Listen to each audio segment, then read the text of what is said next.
Fleur Delacour danced with Harry at age 8 and every Veela in Europe felt their destined bond awakening. Chapter 1. The Dance of Destiny. Vernon Dursley's face had turned that particular shade of purple that Harry had come to recognize as the harbinger of trouble.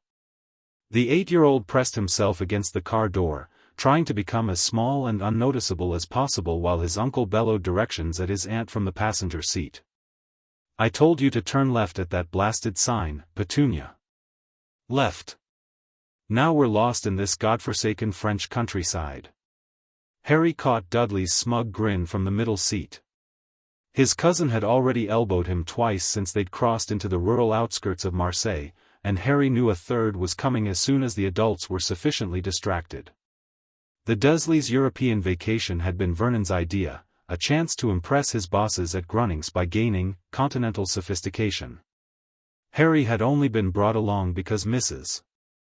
Fig had broken her leg, and none of Vernon's other backup childminders were available for a 2-week stint. "It's not my fault, Vernon," Aunt Petunia sniffed, her bony hands clenched around the steering wheel. "These French roads make no sense. And the signs are impossible." Harry risked a glance out the window.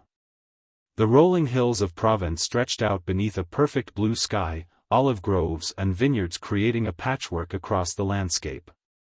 Despite his circumstances, something about the scene made his chest feel lighter. "Boy. This is somehow your fault, I just know it," Vernon growled, twisting to glare at Harry. "Strange things always happen around you." Harry bit his tongue. He'd learned years ago that defending himself only made things worse. Besides, how could he possibly have caused them to get lost in France? He'd never even left Surrey before this trip. Dudley's elbow jabbed into his ribs, right on schedule. "Dad, I'm hungry," Dudley whined. "You promised we'd be at the hotel hours ago." Vernon's mustache twitched.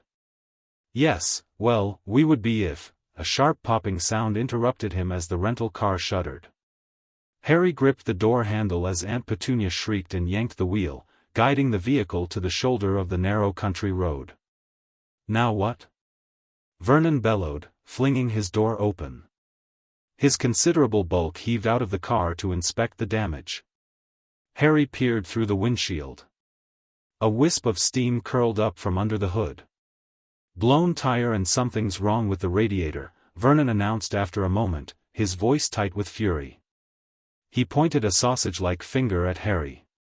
"Stay in the car and don't touch anything. Dudley, come with us to the farmhouse we passed. We need to call for help." Harry watched through the rear window as the 3 Dursleys trudged back up the road, Dudley already complaining about the heat. When they disappeared around a bend, Harry exhaled. The silence was glorious. He rolled down his window and breathed in the warm, herb-scented air. Without the Dursleys' constant noise, he could hear birds singing in the cypress trees and the distant sound of music. Harry cocked his head. Yes, definitely music, coming from somewhere beyond the olive grove to his right. Curious, he opened the car door and stepped out, stretching his legs. The Dursleys would be gone for at least an hour. Surely a quick exploration wouldn't hurt? The music grew louder as he made his way through the grove. It was unlike anything he'd heard before, light and somehow both melancholy and joyful at once. As he pushed through the last row of trees, he froze in wonder. A massive white marquee had been erected in the middle of a meadow, its sides open to catch the breeze. Beneath it, dozens of people in colorful robes and dresses moved about, some dancing, others clustered around tables laden with food. Floating lights, actual floating lights, hovered above the celebration, despite the afternoon sun. Harry blinked, then rubbed his eyes. The lights still floated. "You can see it too?" a soft voice asked in accented English. Harry startled, turning to find a girl about his age standing a few paces away. She had the most remarkable silvery blonde hair he'd ever seen, and her blue eyes studied him with open curiosity. Yes," Harry stammered. "What is it?" The girl tilted her head. "A wedding celebration." My cousin Eloise is marrying into the Laurent family. She extended a delicate hand. I am Fleur Delacour. Harry Potter, he replied automatically, taking her hand. If he'd expected any reaction to his name, he was disappointed. Fleur simply smiled, revealing perfect teeth. You are English? On holiday? Harry nodded, still distracted by the impossible scene before him. Those lights, how are they? Magic, of course, Fleur said matter-of-factly. Then her eyes widened slightly. Oh. You are a wizard, yes? You must be, to see through the muggle-repelling charms. A what? Harry felt like he'd stepped into one of the fantasy books he sometimes snuck from Dudley's discarded pile. Fleur's eyebrows rose nearly to her hairline. You do not know? But how can you see the celebration then? She studied him more intently. You have magic. I can feel it. Magic isn't real, Harry said, repeating what Uncle Vernon had drilled into him for years. Fleur laughed, a sound like silver bells. Of course it is. Here, I will show you. Before Harry could protest, she'd taken his hand and was pulling him toward the marquee. Fleur, wait, I shouldn't, the Dursleys will. Who are the Dursleys? She asked, not slowing her pace. My aunt and uncle. If they come back and I'm gone, we will be quick then, she promised, flashing that brilliant smile again. But you must see. If you have magic and don't know it, that is terrible. Harry allowed himself to be led, curiosity overwhelming caution. As they approached the marquee, he noticed something odd about some of the women present. They seemed to glow slightly, and many had the same silvery hair as Fleur. My mother, Fleur said proudly, pointing to a breathtakingly beautiful woman conversing with an elderly gentleman. She is half Veela. I am quarter Veela. What's a Veela? Fleur's eyes widened again. You truly know nothing of our world. How is this possible? Before Harry could form an answer, they'd entered the celebration. Several people turned to look, and Harry felt suddenly self-conscious in his oversized hand-me-downs. But no one seemed bothered by his appearance. A few adults smiled kindly at him, and one elderly woman patted his cheek as they passed. Grandmere. Fleur called, approaching a regal-looking woman seated at a table near the small orchestra. I have found a boy with magic who does not know he is a wizard. The elderly woman set down her wineglass and regarded Harry with piercing blue eyes. Unlike the other Veela, her hair had turned silver with age rather than by nature, but she possessed the same ethereal beauty. English, yes? She asked in a heavily accented voice. Harry nodded nervously. Your name, child? Harry Potter, ma'am.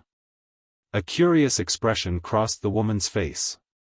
She leaned forward, eyes fixed on Harry's forehead. Lift your hair, if you please.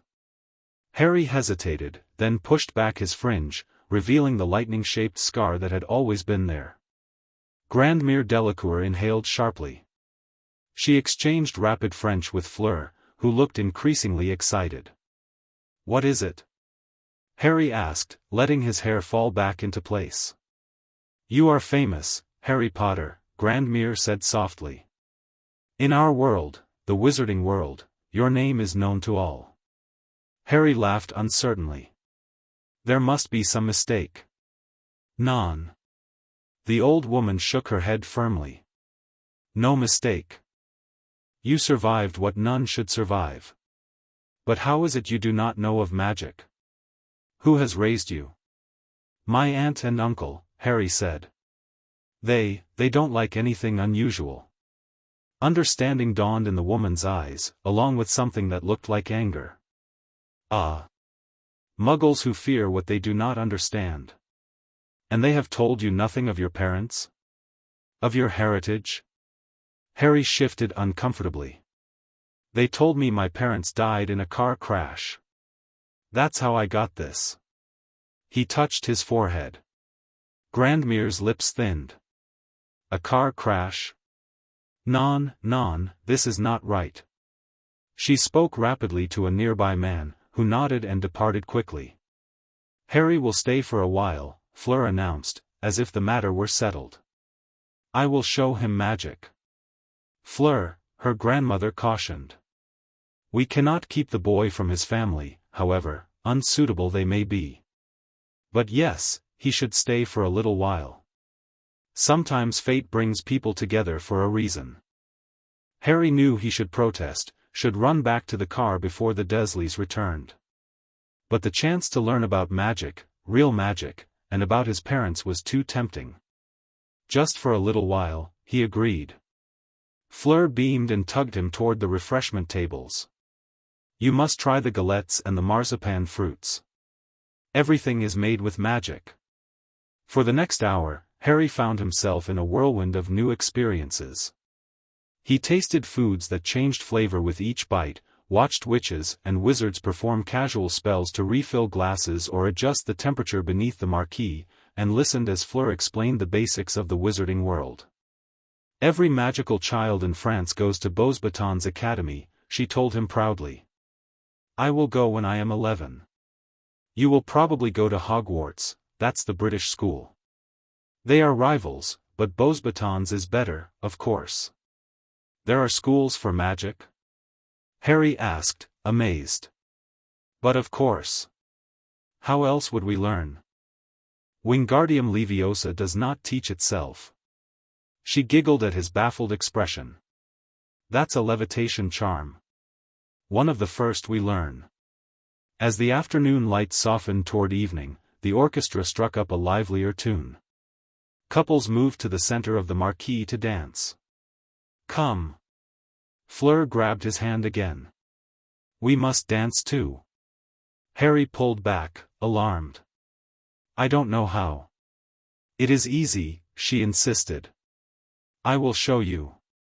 Before he could object further, Harry found himself in the middle of the dance floor. Fleur placed one of his hands on her waist and took the other in her own. "Now, follow me. 1 2 3, 1 2 3. Harry was certain he would make a fool of himself, but somehow, with Fleur leading, his feet seemed to know what to do.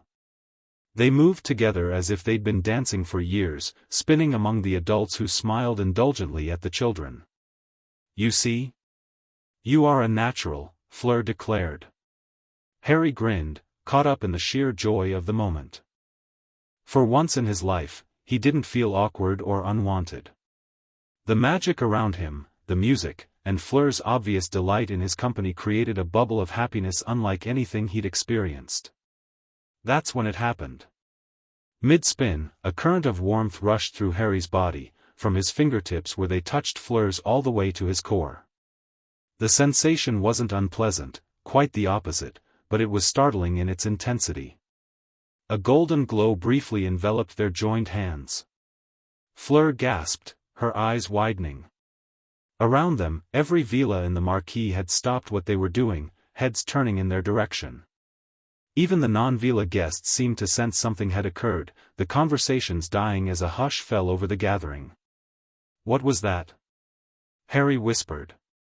Before Fleur could answer, her mother appeared beside them, her face a mixture of astonishment and concern.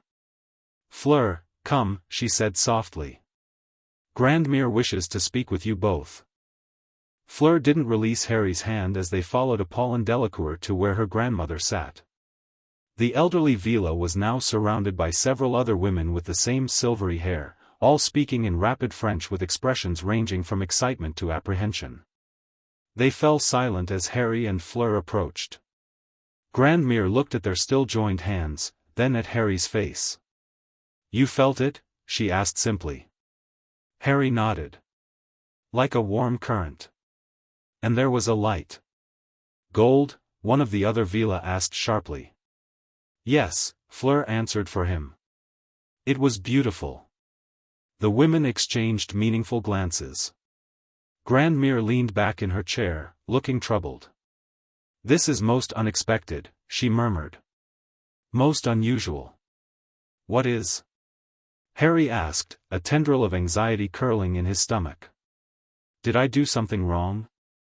No, child, Grandmere assured him. You have done nothing wrong. But something very rare has occurred. She hesitated, choosing her words carefully. There is a bond that sometimes forms between Veela and their perfect magical complement. We call it l'âme accordée, the tuned soul. Like soulmates?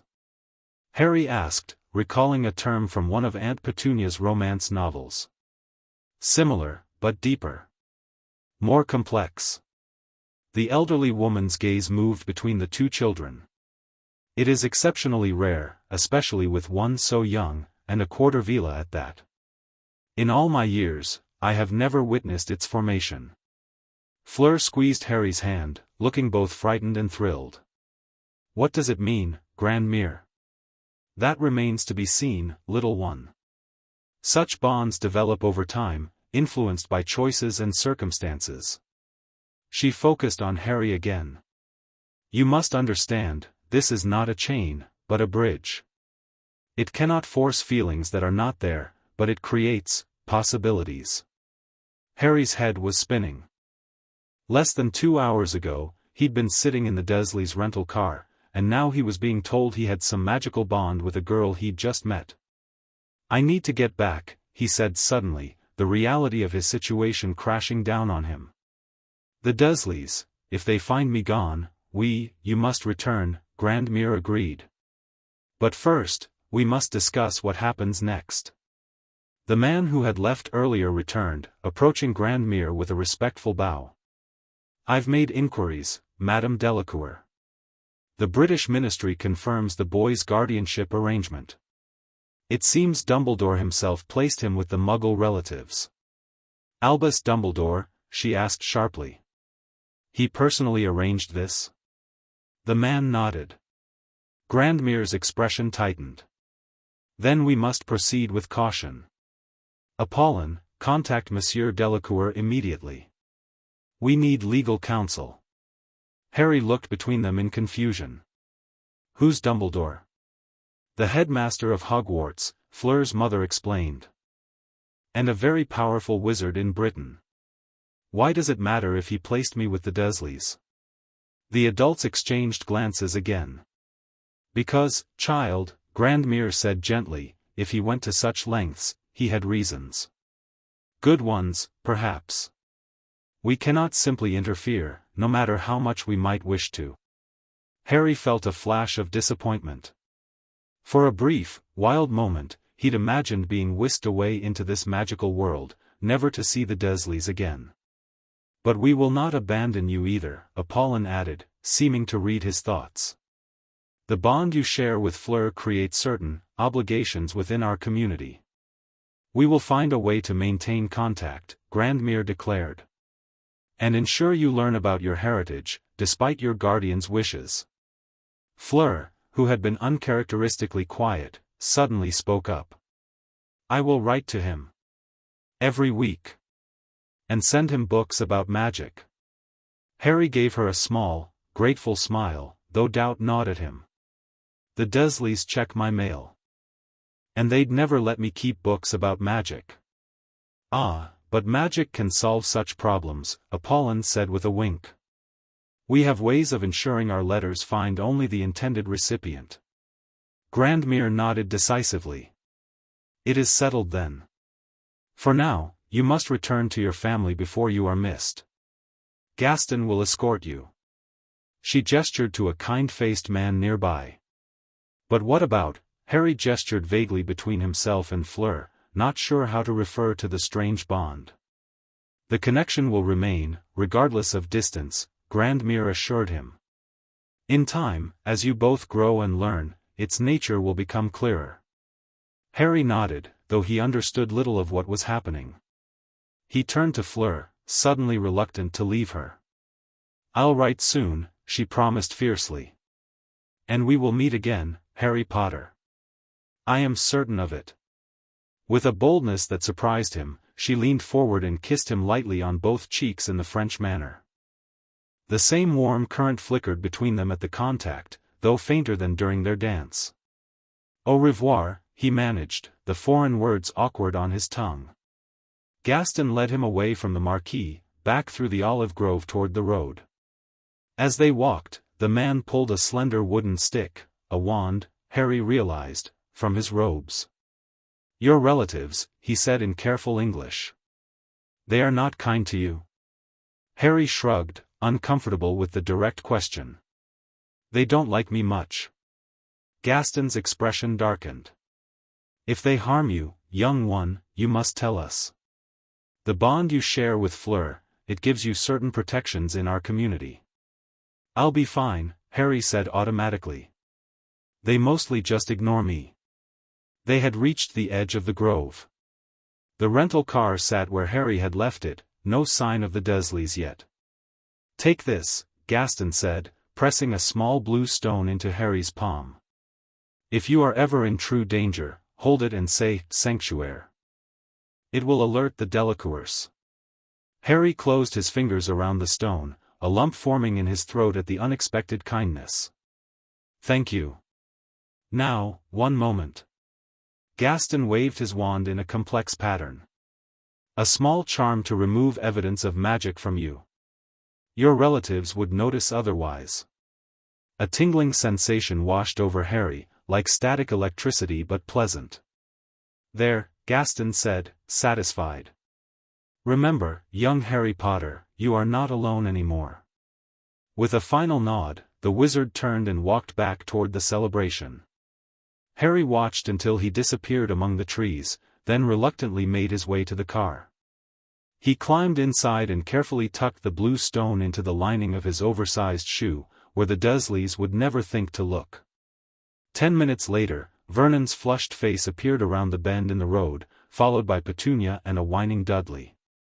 "Tow truck's coming," Vernon grunted as they reached the car. "Hotel's sending a taxi." He narrowed his eyes at Harry. "You better not have touched anything, boy."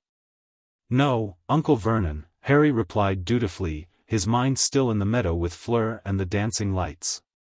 For the first time in his life, Harry had a secret that filled him with hope instead of shame.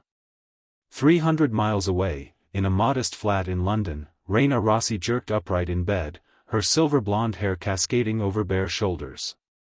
The Veela woman pressed a hand to her chest, where a long-dormant magical sense had suddenly flared to life. "Carlo," she gasped, shaking her sleeping husband. "Carlo, wake up." The dark-haired wizard groaned, rolling toward his wife. "What is it?" "A bond," Raina whispered, her eyes wide with wonder. "I felt a bond forming.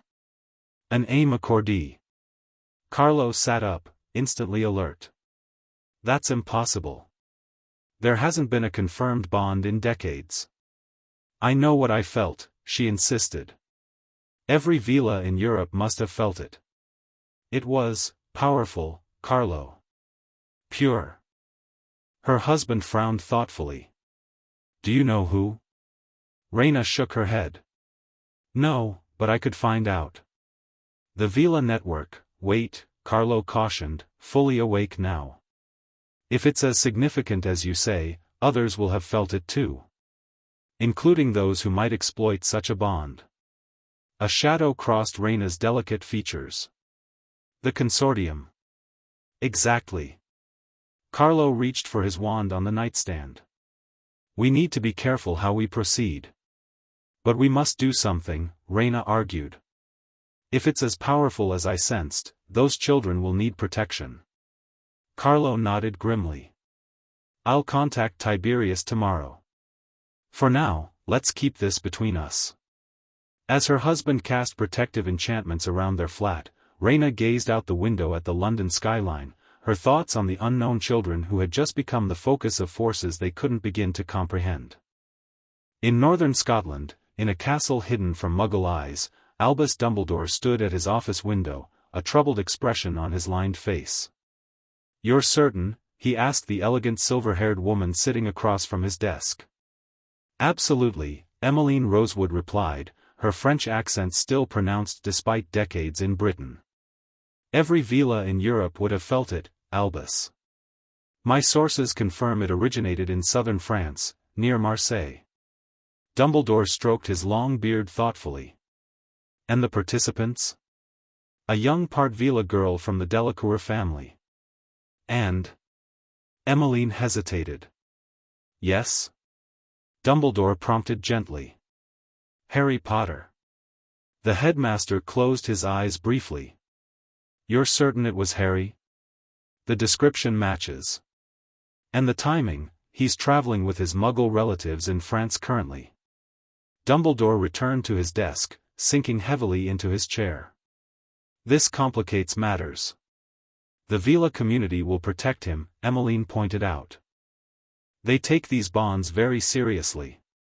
As do others, with less benevolent intentions, Dumbledore countered. The blood protection Harry receives from his aunt is crucial, Emmeline. It must not be compromised. And the bond? The old wizard sighed. We must monitor it. Carefully. If word spreads too widely. You fear certain former Death Eaters might take interest? Among others, Dumbledore agreed. For now, let us observe. The children are young, this bond, however rare, may not develop into anything significant for years, if ever. Emmeline rose gracefully. I'll keep you informed of any developments within the Veela community. As she left his office, Dumbledore turned his attention to a complex silver instrument on a nearby shelf. He tapped it gently with his wand, and it began to emit soft, pulsing lights, green and gold intertwined. So young, he murmured to himself. And already the threads of destiny weave tighter around you, Harry Potter. The Dursleys' holiday continued for another 10 miserable days, during which Harry found himself locked in his hotel room more often than not. Vernon was convinced the car breakdown had somehow been Harry's fault, and Petunia was furious that their cultural experience had been ruined by the delay. Only at night, when everyone was asleep, did Harry dare to take out the blue stone Gaston had given him, turning it over in his fingers and wondering if Fleur's promised letter would really arrive. On their last day in France, as the Dursleys packed their souvenirs, none for Harry, of course, a tiny owl tapped at the window of Harry's room. He stared in astonishment as the diminutive bird hovered outside, a small roll of parchment tied to its leg. Heart pounding, Harry glanced at the door, locked from the outside, then carefully opened the window. The owl hopped inside, offering its leg importantly. With trembling fingers, Harry untied the letter. The moment he took it, the owl gave a satisfied hoot and darted back outside. The parchment was sealed with blue wax stamped with an elegant D. Harry broke it open and unrolled the letter. Dear Harry, I hope this finds you well. Grandmere says this owl is spelled to deliver only to you and to avoid detection by Muggles. I have so much to tell you about what happened after you left. Every Veela at the wedding was talking about us. Some came from as far as Bulgaria and Russia just to meet me after they felt the bond form. Grandmere says it's the strongest amicordie in generations. Papa says I mustn't overwhelm you with information, so I will try to be brief. This is difficult for me. The bond we share doesn't control us. Grandmere was very clear about this. It creates a connection, but what we do with that connection is our choice. Isn't that wonderful? I was worried it might be like the stories of Veela enchantment, but it's nothing like that. Papa is working with magical law experts to find a way for us to meet properly again. He says it's complicated because of your guardianship situation and something called International Magical Cooperation Regulations. Very boring adult stuff. Until then, I will write to you every week. I've included a small book about magical creatures with this letter. The owl will bring anything you wish to send back to me. Your friend, Fleur Delacour P.S. The Beauxbatons owl will wait if you want to write back right away. Just tell it, attendas, if you need time. Harry read the letter 3 times, a smile spreading across his face. He hadn't imagined it. Magic was real, and somewhere in France, a silver-haired girl was thinking about him. He looked around frantically for something to write with. Finding only a stubby pencil Dudley had discarded, Harry tore a page from the small notebook he'd been allowed to bring and hastily composed a reply. Dear Fleur, thank you for your letter. I was worried it might have been a dream. The Dursleys haven't been too bad, just keeping me in the hotel room mostly. We're going back to England tomorrow. I have so many questions about magic and Veela and everything. What's Beauxbatons like? When will you go there? What subjects do wizards study? I hid the stone Gaston gave me in my shoe. The Dursleys never notice anything about my shoes since they're so old. I haven't had a chance to look at the book yet, but I will when I'm alone. Your friend, Harry. Harry rolled up the paper and went to the window. The tiny owl was perched on the railing of the small balcony, preening its feathers. It looked up expectantly as Harry appeared. Can you take this to Fleur?" he asked, feeling slightly foolish talking to a bird. The owl hopped forward and extended its leg again. Harry carefully tied his letter in place, and with a soft hoot, the creature took flight. Harry watched until it disappeared into the cloudless French sky, his heart lighter than it had been in years. Monsieur Sebastian Delacour's office at the French Ministry of Magic was elegant but practical. Books on international magical law lined the walls, and enchanted windows showed a view of magical Paris that adjusted to match the real weather outside. Currently, Sebastian was focused on the parchment spread across his desk, his brow furrowed in concentration. His wife, Apollon, sat across from him, watching his expression carefully. "Well?" she prompted when he finally looked up. "It's complicated," he admitted. The boy's guardianship was arranged by Albus Dumbledore himself, with the approval of the British Ministry. There are powerful protective enchantments involved. But these Muggles, from what little Harry said, they treat him poorly, Apollon argued. Surely that's grounds for intervention? Sebastian sighed. In normal circumstances, yes. But this is Harry Potter we're discussing. The boy who lived. The politics alone are nightmarish. Politics should not matter when a child's welfare is at stake, his wife countered, a dangerous gleam in her eyes. The Veela in her was close to the surface. I agree, Sebastian said quickly, reaching across to take her hand. But we must be strategic. Dumbledore is not a man to cross lightly, and he must have had powerful reasons for placing the boy with these relatives. The bond complicates everything, Sebastian finished for her. Yes, the aim accordee gives us certain standing in the matter, but it doesn't override existing guardianship arrangements. At least, not immediately. Apollon leaned forward. What are you proposing then? We build a case. Carefully. Document any mistreatment. Establish regular contact with the boy. When he's older and the bond has had time to develop, we'll have stronger grounds for formal visitation rights at minimum. And in the meantime? Apollon asked, her tone making it clear she found this approach too passive. In the meantime, Sebastian said with a small smile, there's nothing preventing us from ensuring Harry receives proper magical education through correspondence. Or from arranging coincidental meetings during school holidays. A matching smile spread across Apollon's face. Fleur mentioned they were returning to England tomorrow. Perhaps we should consider a short business trip to London soon. What a remarkable coincidence that would be, Sebastian agreed, his eyes twinkling. I do have some matters to discuss with the British Department of International Magical Cooperation. Apollon rose and circled the desk to kiss her husband's cheek. This is why I married you, mon cher.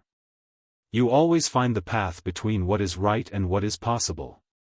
As his wife departed, Sebastian returned to the parchments before him with renewed determination. The Potter boy's situation was indeed complicated, but Sebastian Delacour had built his reputation on resolving the impossible.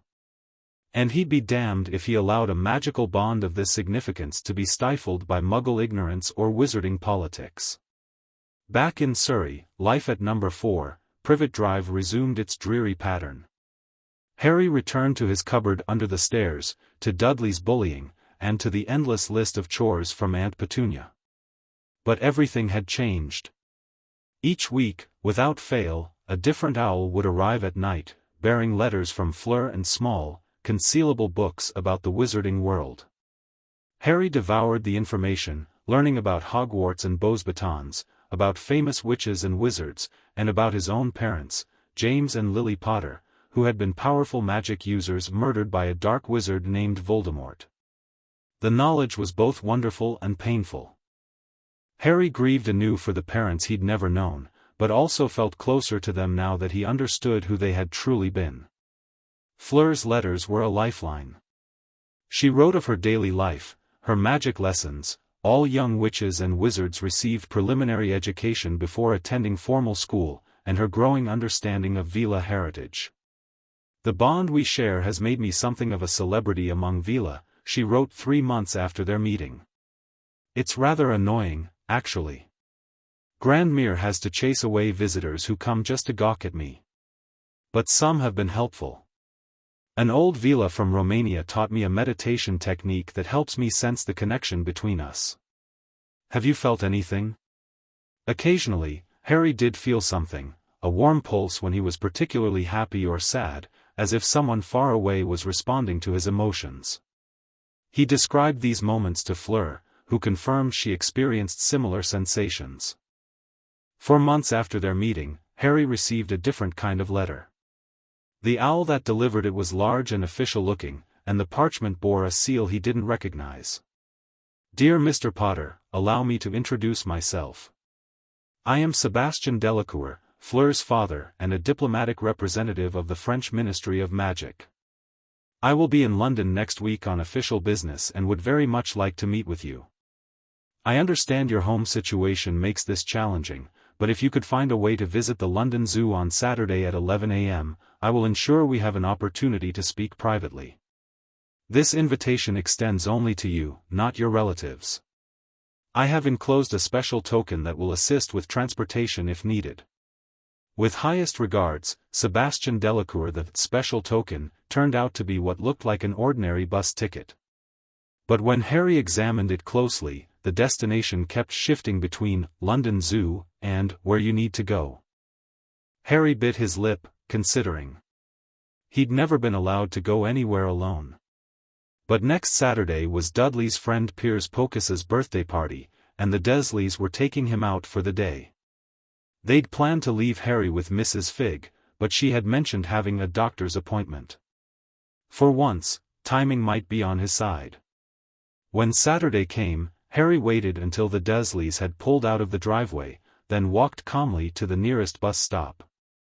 His heart was hammering against his ribs as he held out the magic ticket to the driver. The man's eyes glazed slightly as he looked at it. "London Zoo, eh? Hop on, lad."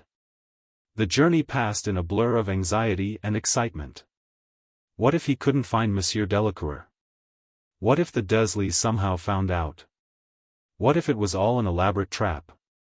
But when Harry arrived at the zoo entrance, his fears evaporated. Standing just inside the gates was a distinguished-looking man in an impeccably tailored suit. Despite his Muggle attire, there was something unmistakably magical about him, perhaps the way other visitors seemed to unconsciously step around him, or the subtle shimmer in the air nearby. "Harry Potter," the man said warmly as Harry approached. "You look very much like your father, though you have your mother's eyes." "I'm Sebastian Delacour." "You knew my parents?" Harry asked, momentarily forgetting his prepared greeting. "Not well," Sebastian admitted. "But I met them once, at an international conference just before you were born. Brilliant wizards, both of them." He gestured toward the interior of the zoo. "Shall we walk? I've placed a small confundus charm around us, we won't be disturbed or overheard." As they strolled past the elephant enclosure, Sebastian spoke of the wizarding world, of the bond between Harry and Fleur, and of the legal complications surrounding Harry's guardianship. "I won't mislead you, Harry," he said frankly.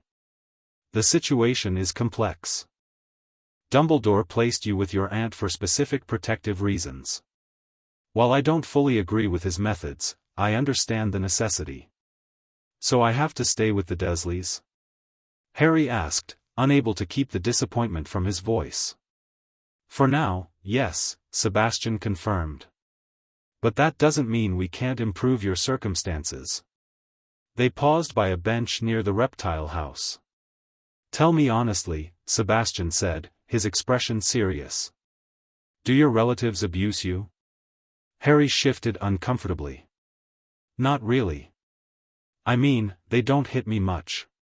Just Dudley sometimes. They make me do a lot of chores and I don't get much to eat, and they call me names, but... He trailed off, suddenly aware of how it all sounded when said aloud.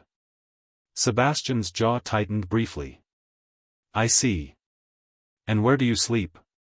In the cupboard under the stairs, Harry admitted in a small voice. A flash of anger crossed the wizard's face before he controlled his expression. That is entirely unacceptable. Even without considering your magical heritage or the bond with Fleur, no child should be treated this way. He reached into his jacket and withdrew a slender wooden wand, casting a quick spell that created a private bubble of silence around them. Harry, I want to help you, but I must be careful not to trigger the protective enchantments around your relative's home. What I can do immediately is cast some subtle compulsion charms that will nudge your aunt and uncle toward treating you better. Hope flickered in Harry's chest. You can do that? It's in a legal gray area, Sebastian admitted with a small smile, but as a concerned party in an amicurity bond, I have certain rights that even British magical law recognizes.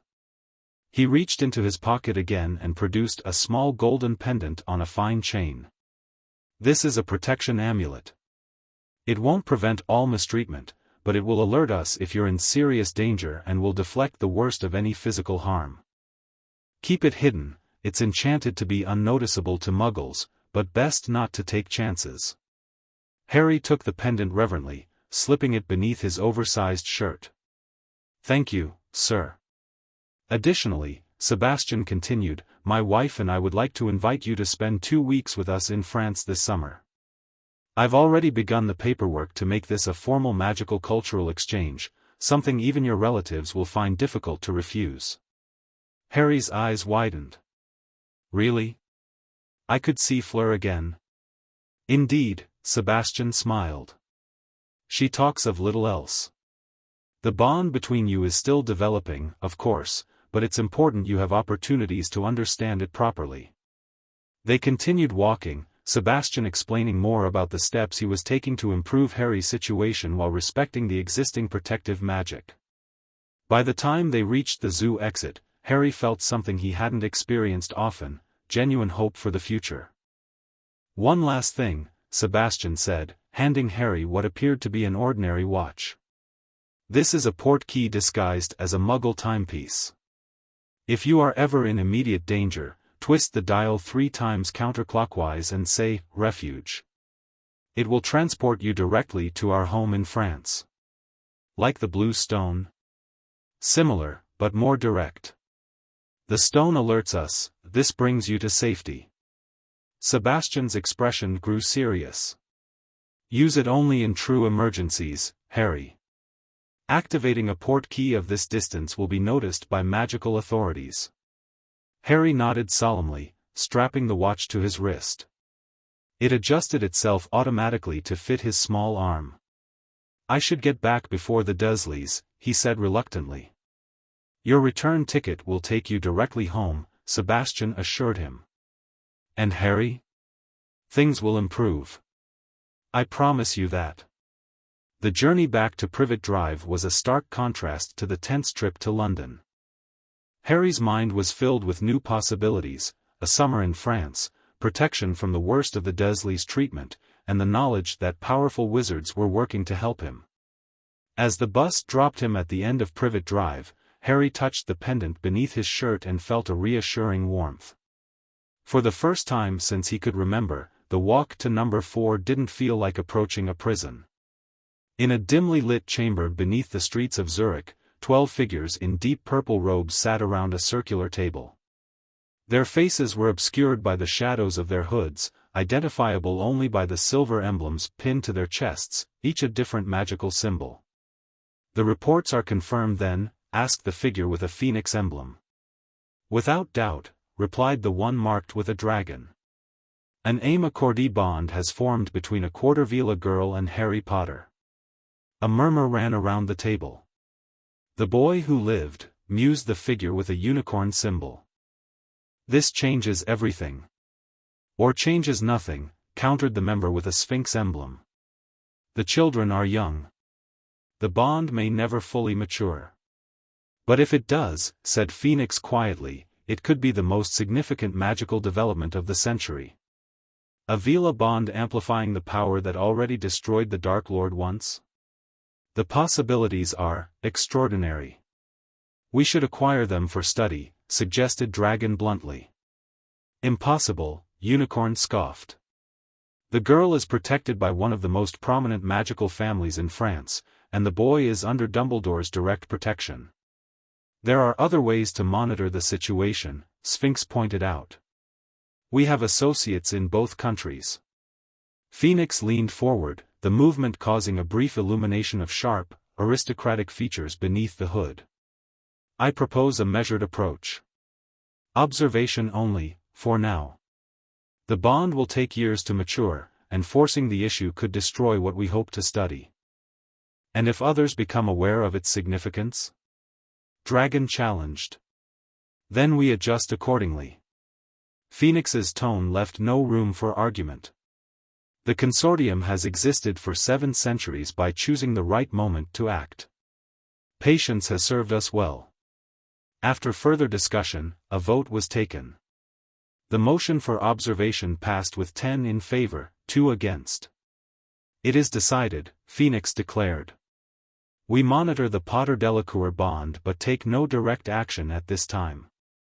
Sphinx, establish surveillance through our usual channels. Dragon, prepare contingencies should intervention become necessary." As the meeting concluded, Phoenix remained behind, drawing a wand of unusual design from within voluminous robes. With a complex gesture, a shimmering image appeared above the table, 2 intertwined threads of light, one gold, one silver, pulsing with magical energy. "So much potential," Phoenix murmured to the empty room. "And so many who would control it." A flick of the wand banished the image. The consortium would wait and watch. For now. True to Sebastian Delacour's word, the Dursleys' treatment of Harry began to improve, though they seemed unaware of the change. Aunt Petunia started giving him slightly larger portions at meals. Uncle Vernon's criticisms became less frequent and vicious. Most significantly, after a strange moment when Vernon had stared at the cupboard door with a puzzled expression, Harry was moved into Dudley's second bedroom. "Don't think this means we're going soft," Vernon had growled. "Just don't want the neighbors talking if they find out where we've been keeping you." Harry had simply nodded, hiding his smile. The most dramatic change came in late June, when an official-looking letter arrived by regular Muggle post. Harry, collecting the mail as usual, had stared in surprise at the envelope addressed to Mr. and Mrs. Dursley regarding International Student Exchange Program, Harry Potter. Vernon had initially blustered and refused, but as he read further, his expression had shifted from anger to confusion to a strange blank acceptance. "Seems you've been selected for some exchange thing in France," he told Harry gruffly. 2 weeks in July. All expenses paid." His eyes had narrowed suspiciously. "Did you apply for something at school?" "No, Uncle Vernon," Harry answered truthfully. "Humph. Well, I suppose it gets you out of our hair for a bit." Vernon had signed the permission form with surprising ease. "Mind you behave yourself. Don't want any funny business reflecting poorly on us." Now, as July approached, Harry could barely contain his excitement.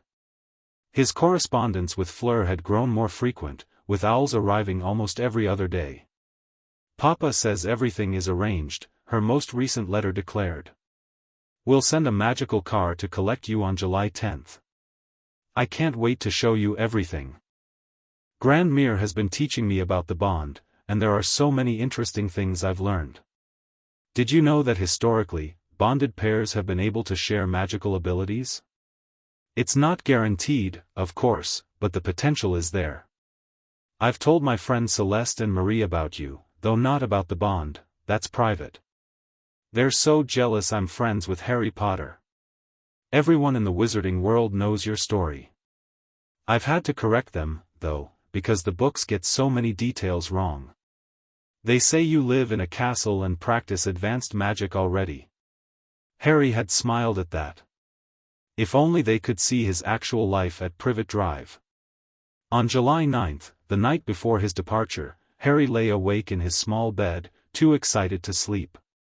The watch Sebastian had given him showed just past midnight.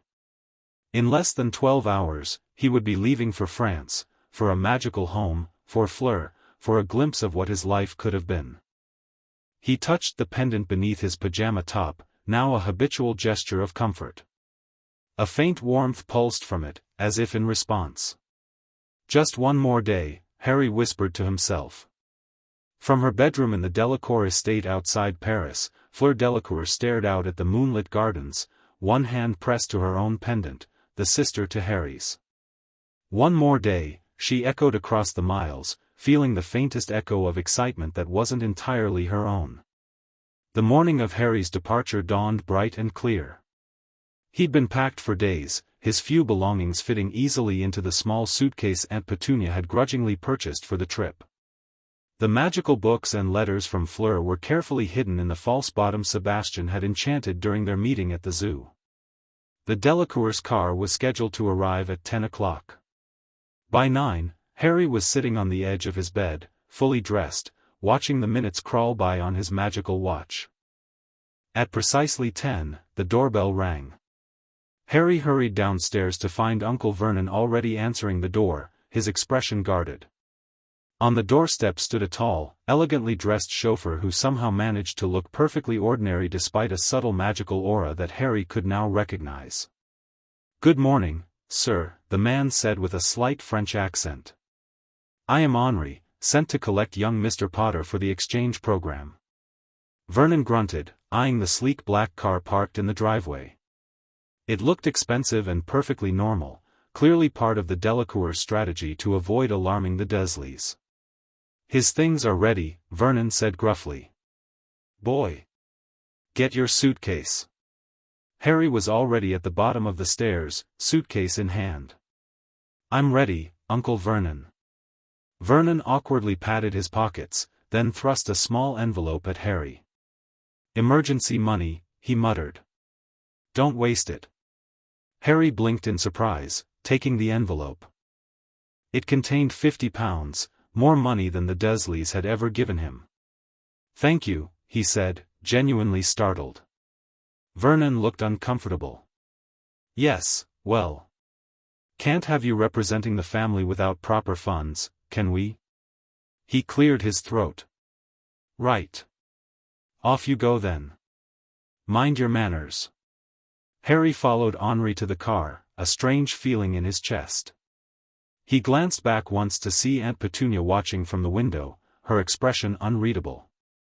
As soon as they were in the car and pulling away from Privet Drive, Henri smiled at Harry in the rearview mirror. "The compulsion charms Monsieur Delacour placed appear to be working well," he observed. "They cannot make your relatives love you, but they can suppress the worst of their negative impulses." Harry nodded, still processing the unexpected money from Uncle Vernon. "It's made a big difference. Thank you for coming to get me." "It is my pleasure, Mr. Potter. Or may I call you Harry?" "Just Harry is fine." "Very good. Now, our journey will be somewhat unusual." Henri glanced around to ensure no one was watching, then tapped the steering wheel with his wand. "I recommend you hold tight." The car suddenly accelerated, far faster than should have been possible on the suburban street. Harry gripped the seat as they turned a corner, and the world outside the windows blurred into streaks of color. "Magical transportation," Henri explained cheerfully. "We'll be in France in about an hour." The journey was exhilarating. The car moved at impossible speeds, occasionally seeming to jump great distances in the blink of an eye. Through it all, Henri kept up a friendly conversation, telling Harry about the Delacour family and their estate. It has been in the family for 12 generations, he explained. The magical gardens are particularly famous. Madame Apollon has won awards for her cultivation of rare magical plants.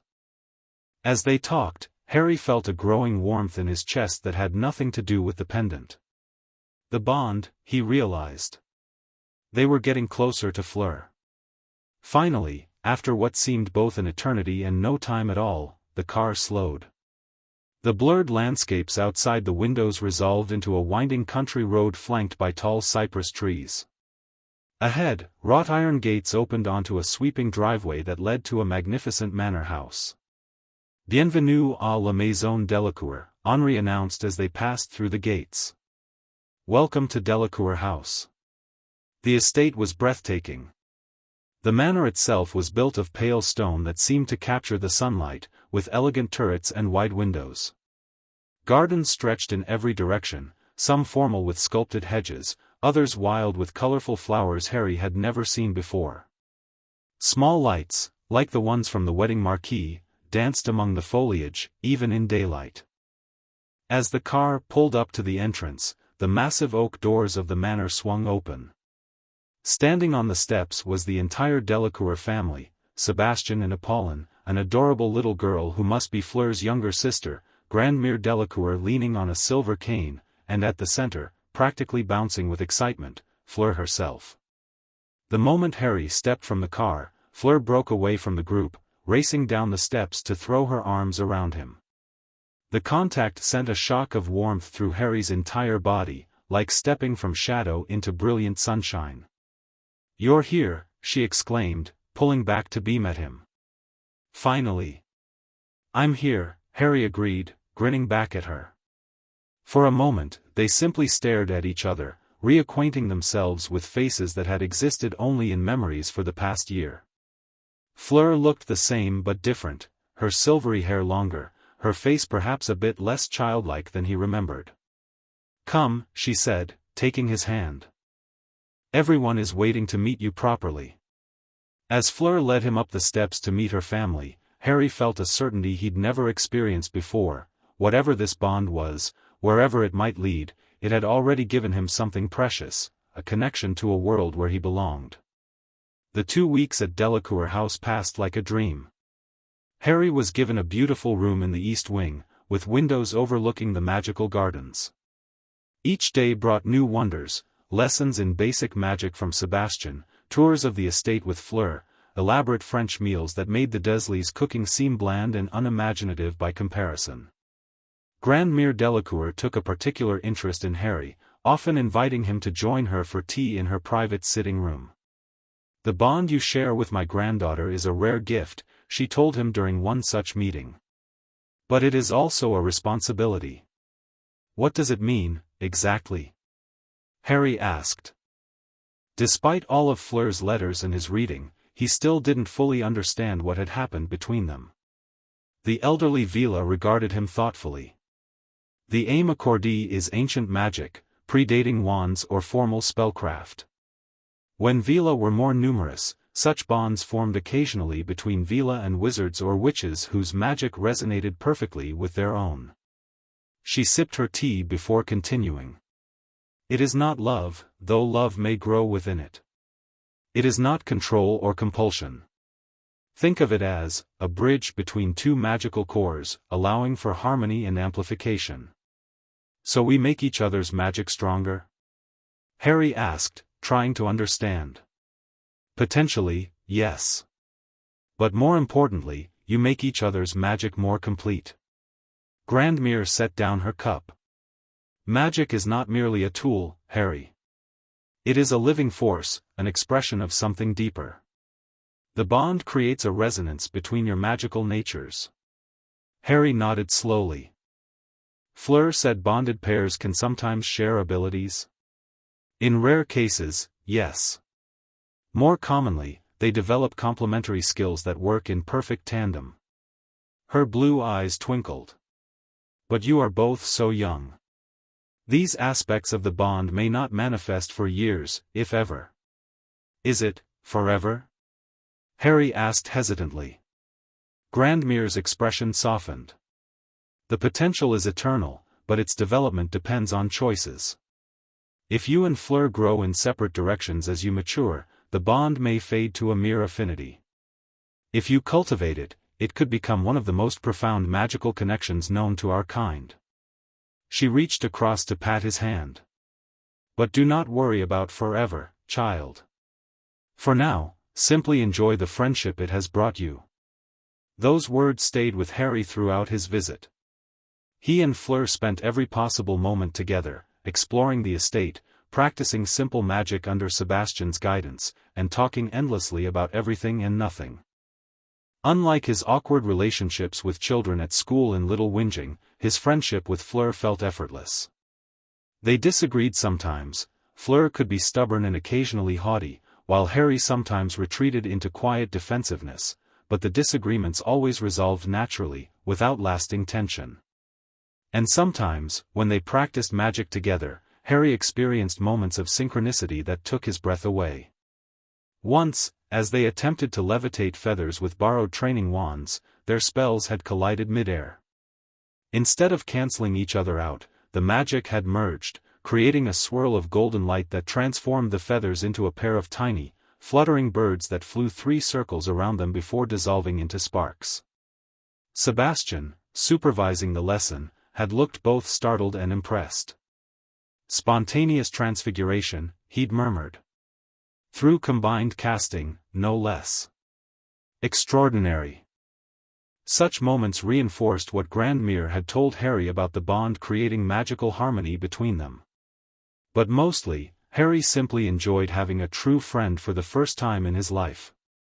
Fleur's little sister, Gabrielle, took to following them around the estate, her childish adoration of both Harry and Fleur a constant source of amusement.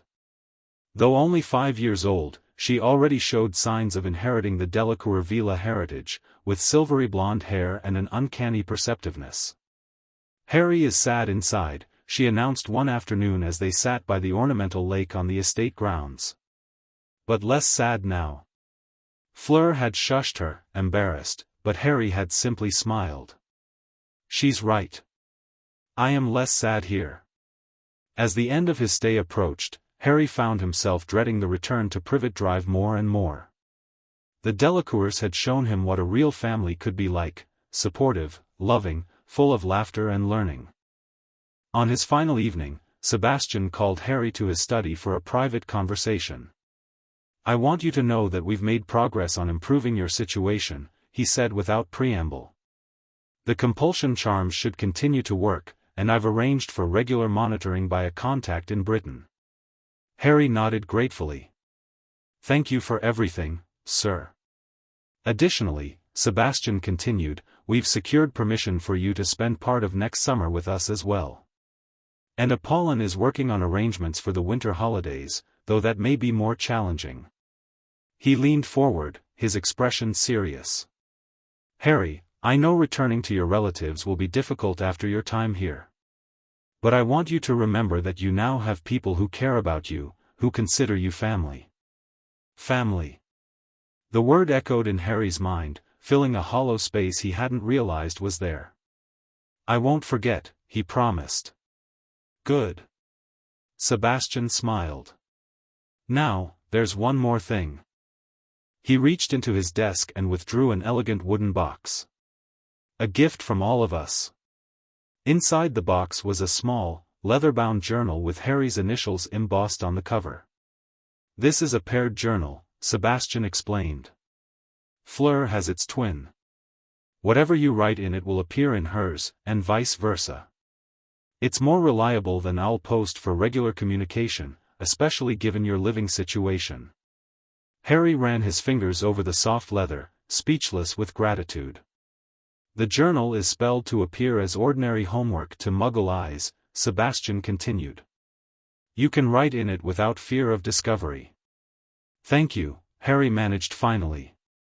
This means everything. Sebastian squeezed his shoulder. We're not replacing your parents, Harry. No one could.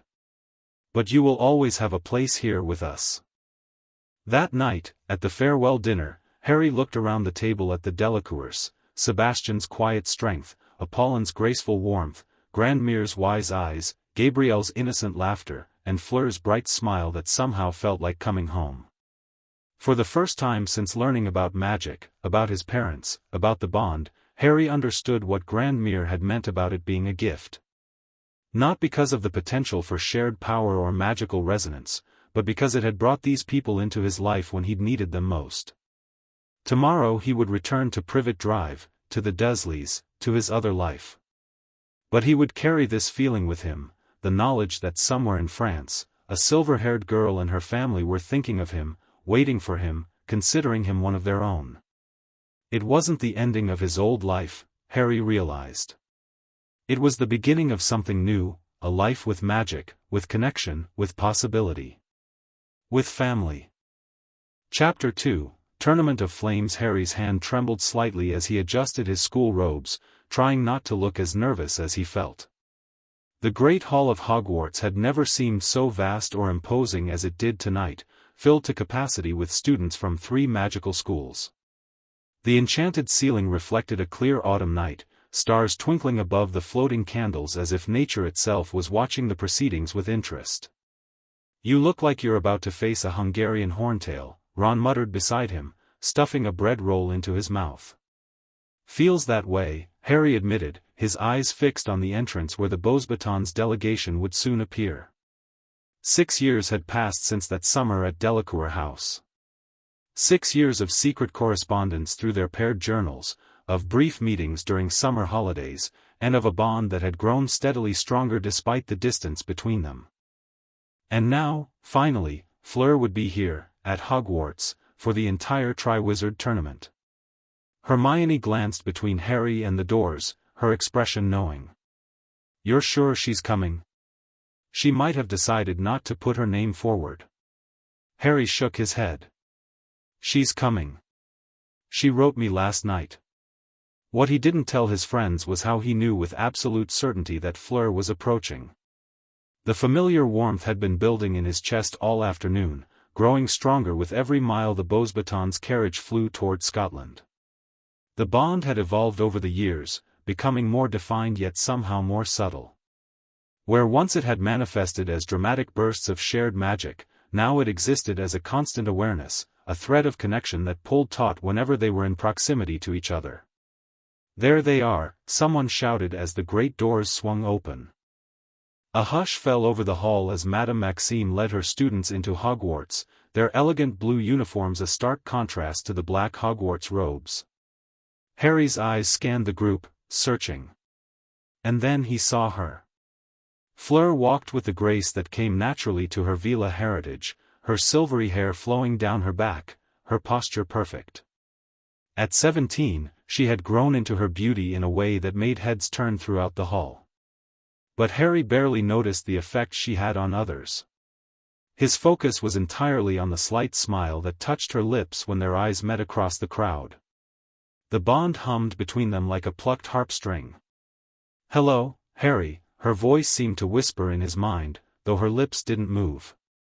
It wasn't true telepathy, they'd tested that over the years and found they couldn't actually share thoughts, but in moments of strong emotion, impression sometimes crossed the bond.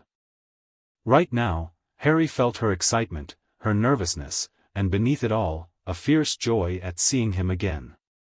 "Blimey," Ron breathed beside him, gawking at the Beauxbatons students. "They don't make them like that at Hogwarts." "Close your mouth," Hermione snapped. "You're drooling." Harry barely heard them. As the Beauxbatons students were directed to the Ravenclaw table, Fleur managed to subtly angle her path to pass behind the Gryffindor benches.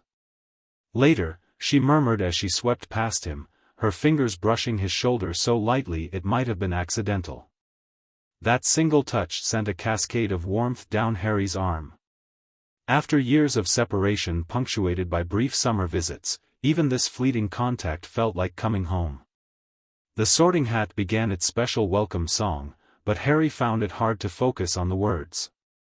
His mind kept drifting to the last time he'd seen Fleur in person, 2 months ago during his annual visit to France. They'd spent a glorious August afternoon flying over the Delacour estate, racing brooms through the sunlit gardens while Sebastian called out increasingly complex maneuvers for them to attempt. Harry.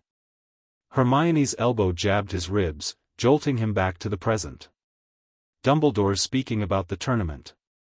Harry turned his attention to the headmaster, who was explaining the history of the Triwizard Tournament and its revival. The familiar twinkle in Dumbledore's eyes seemed especially pronounced tonight, particularly when he glanced toward the Beauxbatons delegation. "Does he know?" Hermione whispered, following Harry's gaze. Harry shrugged. After that first summer with the Delacours, he'd sometimes wondered if Dumbledore was aware of his connection to Fleur. The headmaster had never mentioned it, but occasionally Harry caught him watching with that same knowing twinkle when an owl arrived from France during breakfast, or when Harry received permission to visit the Delacours during holidays. "The champions will be selected by an impartial judge," Dumbledore was saying, gesturing toward a large wooden chest. "The Goblet of Fire." With a wave of his wand, the chest opened to reveal a roughly hewn wooden cup filled with blue-white flames. A murmur of excitement rippled through the hall. Anyone wishing to submit themselves as champion must write their name and school clearly upon a slip of parchment and drop it into the goblet, Dumbledore continued. "You have 24 hours to do so. Tomorrow night, the goblet will return the names of the 3 it has judged most worthy to represent their schools." As Dumbledore explained the age restriction and the binding magical contract that would ensue, Harry felt a sharp pulse of determination through the bond. He didn't need to look at Fleur to know her expression had hardened with resolve. She'd been preparing for this tournament for years, driven by a desire to prove herself as more than just a beautiful part Veela. "One champion from each school," Ron mused as Dumbledore concluded his speech. "Wonder who it'll be for Hogwarts?" "Not me, that's for certain," Harry said with genuine relief. "For once, I'm happy to sit back and watch someone else take the spotlight." Hermione patted his hand sympathetically. "After the Chamber of Secrets and Sirius last year, you deserve a quiet term." Harry smiled gratefully at her. Only Hermione and Ron knew the full extent of his communication with Fleur over the years. Though he'd never explicitly told them about the bond, that still felt too private, too sacred to share, they understood that his connection with the French witch was special. As the feast concluded and students began to disperse, Harry felt a gentle tug through the bond, guiding him toward the entrance hall. He made an excuse to his friends and slipped away, following the invisible thread that connected him to Fleur. He found her waiting in a small alcove near the marble staircase, partially concealed behind a suit of armor. The moment they were alone, she stepped forward and embraced him properly, the bond singing between them at the contact. "It's so good to see you," she said, her accent still pronounced but her English nearly perfect after years of practice. Harry returned the embrace, breathing in the familiar scent of her, something like vanilla and fresh air. "You too. How was the journey?" "Long." Madame Maxime insisted we travel by carriage rather than portkey. Fleur pulled back to study his face, her blue eyes serious. "You've grown again." "Not as much as I'd like," Harry said ruefully. At 14, he was still shorter than most boys his age, though the nutrition potion Sebastian had smuggled to him over the years had helped somewhat. Fleur's expression softened. "You look well, though.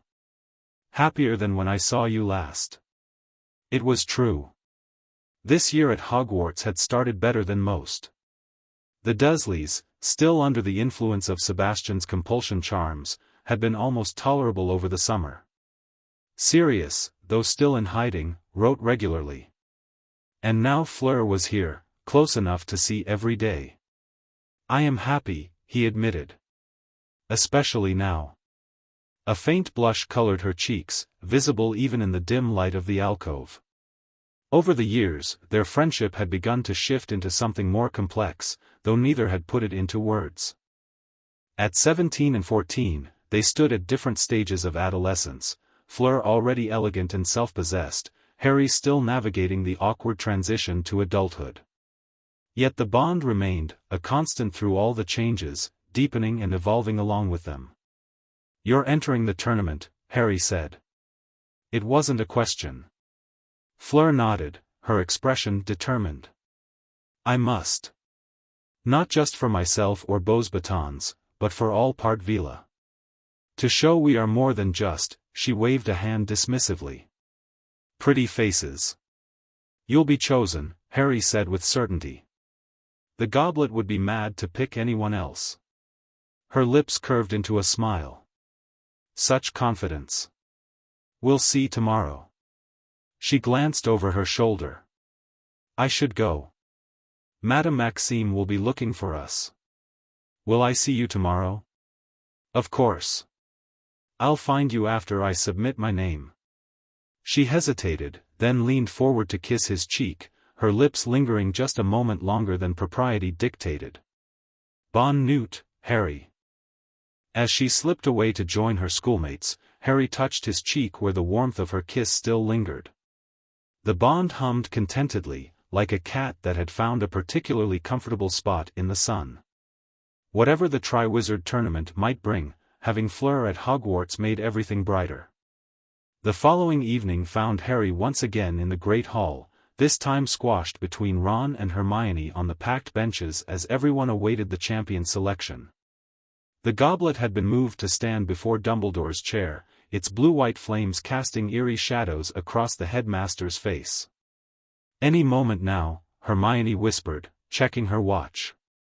Harry nodded, his eyes fixed on the Ravenclaw table where Fleur sat with the other Beaux Batons students. She appeared calm, but through the bond, he could feel her nerves, tightly controlled beneath a veneer of confidence. "It will be you," he thought toward her, trying to project reassurance through their connection. She must have felt something, because she turned slightly, meeting his gaze across the hall. A small smile touched her lips. "The goblet is almost ready to make its decision," Dumbledore announced, drawing everyone's attention.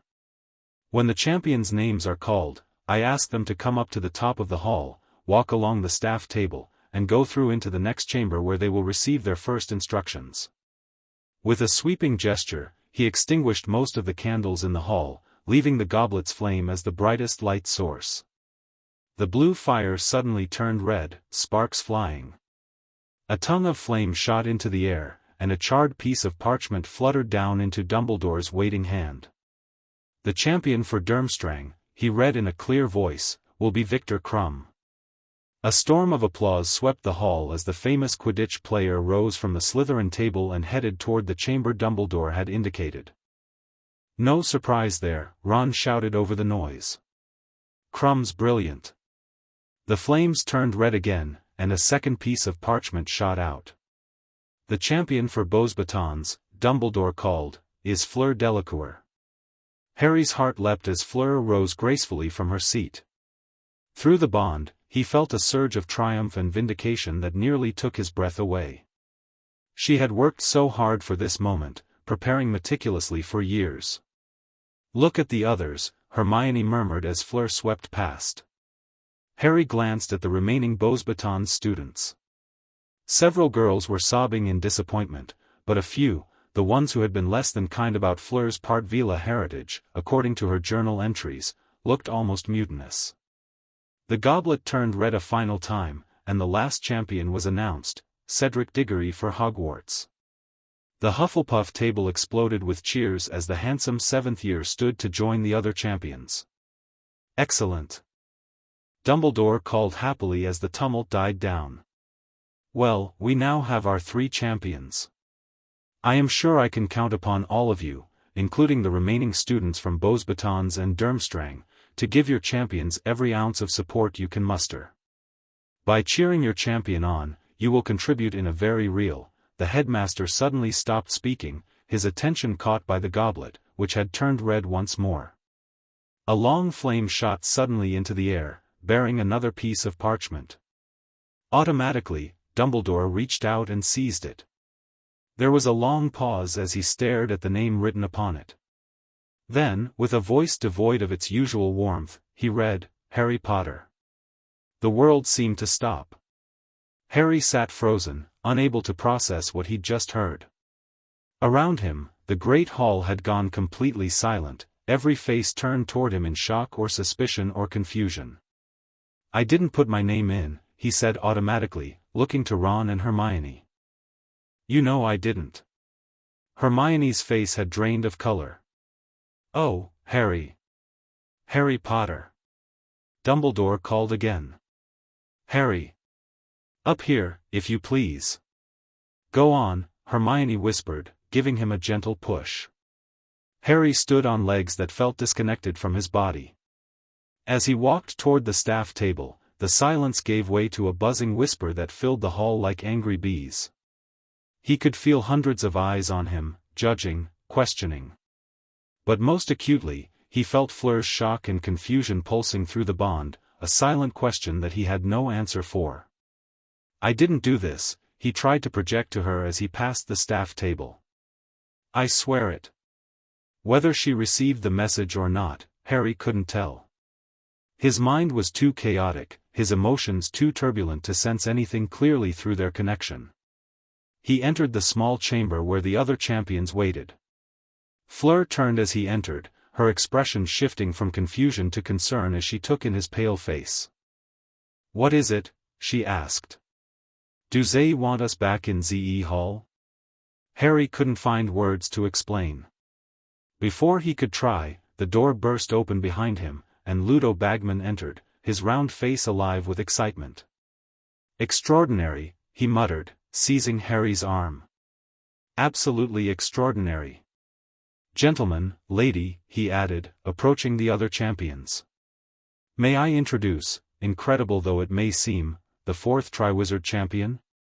Victor Crumb straightened, his dark eyes surveying Harry with sudden intensity. Cedric looked nonplussed, his handsome face shifting between confusion and disbelief. But it was Fleur's reaction that cut deepest. She tossed her hair and laughed, a sound entirely unlike her normal laughter. This was cold, dismissive. "Oh, very funny joke, Mr. Bagman." "Joke?" Bagman repeated, bewildered. No, not at all. Harry's name just came out of the goblet of fire." Fleur frowned. "But evidently there has been a mistake. E cannot compete. E is too young." Harry met her eyes, trying desperately to convey the truth through their bond. "I didn't enter. Someone else did this." A flicker of uncertainty crossed her face, but before she could respond, the door opened again, admitting a large group of people, Dumbledore, followed by Mr. Crouch, Professor Karkaroff, Madame Maxime, Professor McGonagall, and Snape. What followed was a blur of accusations and arguments. Karkaroff and Madame Maxime protesting the unfairness of Hogwarts having two champions. Moody suggesting someone had put Harry's name in hoping he would die. Crouch insisting that the magical contract was binding, that Harry had no choice but to compete. Through it all, Harry remained silent, watching Fleur's face as she processed what was happening. Her initial disbelief had given way to a calculating expression he recognized. She was analyzing the situation, weighing possibilities. Finally, when Dumbledore asked him directly if he had put his name in the goblet, Harry answered firmly, "No, sir." "Did you ask an older student to put it into the goblet of fire for you?" the headmaster pressed, his blue eyes serious. "No," Harry said, meeting his gaze steadily. "You're absolutely sure?" "Yes, sir." Dumbledore nodded slightly, seeming satisfied. But the damage was done. The other adults remained suspicious, and even as the meeting concluded with the announcement of the first task, a test of daring, to be faced without knowing what it was, Harry could feel the weight of their doubt. As they prepared to leave the chamber, Fleur caught his eye. The coldness was gone from her expression, replaced by something more complex, concern mingled with determination. "We will talk," her expression seemed to say. "Privately." Harry gave a slight nod in acknowledgement. Whatever was happening, whatever danger he now faced, he needed Fleur to believe him. The thought of their bond being damaged by suspicion and competition was more painful than any challenge the tournament might present. Finding a private moment to speak proved more difficult than expected. The next day, Harry awoke to find the atmosphere in Gryffindor Tower had shifted dramatically overnight. Most of his housemates seemed to believe he had somehow circumvented Dumbledore's age line to enter the tournament, and rather than being angry, they were impressed, congratulating him, asking how he'd done it. Only Ron's reaction cut deeper than the general suspicion. His best friend clearly didn't believe he hadn't entered himself, his jealousy creating a wall between them that Harry didn't know how to breach. "Ron thinks I did it for the glory," Harry told Hermione as they walked around the lake, seeking refuge from the stares and whispers that followed him throughout the castle. "As if I haven't had enough attention to last a lifetime." "He'll come around," Hermione said, though she didn't sound entirely convinced. "Once he's had time to think it through logically." "And what about you?" Harry asked quietly. "Do you believe me?" Hermione looked at him as if he'd suggested the lake might actually be filled with pumpkin juice. "Of course I do, Harry.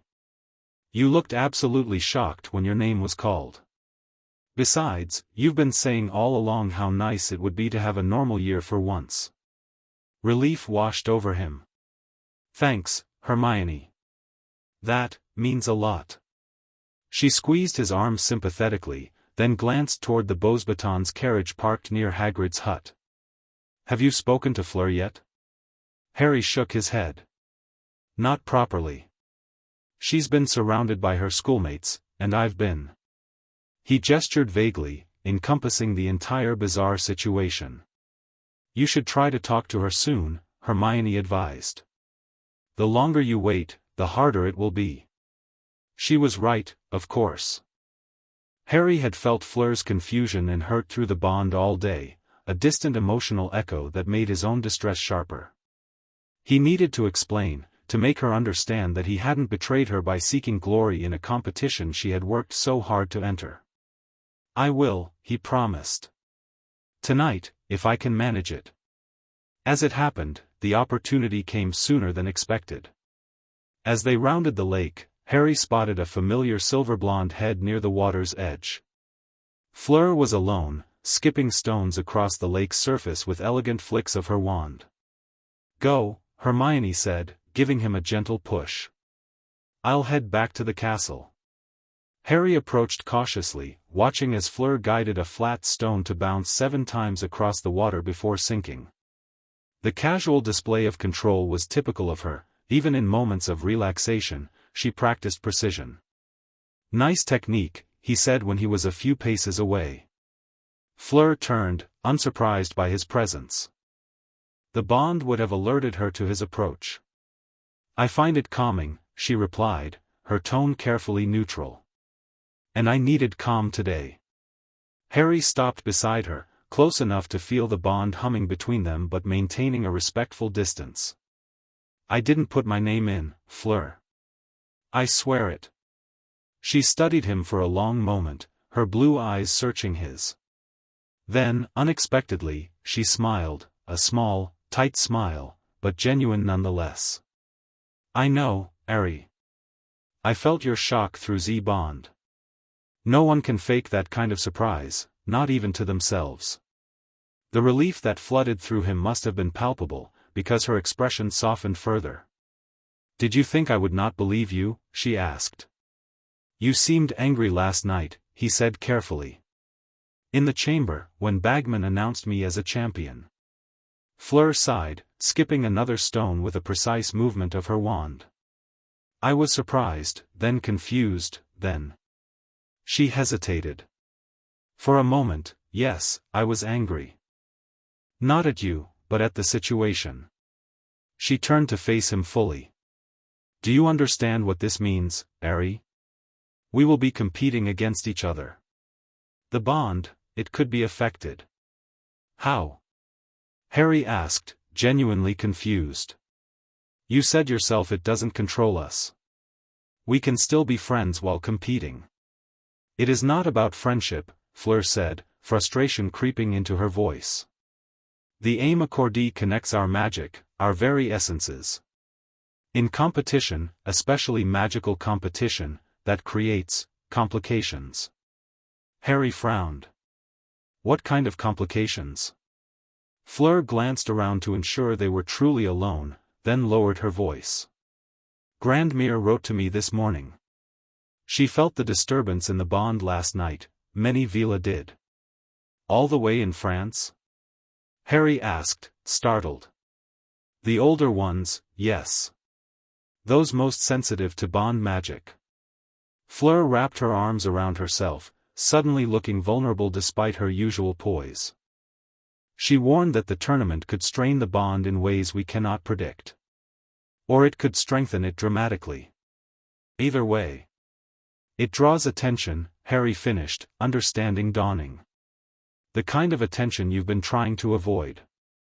The Delacours had always been careful about Harry and Fleur's connection, keeping knowledge of the bond restricted to family and a few trusted friends.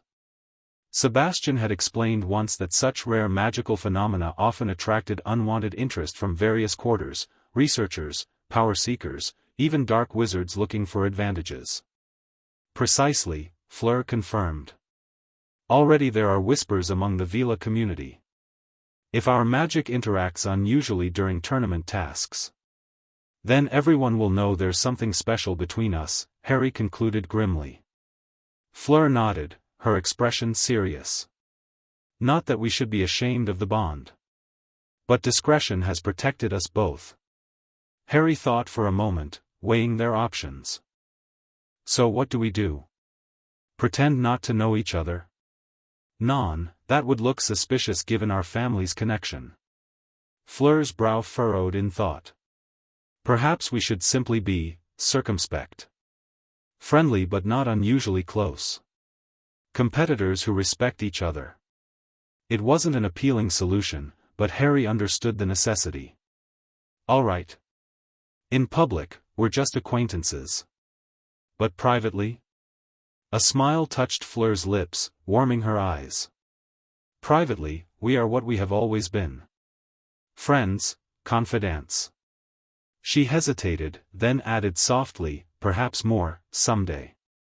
The word sent a flutter through Harry's chest that had nothing to do with the bond.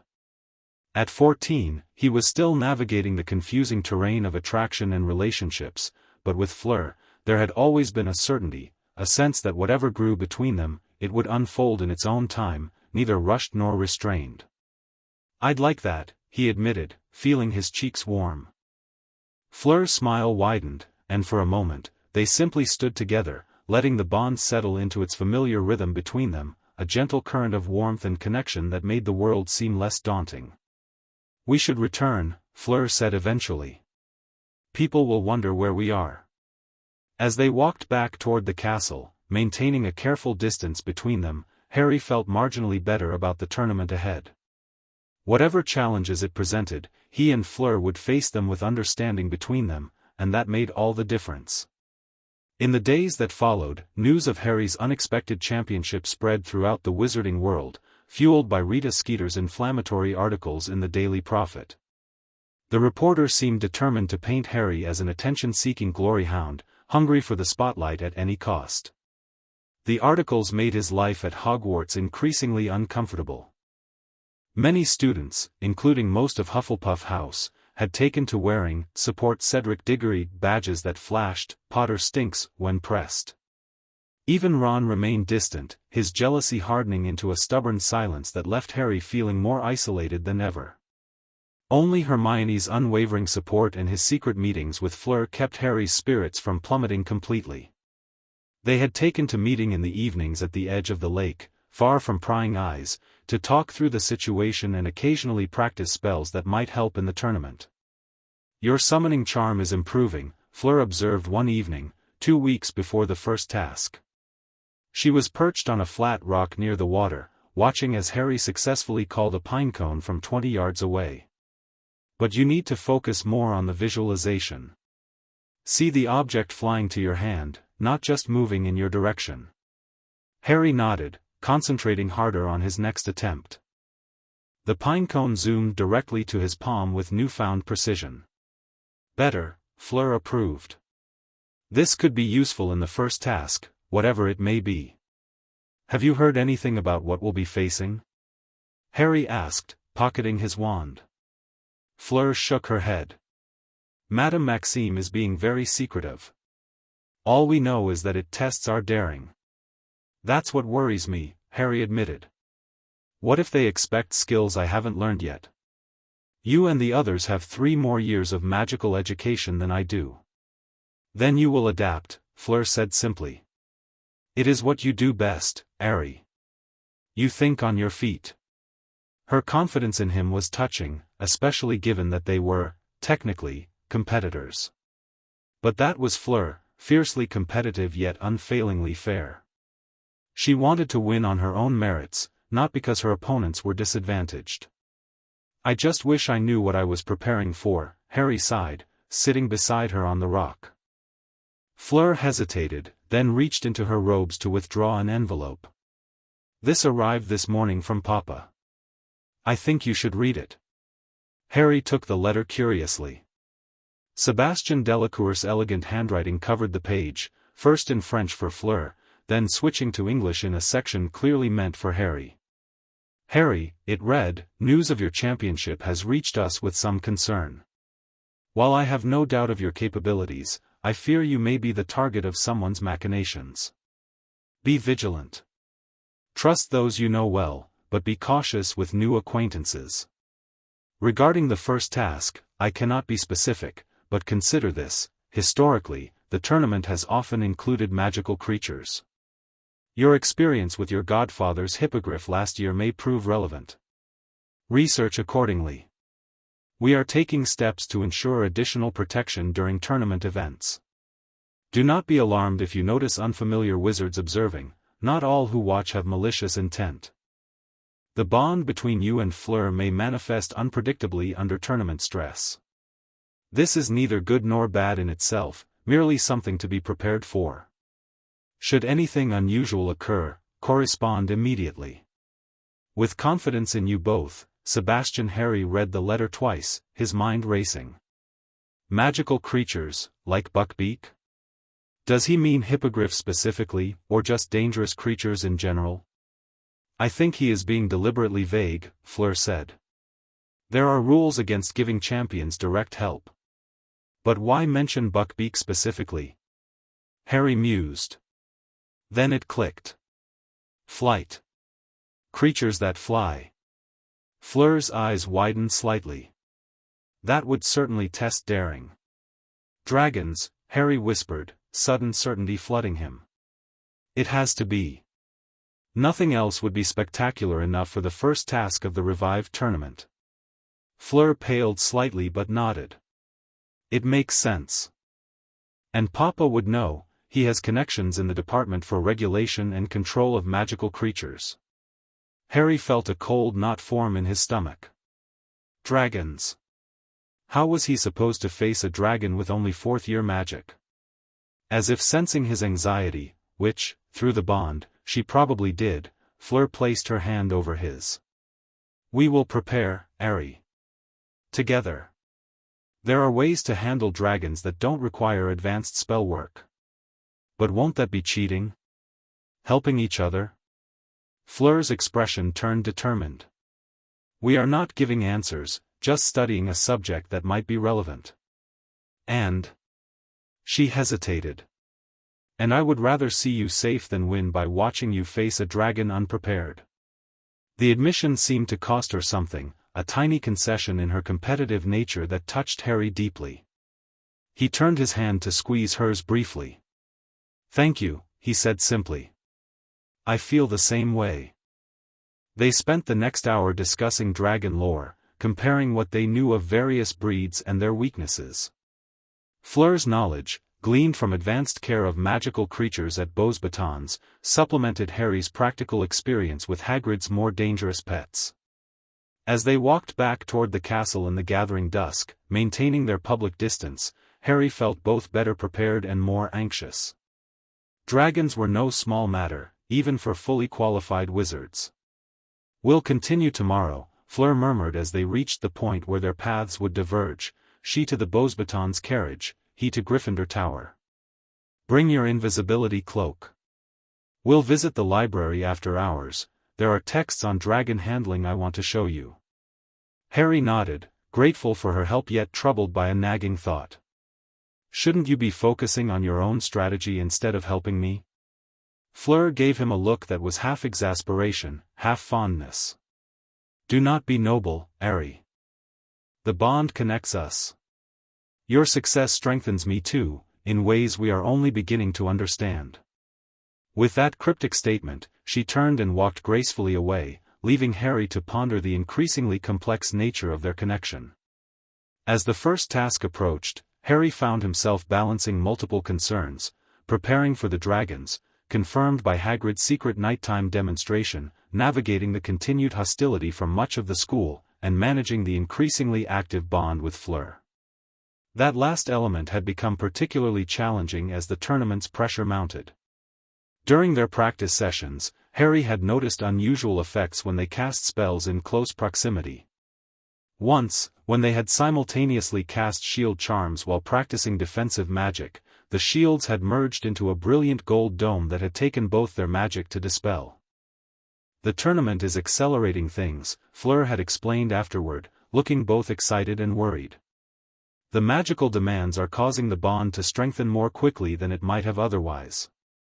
Now, on the morning of the first task, Harry sat at breakfast pushing food around his plate, too nervous to eat. Through the bond, he could feel Fleur's similar tension, tightly controlled beneath her composed exterior over at the Ravenclaw table. Courage, her voice seemed to whisper in his mind. Harry looked up, meeting her eyes briefly across the hall. She gave him the smallest of nods before returning to her conversation with a Beauxbatons classmate. You'll do fine, Harry, Hermione said beside him, mistaking the source of his momentary distraction. You've practiced the summoning charm until you could do it in your sleep. His plan was simple but sound: summon his firebolt and use flying skills to outmaneuver the dragon. It had been Fleur who had suggested it, pointing out that he should leverage his natural talents rather than trying to match the older champions in magical power. What if it doesn't work? He asked quietly. What if the summoning charm fails from that distance? It won't, Hermione assured him. But even if something goes wrong, you're resourceful. You'll find another way. Before Harry could respond, Professor McGonagall approached the table. Potter, the champions are congregating in the chamber off the hall after breakfast, she said, her voice unusually gentle. But the task's not till this afternoon. Harry protested, a fresh wave of anxiety washing over him. I'm aware of that, Potter, she said. The champions' families are invited to watch the first task. This is simply a chance for you to greet them. Family. The word sent a pang through Harry's chest. Who would come for him? The Dursleys would rather eat nails than watch him perform magic. When he entered the side chamber after breakfast, he found Cedric and his parents, Crumb with his taciturn father, and Fleur in animated conversation with her mother and father. But to Harry's astonishment, Apollon and Sebastian weren't alone. Surprise, called a familiar voice, and Harry found himself enveloped in a warm hug from Mrs. Weasley. Beside her stood Bill, sporting his long hair and fawn earring. Thought you could use some support, Bill explained with a grin. Charlie would have come too, but he's a bit busy with the you-know-whats. Harry felt a lump form in his throat. Thank you for coming. Both of you. Mrs. Weasley patted his cheek. As if we'd miss it. Though I wish the circumstances were less concerning. As they spoke, Sebastian Delacour approached, extending his hand to Harry with a warm smile that contained a warning to maintain their public acquaintance facade. Mr. Potter, he said formally. A pleasure to see you again. I understand you and Fleur have crossed paths before during your visits to France. Yes, sir, Harry replied, playing along. It's good to see you as well. Introductions were made between the Delacours and the Weasleys, with Sebastian smoothly explaining their previous connection to Harry through cultural exchange programs. Watching the skilled diplomat at work, Harry marveled at how Sebastian could tell perfect truths that nonetheless created a carefully curated impression. The morning passed in a blur of conversation and thinly veiled anxiety. Mrs. Weasley and Bill toured the grounds with Harry, providing welcome distraction, while the Delacours did the same with Fleur. Occasionally, their paths would cross, and Harry would feel the reassuring pulse of the bond between them, stronger now that both sets of family were present. All too soon, it was time. Professor McGonagall came to collect Harry, her face tight with concern as she led him toward the forest where an arena had been constructed for the first task. "Now, don't panic," she said, "just keep a cool head. We have wizards standing by to control the situation if it gets out of hand. The main thing is just to do your best, and nobody will think any the worse of you." Her unusual display of emotion only increased Harry's nerves. As they walked, he focused on the bond, drawing comfort from Fleur's presence ahead of him in the champion's tent. When he entered, she was pacing in a corner, her face pale but determined. Their eyes met briefly, a silent exchange of support flowing between them before they resumed their public personas of casual acquaintances. Bagman explained the task: retrieve a golden egg from a nesting dragon, and had them draw miniature versions from a bag to determine which breed they would face. Harry's heart sank when he picked the Hungarian horntail, notorious as the most dangerous of the four. Fleur would be going first against a Welsh green, then Krum, Cedric, and finally Harry. As Bagman left, Fleur approached Harry under the pretense of examining his miniature dragon. "Remember the plan," she murmured. "Play to your strengths."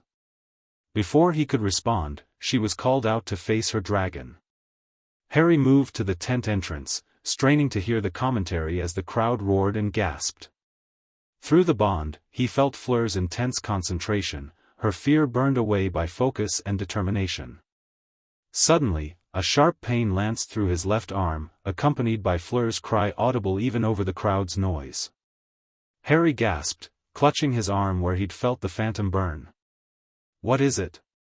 Cedric asked, looking concerned. "Nothing," Harry managed, forcing himself to breathe normally. "Just nerves." But it wasn't nothing. Somehow, through the bond, he had felt Fleur's injury. The connection between them had deepened beyond emotional echoes to include physical sensations. For the next few minutes, Harry endured the strange experience of feeling Fleur's exhaustion, pain, and finally triumph as the crowd erupted in cheers. When she returned to the tent, her sleeve was singed and a bandage wrapped her arm, but her eyes shone with accomplishment. "Well done," Harry said quietly as she passed. Her smile was tired but genuine. "Your turn will come soon enough." Krum went next, then Cedric, each returning with minor injuries but successful in their quest for the golden egg. Finally, Harry's name was called. As he stepped out into the arena, the roar of the crowd washing over him, Harry felt a sudden surge of strength and confidence that wasn't entirely his own. Through the bond, Fleur was supporting him, lending him her courage and determination. "I believe in you," her presence seemed to say. Taking a deep breath, Harry raised his wand and shouted, "Accio Firebolt." What followed was a desperate aerial battle with the horntail, a dance of fire and wind as Harry swooped and dived around the dragon's massive form. Drawing on his Quidditch skills, he teased and taunted the creature into rising from its nest just enough for him to dive past and snatch the golden egg. The crowd exploded as he landed, triumphant.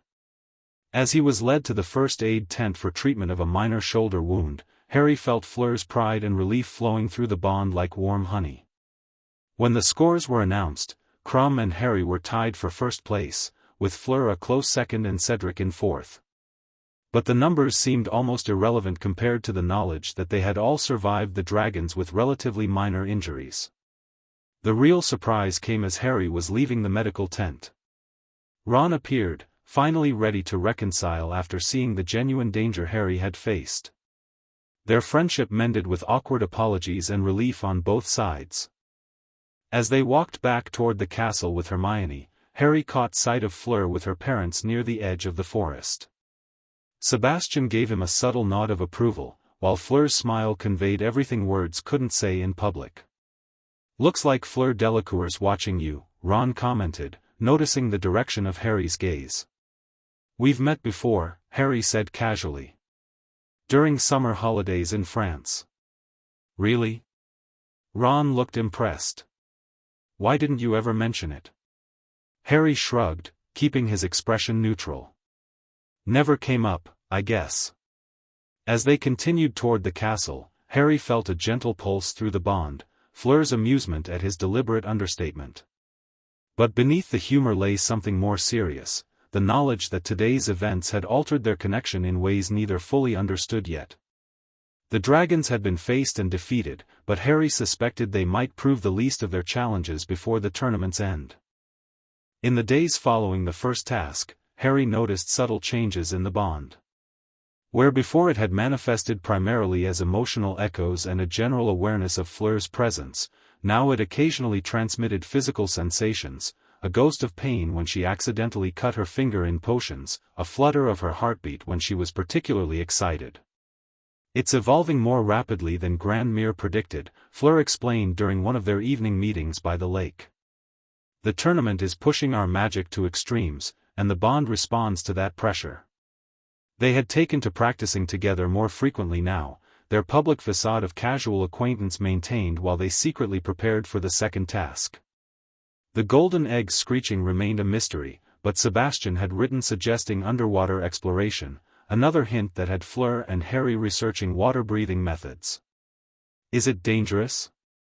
Harry asked, referring to the bond's acceleration. Could it harm us somehow? Fleur considered the question carefully. Not directly. But increased connection means increased vulnerability. If one of us is hurt badly enough. She didn't need to finish the thought. Harry understood the implication. What affected one might now affect both, at least to some degree.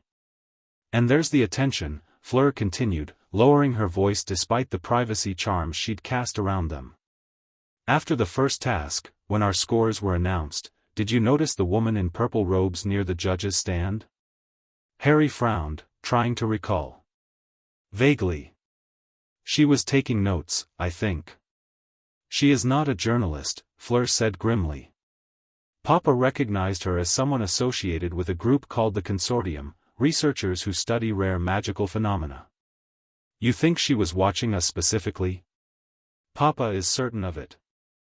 The way our magic manifested during the first task, your sudden surge of confidence just before facing the horntail, my unexpected ability to sense the dragon's movements before it attacked, these are not typical champion performances. Harry hadn't considered how his borrowed courage might have appeared to observers. Will they interfere somehow? Not during the tournament, Fleur assured him. Too many officials, too much scrutiny. But afterward. She trailed off, her concern evident. The implications troubled Harry, but there were more immediate concerns, like deciphering the golden egg's clue and preparing for the next task. Let's try opening it underwater, he suggested, returning to their earlier discussion. If Sebastian's hint is right, that might make a difference. Fleur nodded, rising gracefully from the rock where they'd been sitting. The prefect's bathroom would be perfect. It has a pool-sized tub. How do you know about the prefect's bathroom? Harry asked, surprised. A smile touched Fleur's lips. Roger Davies was quite eager to share information when I expressed interest in Hogwarts facilities. Harry felt an unexpected twinge of something that might have been jealousy. Fleur must have sensed it through the bond, because her smile widened slightly. Don't worry, Harry. I have no interest in Roger beyond his usefulness as an information source. I wasn't worried, Harry muttered, feeling his cheeks warm. Fleur laughed softly, the sound like silver bells in the evening air. The bath is on the 5th floor, behind a painting of Boris the Bewildered. The password is Pine Fresh. Meet me there at midnight. The suggestion sent another, different kind of warmth through Harry. Both of us? Together? Fleur rolled her eyes, though there was affection in the gesture. We will be fully clothed, examining the egg. Do not be so English. Despite her teasing, Harry noted the faint blush that colored her cheeks as well. The bond transmitted her own momentary embarrassment, quickly controlled but nonetheless present. It was oddly comforting to know she wasn't as composed as she appeared. That night, under his invisibility cloak, Harry made his way to the prefect's bathroom, the golden egg tucked under his arm. He arrived to find Fleur already there, the massive tub filled with warm water and bubbles. "I've set additional privacy charms," she said as he removed the cloak. "No one will disturb us." They sat at the edge of the tub, feet dangling in the water, and together submerged the egg beneath the surface. When Harry opened it, instead of shrieking, a haunting melody emerged, a song about treasures taken and an hour to search. "Mere people," Fleur breathed, recognizing the voices. "The next task involves the lake and the mere people colony that lives there." Harry listened carefully to the repeated verses. "They're going to take something we'll sorely miss and we'll have an hour to find it underwater. The question is, what will they take?" Fleur mused.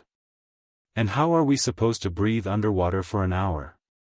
They spent the next hour discussing possibilities: bubblehead charms, which Fleur knew but Harry didn't, transfiguration, too advanced for Harry, magical plants like gillyweed, if they could obtain some. As they talked, sitting close together beside the steaming water, Harry became increasingly aware of Fleur's proximity, the scent of her perfume, the graceful movement of her hands as she explained spell techniques, the way her silvery hair caught the light from the mermaid-stained glass window. Through the bond, he sensed a similar awareness from her, a heightened consciousness of his presence that created a pleasant tension between them. "We should practice the bubblehead charm," Fleur suggested, her voice slightly huskier than normal. "I could teach you." "Now?" Harry asked, glancing at the water. Fleur nodded, standing and removing her outer robe to reveal a simple blouse and skirt beneath. "Just to get comfortable with the feeling of it." Harry followed suit, shrugging off his robes. As Fleur demonstrated the wand movement, he felt the bond vibrating between them, responsive to their focused intent and proximity. "Like this?" he asked, attempting to mimic her precise gesture. "Almost." She moved behind him, her hand covering his to guide the motion. A sharper flick at the end. The contact sent a surge of warmth through the bond, their magic responding to each other in ways that had nothing to do with the spell itself. When Fleur cast the charm successfully, the bubble that formed around her head had an unusual golden sheen to it. "That's strange," she said, her voice slightly muffled. "It's never looked like that before." When Harry managed a partial success, creating a bubble that lasted only 30 seconds before popping, his too had a golden tinge that neither could explain. They practiced for another hour, making progress but also growing increasingly aware of something shifting between them, the bond responding to their collaborative magic in new ways. By the time they decided to return to their respective dormitories, both were tired but buzzing with a strange energy that seemed to flow between them. "We'll continue tomorrow," Fleur said as they prepared to leave. "You're making good progress." "Thanks to you," Harry replied. Then, impulsively, he added, "Fleur, after the tournament, what happens with us?" "With the bond?" The question had been weighing on him, this connection that grew stronger every day, that tied them together in ways neither fully understood. Fleur's expression softened. "That depends on what we want to happen, Harry." She stepped closer, her blue eyes serious. "The bond creates possibility, but not obligation. What we build with it is our choice." "And what do you want?" Harry asked quietly. For a moment, Fleur seemed to struggle with words, unusual for someone normally so articulate. Then, instead of speaking, she leaned forward and pressed a gentle kiss to his cheek, lingering just a heartbeat longer than could be considered casual. "I want us to have the freedom to discover that answer together," she whispered. "Without pressure from the bond, from our families, or from those who might seek to influence us." Through the connection between them, Harry felt the complexity of her emotions, affection certainly, but also caution, determination, and a protective instinct that surprised him with its fierceness. "Then that's what we'll do," he promised. "Together." As they parted ways at the bathroom entrance, Harry under his cloak and Fleur with a disillusionment charm for protection, the bond hummed contentedly between them, a golden thread connecting them through the darkness of the castle. The weeks leading up to the Yule Ball brought new complications. As champions, both Harry and Fleur were required to open the dance with partners of their choice. For Harry, this presented an immediate dilemma. "I can't ask Fleur," he lamented to Hermione in the library. "It would draw too much attention to our connection." Hermione looked up from her ancient runes translation, her expression sympathetic. "And you can't go with someone else while she goes alone, either."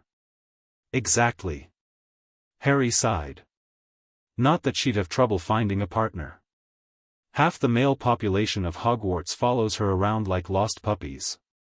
His tone must have revealed more than he intended, because Hermione gave him a knowing look. "It's not just the bond between you anymore, is it?" Harry felt his cheeks warm. "What do you mean?" "Oh, Harry." Hermione set down her quill. "You have feelings for her. Regular, ordinary teenage feelings, completely separate from your magical connection." Put so bluntly, Harry couldn't deny it. Over the years, his relationship with Fleur had evolved from childhood friendship to something more complex. The bond had facilitated their connection, but his feelings had developed independently, based on who she was, not what magic had created between them. "Is that wrong?" he asked quietly. "She's 3 years older than me." 3 years isn't so much," Hermione said practically. "And you've both experienced things that make you more mature than your ages might suggest." She hesitated, then added gently, "But the timing is complicated. You're 14, she's 17. You're both in different places in your lives right now." Harry nodded, acknowledging the truth in her words. "So what do I do about the ball?" "You both find appropriate partners and go as friends," Hermione suggested. "Perhaps you could have one dance together later in the evening. That wouldn't seem unusual, given your family's connection."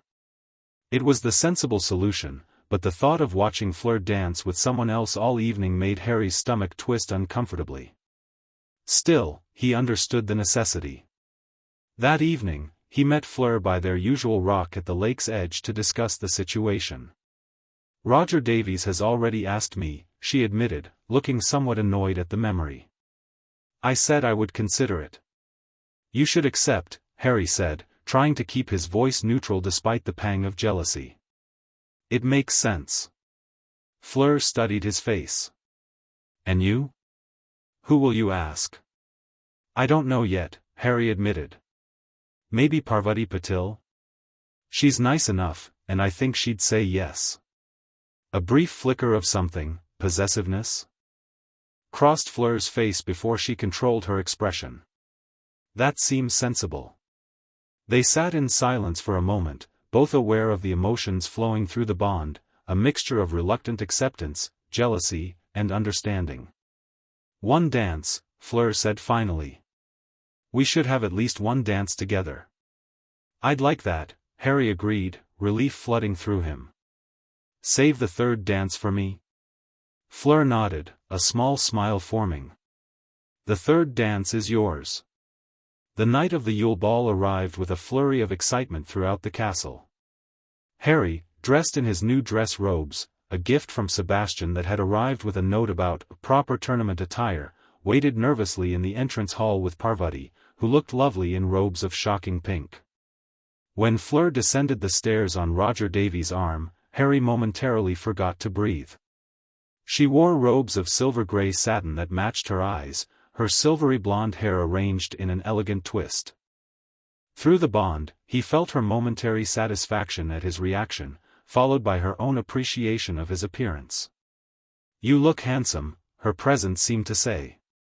The opening dance was a blur of formal steps that Harry had practiced with Professor McGonagall. Parvati, fortunately, was an excellent dancer who compensated for his occasional missteps. From across the dance floor, he caught glimpses of Fleur guiding a somewhat dazed-looking Roger through the waltz. As the third song began, a slower, more romantic piece, Harry excused himself from Parvati, who who was immediately asked to dance by a Durmstrang boy, and made his way around the edge of the dance floor toward Fleur. He arrived just as she was disentangling herself from Roger's rather possessive grip. "I believe this dance was promised to another, Roger," she was saying firmly. Davies looked disappointed but nodded reluctantly. "I'll get us some drinks while you dance with Potter." As Harry approached, Fleur turned to him with a smile of genuine pleasure. "Right on time, Harry." He extended his hand with more confidence than he felt. "May I have this dance, Miss Delacour?" "You may, Mr. Potter," she replied formally, though her eyes sparkled with private amusement. As they moved onto the dance floor, Harry placed his hand lightly on her waist, feeling the bond hum pleasantly at the contact. They began to move in perfect synchronicity, their steps matching as if they had practiced for weeks. "This feels familiar," Fleur murmured, her eyes never leaving his. Harry nodded, remembering their first dance 9 years ago at the wedding in France. Like coming full circle. As they turned around the floor, Harry became aware of subtle glances from other dancers and spectators. Their unusual grace had not gone unnoticed, nor had the fact that the two champions from different schools seemed remarkably comfortable together. "People are watching," he observed quietly. "Let them," Fleur replied, unconcerned. "We have every right to one dance." But it wasn't the casual observers that concerned Harry. Near the punch table, he spotted the woman in purple robes Fleur had identified earlier, the consortium representative, watching them with unconcealed interest. Through the bond, Harry sensed Fleur's awareness of the scrutiny and her defiant response to it. She deliberately executed a more complex turn, her hand squeezing his slightly as they moved in perfect harmony. "We are not a spectacle for their curiosity," her feelings seemed to say. As the song reached its final notes, Harry felt something unusual stirring in the bond, a concentration of energy between them, responding to their synchronized movements and shared emotions. A faint golden glow appeared briefly where their hands joined before fading away. "Did you see that?" he whispered as the music ended. Fleur nodded slightly, maintaining her composed expression. "The bond responds to the dance, as it did when we were children. We should separate now, before it becomes more noticeable." Reluctantly, Harry released her hand and stepped back, offering a formal bow that disguised the intensity of what had just occurred between them. "Thank you for the dance, Fleur." "The pleasure was mine, Harry," she replied with equal formality, though the bond transmitted her lingering excitement and concern. As they parted ways, returning to their respective dates, Harry felt the woman in purple watching him still. Whatever had happened during their dance had confirmed something for her, a suspicion or theory about the nature of their connection. The remainder of the ball passed in a haze of forced conversation with Parvati, who clearly would have preferred a more attentive date, occasional glimpses of Fleur keeping Roger at a polite distance, and growing tension between Ron and Hermione that culminated in a heated argument. By the time midnight approached, Harry was ready to escape the increasingly stifling atmosphere of the Great Hall. Parvati had long since abandoned him for more enthusiastic dance partners, leaving him free to slip outside for some fresh air. The rose garden had been transformed into a romantic grotto, with fairy lights illuminating winding paths between ornamental shrubs. Harry found a secluded bench far from the castle's light and sank onto it gratefully, loosening his collar. He had been sitting alone for only a few minutes when he felt Fleur's presence approaching through the bond. She appeared around a bend in the path, looking relieved to find him. "There you are," she said, joining him on the bench. "I managed to lose Roger by introducing him to some of my more willing classmates." Harry smiled despite his troubled thoughts. "That was clever of you."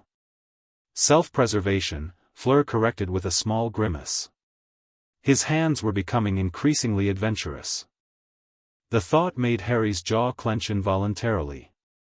"Did he? Nothing I couldn't handle," Fleur assured him, her expression softening at his protective reaction. "But I've had enough of pretense for one evening." They sat in comfortable silence for a moment, the bond settling into its usual warm current between them. In the distance, they could hear the faint music from the great hall and the occasional laugh or whisper from other couples who had sought the privacy of the gardens. "What happened when we danced, Fleur?" Harry asked finally. "That golden light." Fleur sighed, her breath forming a small cloud in the winter air. "The bond is reaching a critical stage. Grandmere warned me this might happen, moments of manifestation that can't be easily dismissed or hidden." "Is it dangerous?" "Not to us," she said. "But it makes concealing our connection much more difficult." She turned to face him more directly. "The woman from the consortium wasn't the only one watching. I saw one of Karkaroff's assistants taking particular interest as well." Harry frowned. "You think Durmstrang knows about the bond?" "I think knowledge of it is spreading," Fleur said grimly. "The question is, what will people do with that knowledge?" The implications hung between them, unspoken concerns about those who might seek to exploit or study their connection, who might view them as curiosities or tools rather than people. "We need to be more careful," Harry concluded. "No more public interactions that might trigger visible manifestations." Fleur nodded, though she looked unhappy about the necessity. "At least until after the tournament." The restriction felt like a step backward after years of growing closer, but Harry understood its importance. If their bond continued to manifest visibly, it would only draw more unwanted attention. "We still have our journals," he said, trying to find a bright side. "And our meetings by the lake." "And those will have to suffice," Fleur agreed, managing a small smile. "For now." As they rose to return to the castle separately, Fleur paused, her expression suddenly serious. "Harry," she said softly, "no matter what happens in the tournament or after, remember that the bond between us is ours to define. Not the consortium's, not our families, not anyone else's." "I know," Harry assured her, reaching out to briefly squeeze her hand. "Whatever it becomes, it will be our choice." The promise hung between them, as tangible as the golden light that had briefly connected their hands during the dance. Whatever challenges lay ahead, they would face them as they had faced everything else since that first meeting in France, together, yet independent, connected, yet free. The day of the second task dawned cold and grey, the February chill seeping through the castle walls and settling in Harry's bones as he made his way down to the lake. Thanks to Dobby's last-minute intervention, he had gillyweed clutched in his hand, his solution to an hour underwater. But his mind wasn't on the magical plant or even the task ahead. It was on Fleur's absence. She hadn't been at breakfast. Their usual morning exchange, a brief glance and nod across the great hall, hadn't happened. More worryingly, Harry couldn't feel her presence through the bond with the usual clarity. She was there, but muted somehow, as if a veil had been drawn between them. Even more concerning was Ron's absence. Hermione had disappeared the previous evening, summoned to Professor McGonagall's office, and now Ron was nowhere to be found either. As the pieces clicked together in his mind, Harry felt a cold dread that had nothing to do with the winter air.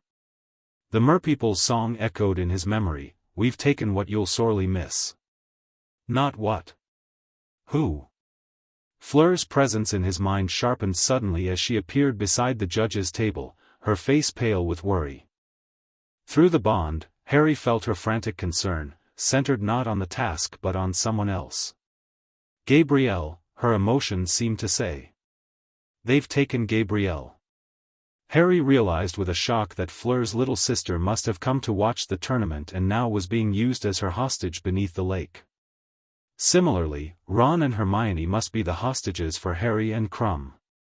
Cho Chang's absence suggested she was Cedric's treasure. As Bagman explained the task to the assembled crowd, Harry tried to project reassurance to Fleur through their connection. "We'll get them back. All of them." Whether she received the message or not, her eyes met his briefly across the platform, fierce determination replacing her panic.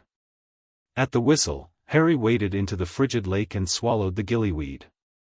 The transformation was uncomfortable but effective, gills sprouting at his neck, his hands and feet elongating into flipper-like appendages. With a final glance at Fleur, who was casting a perfect bubblehead charm with grim concentration, he dove beneath the surface. The underwater world was alien and eerie, green-tinged and filled with shadows. Harry swam steadily toward the center of the lake, following his instinct more than any clear direction. The bond seemed to function differently underwater, less emotional, more like a compass drawing him forward. Grindylows attacked him halfway to his destination, their long fingers grasping at his ankles. Harry fended them off with a well-placed relatio spell, but the encounter left him worried about the others, especially Fleur, whose Veela heritage made her particularly vulnerable to water-dwelling creatures. As if summoned by his concern, he felt a sharp spike of fear and pain through the bond. Without hesitation, Harry changed course, swimming rapidly toward the source of distress. He found Fleur surrounded by a swarm of Grindylows, their spindly bodies circling her like malevolent water insects. Her bubblehead charm was intact, but blood clouded the water around her leg where several creatures had managed to bite through her swimsuit. Harry didn't think, he simply acted. With a powerful kick, he propelled himself into the midst of the attack, sending jets of boiling water from his wand at the closest Grindylows. They scattered momentarily, giving him enough time to reach Fleur's side. Her eyes widened in recognition, relief flooding through the bond. Together, they fought off the remaining creatures, their spells somehow coordinating without verbal communication, Harry's relatio followed by Fleur's precisely aimed revulsion jinx. When the last Grindylow had fled, Fleur gripped Harry's arm, her expression desperate even behind the bubble surrounding her head. She pointed downward and made a cradling motion. "Gabrielle," her eyes seemed to say. "Help me find Gabrielle." Harry nodded, understanding perfectly. Together, they swam deeper into the lake, following the strange pull of the bond that seemed to be guiding them toward the merpeople's village. What they found in the village square made Fleur's panic understandable. 4 hostages were tied to a large stone statue: Ron, Hermione, Cho, and tiny Gabrielle Delacour, her silvery hair floating around her unconscious face like a halo. The merpeople circled with tridents, watching the approaching champions with suspicious eyes. Fleur surged forward toward her sister, but 2 mermen blocked her path, shaking their heads and pointing to their watches. "Only your own," their gestures seemed to indicate. Harry assessed the situation quickly. He and Fleur had arrived before Cedric or Crumb. The rules stated each champion should retrieve only their own hostage, but the song's threat, "Too late, it's gone, it won't come back," echoed ominously in his mind. Would the organizers really let a child drown if Fleur failed? Harry doubted it, but the terror flowing through the bond from Fleur was very real. Her Veela nature, always protective of family, was in full defensive mode. Making a split-second decision, Harry swam to the merman who appeared to be the leader and attempted to negotiate. Through a combination of gestures and garbled underwater speech, he conveyed that both he and Fleur wanted to save Gabrielle. The chieftain seemed unmoved until Harry impulsively reached for Fleur's hand. The moment their fingers touched, the now familiar golden glow enveloped their joined hands, visible even underwater, illuminating the murky village square like a miniature sun. The merpeople recoiled, hissing and chattering among themselves. Whatever the light signified clearly held meaning for them, because after a brief conference, the chieftain nodded reluctantly and gestured toward Gabrielle. Relief flooded through the bond as Fleur darted forward to free her sister. Harry moved to release Ron, but hesitated at Hermione's still form. Crumb was nowhere to be seen, and time was running short. Through the bond, he felt Fleur's understanding and support. Without words, a plan formed between them: Harry would take both Ron and Hermione, Fleur would manage with Gabrielle. If Crumb arrived before they left, they would leave Hermione; if not, they wouldn't risk her safety. Just as Harry was about to cut Hermione free, a half-transformed Crumb appeared, his head now a shark's, his body still human. He pushed Harry aside and severed Hermione's bonds with a snap of his powerful jaws before dragging her upward. With the immediate crisis resolved, Harry released Ron while Fleur freed Gabrielle. But as they prepared to ascend, Fleur suddenly clutched at her throat, panic flaring through the bond. Her bubblehead charm was failing, the golden bubble flickering and shrinking around her face. Without hesitation, Harry swam to her side, still able to breathe through his gills. In a desperate gamble, he placed his hands on either side of her face and focused all his will on sharing his gillyweed-granted ability. "Breathe," he thought fiercely. "Breathe with me." For a moment, nothing happened. Then the golden light appeared again, flowing from Harry's gills to Fleur's throat. Her eyes widened as she felt the change, not gills forming, but the magic of the gillyweed somehow extending to include her in its effects. It was unprecedented, impossible according to everything they knew about magical properties. Yet through the bond, they were sharing not just emotion or sensation, but actual magical effects.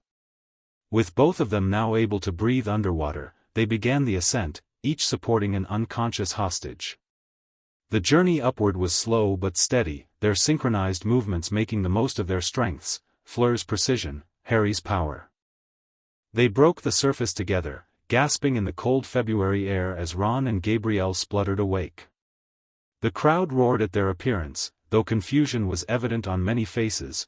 Why had Harry and Fleur emerged simultaneously when they had entered the water at different times? As they swam toward the shore, the shared gillyweed effect faded, leaving Fleur fully human again. The bond between them settled back into its normal state, though both could sense a change had occurred, a deepening, a new dimension to their connection. Fleur's parents rushed to the water's edge as they approached, Sebastian helping Gabrielle while Apollon wrapped Fleur in a thick blanket.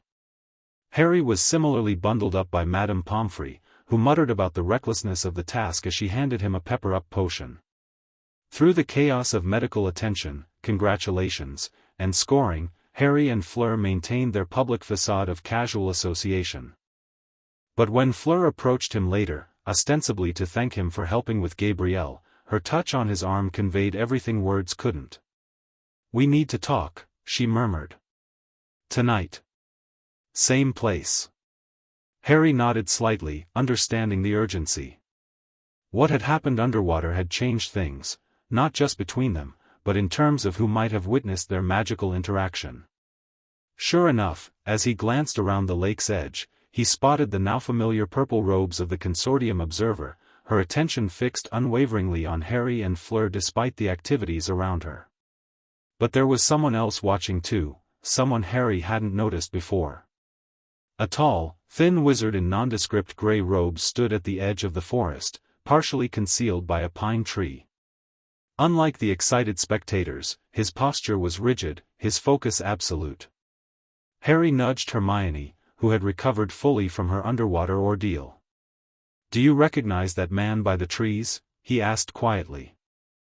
Hermione followed his gaze, frowning slightly. "No. But he's wearing British ministry robes, the kind the unspeakables use." Her eyes widened slightly. "Harry, I think he's from the Department of Mysteries."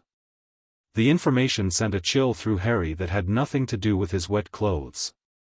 The Department of Mysteries was the most secretive branch of the ministry, rumored to study the deepest, most powerful aspects of magic. And now they were watching him and Fleur. As the champions and spectators began to disperse, heading back to the castle for warm showers and celebration, Harry felt a growing sense of unease.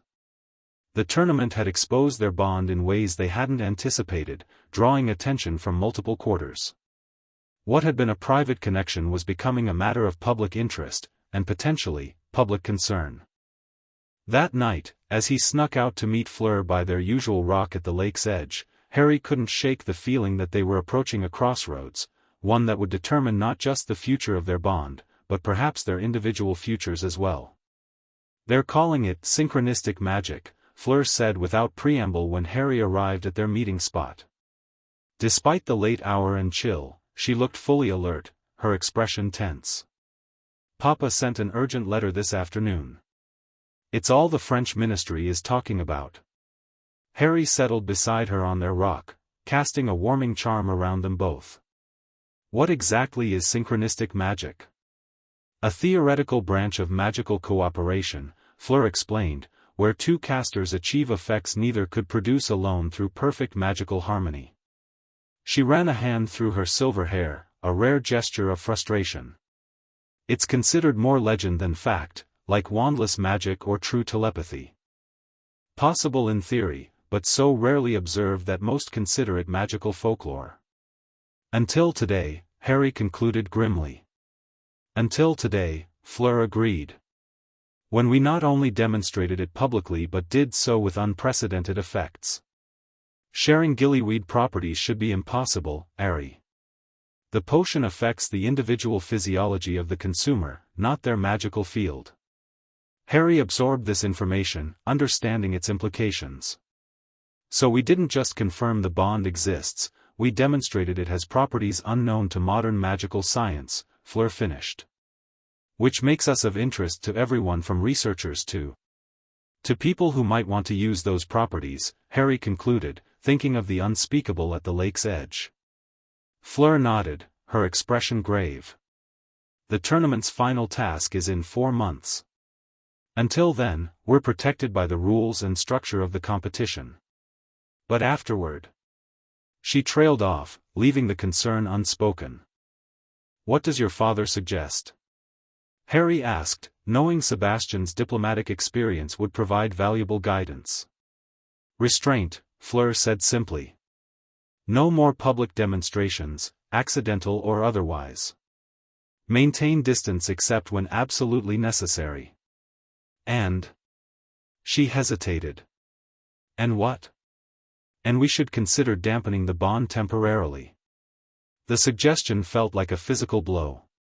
Dampening it? Is that even possible? Grandmere sent instructions, Fleur explained, not meeting his eyes. A potion and ritual that would mute the connection between us, not sever it, just reduce its visibility. Harry stared at her, hurt and confusion flowing through the bond before he could control his reaction. You want to do this? Of course I don't want to, Fleur replied, frustration coloring her voice. But I'm trying to think practically. The attention we're receiving, it's dangerous, Harry. Not just for us, but potentially for our families as well. She finally looked at him directly, her blue eyes fierce with protective determination. The consortium doesn't just study rare magic, they sometimes attempt to harness it. And the Department of Mysteries has authority to secure magical phenomena they deem significant to national security. The implications sank in slowly. You think they might try to separate us? Or, control us somehow? I think powerful people fear what they don't understand, Fleur said quietly. And right now, no one fully understands what's happening between us, not even ourselves. Harry fell silent, processing everything. The bond had become such an integral part of his life over the past 9 years, a constant comfort, a connection to someone who truly understood him. The thought of muting it, even temporarily, felt like contemplating voluntary blindness. Yet he couldn't dismiss Fleur's concerns. The tournament had exposed them in ways they hadn't anticipated, and the consequences could extend far beyond unwanted attention. How long would the dampening last? He asked finally. A few months, perhaps longer if necessary, Fleur replied. Until the scrutiny diminishes or we're better positioned to manage it. And it wouldn't harm the bond permanently? Grandmere assures me it's reversible, Fleur said, though Harry detected a hint of uncertainty through their connection. The magic was ancient and rarely used, there were always risks. When would we need to decide? He asked, needing time to think. Soon, Fleur admitted. The potion takes a lunar cycle to brew, and the ritual must be performed at the dark of the moon. They sat in troubled silence for several minutes, both acutely aware of the bond flowing between them, the connection they were considering temporarily diminishing. It felt like a betrayal of something sacred, yet also like a necessary protection of that same sacred thing. There might be another option, Harry said slowly, an idea forming. What if, instead of dampening the bond, we learned to control its visible manifestations better? Fleur looked intrigued but skeptical. How? We've tried before, and in moments of strong emotion or magical stress, it still appears. We've practiced separately, Harry pointed out. What if we train together specifically to manage the bond's visible effects? Like learning occlumency, but for our connection. The suggestion sparked hope in Fleur's eyes. It would be challenging, especially given our need to maintain public distance. But worth trying before we resort to dampening, Harry insisted. We have 4 months until the tournament ends. Let's use that time to master the bond rather than mute it. Fleur considered this, weighing the risks against the potential benefits. We would need to be extremely careful. More privacy charms, more secluded locations for practice. I can borrow more books on mental disciplines from Hermione, Harry suggested. And maybe Sebastian could send resources on bond magic that might help.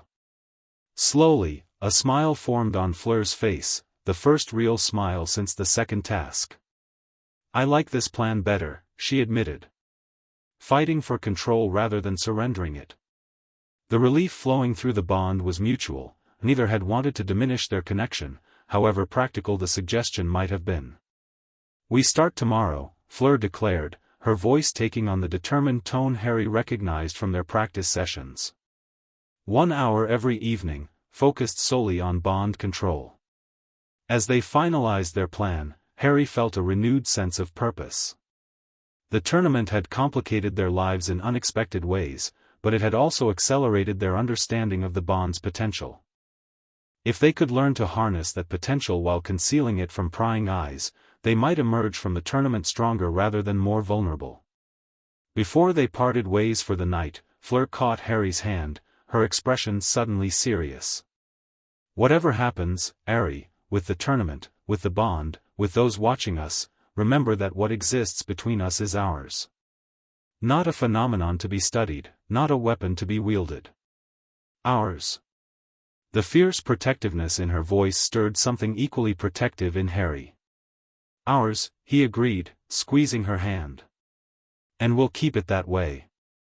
As he made his way back to Gryffindor Tower under his invisibility cloak, Harry couldn't shake the feeling that the third task would bring challenges far beyond whatever obstacle course the judges designed. The true test would be maintaining control of their own destiny in the face of growing interest from powerful forces who saw them as something to be studied, used, or controlled. For the first time, Harry understood that their bond wasn't just a personal connection, it was potentially a power that others might covet. And that made it both precious and dangerous in ways he was only beginning to comprehend. The months leading up to the final task were a delicate balancing act. Harry and Fleur maintained their public facade of casual acquaintance while intensifying their private training in bond control.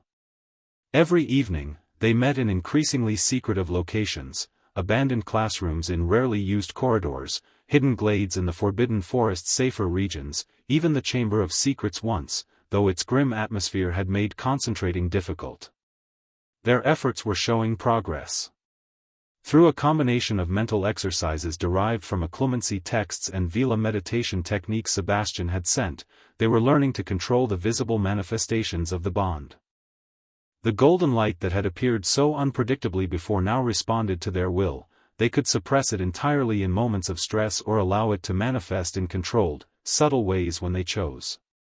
It's like learning to regulate your breathing, Fleur explained during one session in late May, a week before the final task. The bond's energy is always there, but we're developing the muscles to direct its flow. They sat cross-legged, facing each other in a small clearing near the lake, their hands almost but not quite touching, a practice position they had found effective for control exercises. I can feel it now, Harry agreed, his eyes closed in concentration. Like a current we can channel rather than just experience. Through the bond, he sensed Fleur's satisfaction with his progress. At 17, she had more experience with magical discipline than 14-year-old Harry, but he had been a quick study, his natural aptitude for defense against the dark arts translating well to these mental techniques. Let's try something new, Fleur suggested. Instead of suppressing the visible manifestation entirely, let's see if we can localize it, keep it contained to just our joined hands, for instance. Harry nodded, opening his eyes to meet hers. They had discovered that eye contact intensified the bond, making control exercises both more challenging and more effective. Slowly, deliberately, they brought their palms together. The familiar warm current of the bond surged between them, stronger after months of focused practice. Previously, this level of contact would have created a visible golden aura around both their bodies. Now, with careful concentration, they managed to contain the glow to just their touching palms, a small pool of golden light cupped between their hands. Perfect, Fleur breathed, her eyes reflecting the soft illumination. Now, let's see if we can direct it. Together, they focused on moving the energy, channeling it up one arm, across shoulders, down the other arm, creating a controlled circuit of light between them. It was exhausting work, requiring intense concentration, but the results were remarkable, a demonstration of bond magic controlled with precision rather than merely experienced. As they finally released their hands, letting the golden light fade, both were tired but exhilarated. "We've made incredible progress," Fleur said, brushing a strand of silvery hair from her face. 2 months ago, this level of control seemed impossible. Harry nodded, feeling a mixture of pride and caution. The question is whether it will hold under the pressure of the third task. The maze will test us in ways we can't predict. The final challenge had been revealed the previous week, a massive hedge maze filled with obstacles and creatures, with the Triwizard Cup hidden at its center. The champions would enter according to their current point standing, with Harry and Cedric going first, followed by Crumb, then Fleur. "We should discuss strategy," Fleur said, her expression growing serious. "Not for winning, we each compete on our own merits, but for managing the bond while separated in the maze." It was a concern they had both considered. Their control exercises had all been conducted in close proximity. The maze would put physical distance between them, straining their ability to regulate the bond's manifestations. The emotional echo should still function, Harry reasoned. "We can use it as a kind of check-in system. If one of us encounters serious danger, the other will feel it." Fleur nodded thoughtfully. "And we maintain the suppression techniques regardless. No visible manifestations, even if we happen to encounter each other in the maze." "Agreed," Harry said. "The last thing we need is for the bond to reveal itself spectacularly just as everyone is watching for the tournament's conclusion." They had become increasingly aware of the observers tracking their interactions. Besides the consortium representative and the occasional ministry unspeakable, several other unknown watchers had appeared at Hogwarts in recent weeks, ostensibly as tournament guests, but with attention too specifically focused on Harry and Fleur to be coincidental. Sebastian's letters had grown more cautious, often written in coded language that referenced their summers in France rather than explicitly mentioning the bond. His diplomatic contacts were reporting increased interest in rare magical phenomena within multiple ministries, not just Britain and France, but across Europe. "Papa believes the final task will be decisive," Fleur said quietly. "Not just for the tournament, but for us. How we handle the bond under pressure will determine much of what follows." Harry understood the implication. If they could maintain control despite the maze's challenges, they might convince observers that their connection, while unusual, was not extraordinarily powerful or worthy of intervention. If they failed, revealing spectacular synchronistic magic like they had during the second task, the scrutiny would only intensify. "We'll manage it," Harry said with more confidence than he felt. "We've prepared as well as we possibly can." Fleur studied him for a moment, then smiled softly. "Yes, we have. And whatever happens." She hesitated, then continued more firmly, "Whatever happens, we face it together. Even separated in the maze, we are connected." The words warmed Harry more than he could express. After 9 years bound by this mysterious connection, he had come to treasure not just the magic between them but the partnership it had fostered, the absolute certainty that neither stood truly alone, whatever challenges they faced. As they prepared to return to the castle separately, Fleur stopped him with a light touch on his arm. "One more thing, Harry," she said, her blue eyes serious. "If you win the tournament, and you might, with your talent and determination, take the cup with pride. Don't worry about me or my ambitions. I want this victory, yes, but I want it fairly earned. Promise me you won't hold back for my sake." The request touched him deeply, her competitive spirit balanced with genuine support for his success. "I promise," he said solemnly. "And the same goes for you. No holding back because I'm younger or because of the bond. We each do our best, and whatever happens, happens." Fleur nodded, satisfied. Then, with a quick glance around to ensure they were truly alone, she leaned forward and pressed a kiss to his cheek, lingering just long enough to send a pleasant warmth through the bond. "For luck," she whispered, before turning and making her way back toward the Beauxbatons carriage, her silvery hair catching the last light of sunset. Harry watched her go, touching the spot where her lips had been. Through the bond, he felt her lingering affection, her determination, and beneath it all, a protective fierceness that matched his own. Whatever the maze might hold, whatever observers might be watching, he and Fleur would face it as they had faced everything since that first dance 9 years ago, connected by a bond of their own making, their own choosing, their own defining. And no one, not the consortium or the ministry or anyone else, would take that from them. The evening of the third task arrived with an air of finality. As Harry took his place at the entrance to the towering hedge maze, he felt the anticipation of the crowd pressing against him like a physical force. Somewhere in the stands, the Weasleys cheered alongside Hermione, while the Delacours watched with more complex emotions, their knowledge of what truly hung in the balance setting them apart from the other spectators. Through the bond, Harry felt Fleur's presence, calm, centered, focused.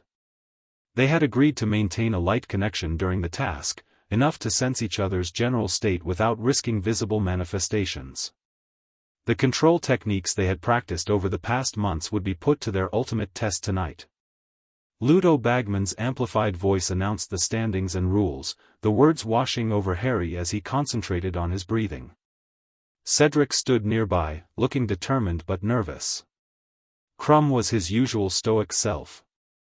And Fleur, positioned at the fourth entrance to the maze, appeared perfectly composed, though Harry could feel the tightly controlled nerves beneath her serene exterior. "On my whistle, Harry and Cedric," Bagman called. 3, 2, 1, the shrill sound pierced the air, and Harry entered the maze alongside Cedric. The high hedges immediately muffled the sounds of the crowd, creating an eerie silence broken only by their footsteps. At the first fork, they nodded to each other and separated, Cedric going left, Harry right. The initial challenges were manageable, a boggart that Harry dispatched with a firm, ridiculous, one of Hagrid's blast-ended scruts that he narrowly avoided. He navigated by keeping the cup's general direction in mind, using the 4-point spell Hermione had helped him practice to maintain his orientation. Through the bond, he sensed Fleur's progress, her entrance to the maze, her encounters with obstacles of her own. They maintained their emotional distance as planned, only the barest awareness of each other's presence flowing between them. Things changed about 20 minutes into the task. Harry had just rounded a corner when he felt a spike of alarm through the bond, sharp, sudden fear from Fleur that made him stop in his tracks. He fought the instinct to reach out to her mentally, to strengthen the connection and check on her status. They had agreed, minimal contact only, no matter what. But the fear continued, escalating into panic and then, most worryingly, a strange blankness, as if her consciousness had suddenly dimmed. Harry hesitated, torn between their agreement and his growing concern. Had she been injured? Knocked unconscious? Before he could decide how to respond, a scream cut through the maze, Fleur's voice, high and terrified, then abruptly silenced. The sound came from somewhere to his left, not far away. Harry broke into a run, forgetting caution, forgetting the tournament itself. Through the bond, he reached out desperately, trying to sense her presence. "Fleur!" he called mentally. "Fleur, answer me." Nothing. Not even the emotional echo that should always be present. It was as if a door had closed between them, not severed, but blocked somehow. He rounded another corner and froze. Fleur lay on the ground, unnaturally still, her wand a few feet from her outstretched hand. Standing over her was Victor Crumb, his face oddly blank, wand still pointed at her fallen form. "What did you do?" Harry demanded, raising his own wand. Crumb turned slowly, his movements jerky and unnatural. His eyes were glazed, unfocused, the unmistakable signs of the Imperious curse. Before Harry could react, Crumb raised his wand and fired a Cruciatus curse. Harry dove aside, the painful spell missing him by inches. Rolling to his feet, he shouted, "Stupefy!" The red jet of light hit Crumb squarely in the chest, sending him crumpling to the ground beside Fleur. Harry rushed forward, dropping to his knees beside her still form. Fear clutched at his chest as he gently turned her over, searching for signs of life. She was breathing, but unconscious, stunned, most likely, rather than more seriously harmed. "Renervate," he whispered, touching his wand to her chest. Nothing happened. Whatever spell Crumb had used under the influence of the Imperious, it wasn't a standard stunning spell. Harry fought down his rising panic, focusing instead on the bond. With Fleur unconscious, the risk of visible manifestation was minimal, her control had to be conscious to function. Deliberately, he placed his hand over hers and opened himself fully to the bond, allowing the golden light to flow between them. It appeared immediately, wrapping around their joined hands and spreading up Fleur's arm toward her heart. "Come back," Harry murmured, pouring his will into the connection. "Come back to me, Fleur." For a moment, nothing changed. Then her eyelids fluttered, and the bond surged with renewed energy as her consciousness began to return. The golden light pulsed once, brightly, before Harry hastily suppressed it, regaining control as her awareness grew. Fleur's eyes opened, confusion giving way to recognition as she focused on Harry's face. "Harry," she whispered, her voice hoarse. "What happened?" "Crumb attacked you," Harry explained quickly. "But he was being controlled, the Imperious curse. Someone else is in the maze, Fleur. Someone who doesn't belong here." Understanding dawned in her eyes, along with alarm. "The cup, it could be a trap." Harry nodded grimly, helping her sit up. "Can you stand? We should send up red sparks for Crumb and get you out of here too." Fleur shook her head firmly, already reaching for her wand. "I'm continuing the task. We need to warn Cedric, he could be the next target."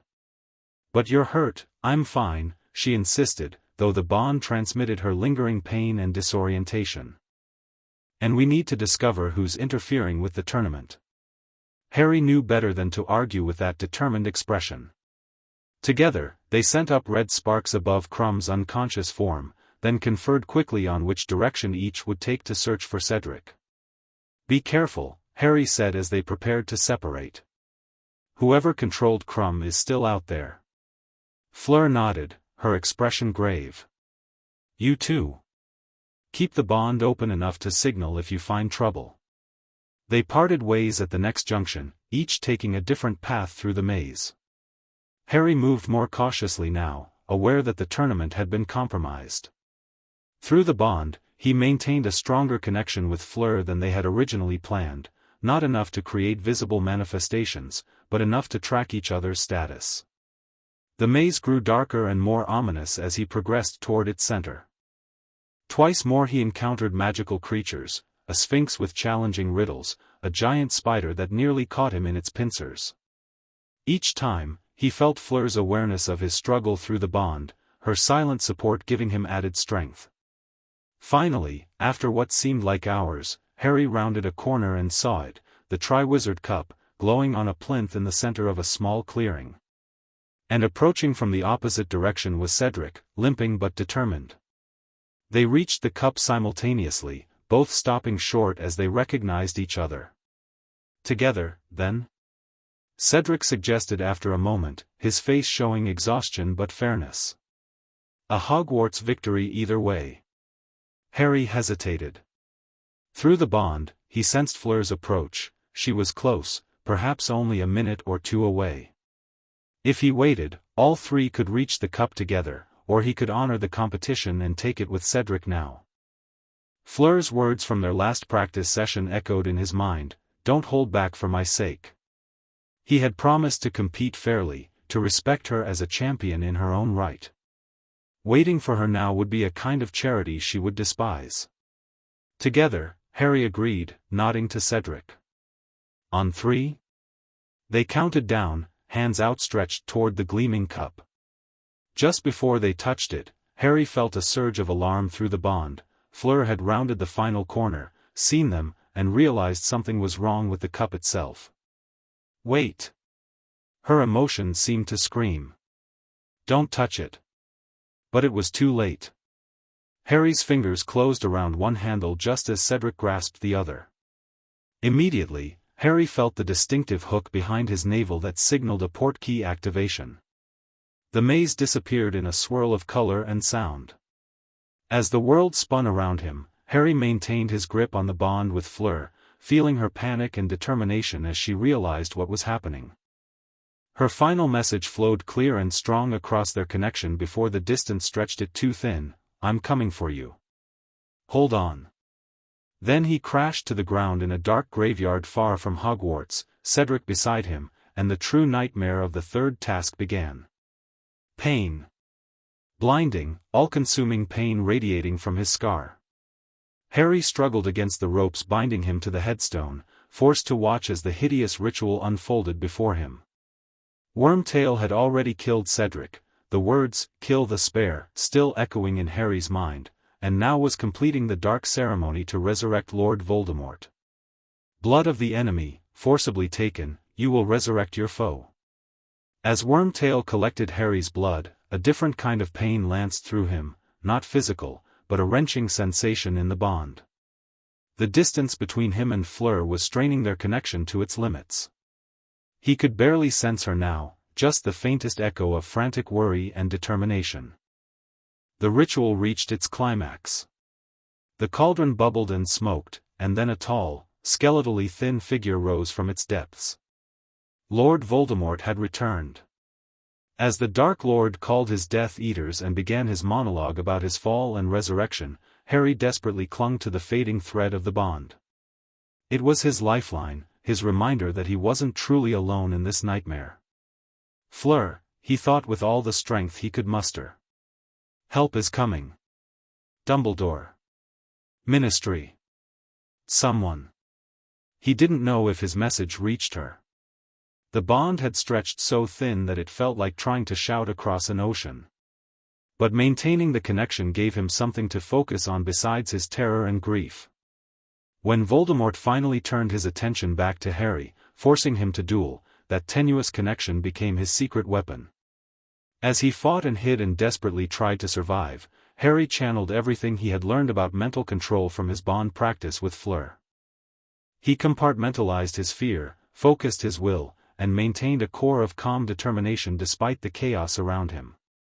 The moment their wands connected, creating the golden cage of Priori Incantatem, Harry felt something extraordinary. The bond with Fleur suddenly strengthened, as if the Priori effect had somehow amplified all magical connections. Through that reinforced link flowed not just Fleur's emotions but what felt like her actual magical strength, bolstering his own as he fought to maintain the connection between the wands. Ghostly figures emerged from Voldemort's wand: Cedric, an old man, Bertha Jorkins, and finally, miraculously, the echoes of his parents. They surrounded him, offering protection and guidance. "When the connection is broken, we will linger for only moments," his father's ghost explained quickly. "But we will give you time to reach the port key. Take my body back, will you?" Cedric's echo added. "Take my body back to my father." "I will," Harry promised, tears streaming down his face. "Fleur," he whispered to his mother's shade, "tell her I'm coming back." His mother's ghostly face showed confusion at the unfamiliar name, but she nodded. "We're so proud of you, Harry. So proud. Now, be ready to run, do it now. Now!"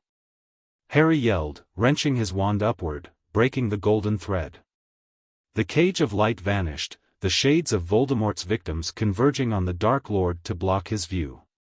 Harry ran as he had never run before, zigzagging behind headstones, feeling curses narrowly missing him as Voldemort screamed commands to his Death Eaters. "Stun him! Accio!" Harry shouted, pointing his wand at the Triwizard Cup as he dove toward Cedric's body. The cup flew through the air into his outstretched hand just as his other arm wrapped around Cedric's lifeless form. The hook behind naval sensation jerked him away from the graveyard, Voldemort's scream of rage fading as he spun through whirling darkness. Through the chaos, he felt the bond with Fleur surging back to full strength as the distance between them decreased. He crashed onto the ground at the edge of the maze, Cedric's body beside him, the cup rolling away across the grass. Immediately, the sounds of the crowd washed over him, initial cheers turning to confused murmurs, then screams as people realized something was terribly wrong. Through the haze of pain and exhaustion, Harry felt Fleur's presence approaching rapidly.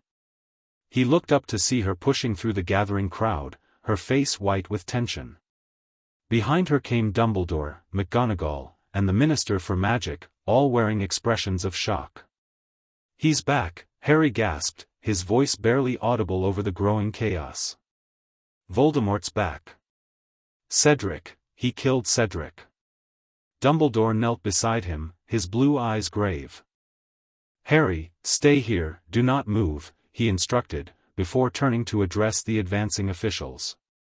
But someone else reached Harry first, Professor Moody, his magical eye spinning frantically as he pulled Harry to his feet.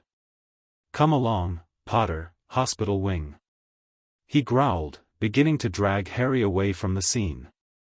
Through his disorientation, Harry felt a sharp warning pulse through the bond. Fleur, still trying to reach him through the crowd, had sensed something wrong about Moody's intervention. Her alarm clarified his own confused thoughts. Why would Moody take him away from Dumbledore at such a moment? "Professor," Harry resisted, trying to pull away. "I need to tell Dumbledore what happened." After the hospital wing, Moody insisted, his grip tightening painfully on Harry's arm. "You're in shock, boy." As Moody forcibly led him toward the castle, Harry felt Fleur's panic surging through the bond. She had lost sight of him in the crowd but was desperately trying to alert others to his removal from the scene. Inside the castle, Moody's behavior grew increasingly erratic. He questioned Harry intensely about the graveyard, about Voldemort's return, showing a knowledge and interest that went beyond professional concern. When he finally revealed himself as the one who had placed Harry's name in the Goblet of Fire, who had manipulated the entire tournament to deliver Harry to Voldemort, everything clicked into place. "The Dark Lord failed to kill you, Potter," Moody snarled, raising his wand. "But I won't disappoint him. You've been so useful," but now, the door exploded inward before he could finish. Dumbledore stood in the doorway, his wand extended, with Professor McGonagall and Snape right behind him. And there, pushing past Snape with a ferocity that startled everyone, was Fleur Delacour. What followed was a blur of revelations. Moody revealed as an impostor through Polyjuice Potion, Barty Crouch Jr. unmasked, Veritaserum administered, and the full plot exposed.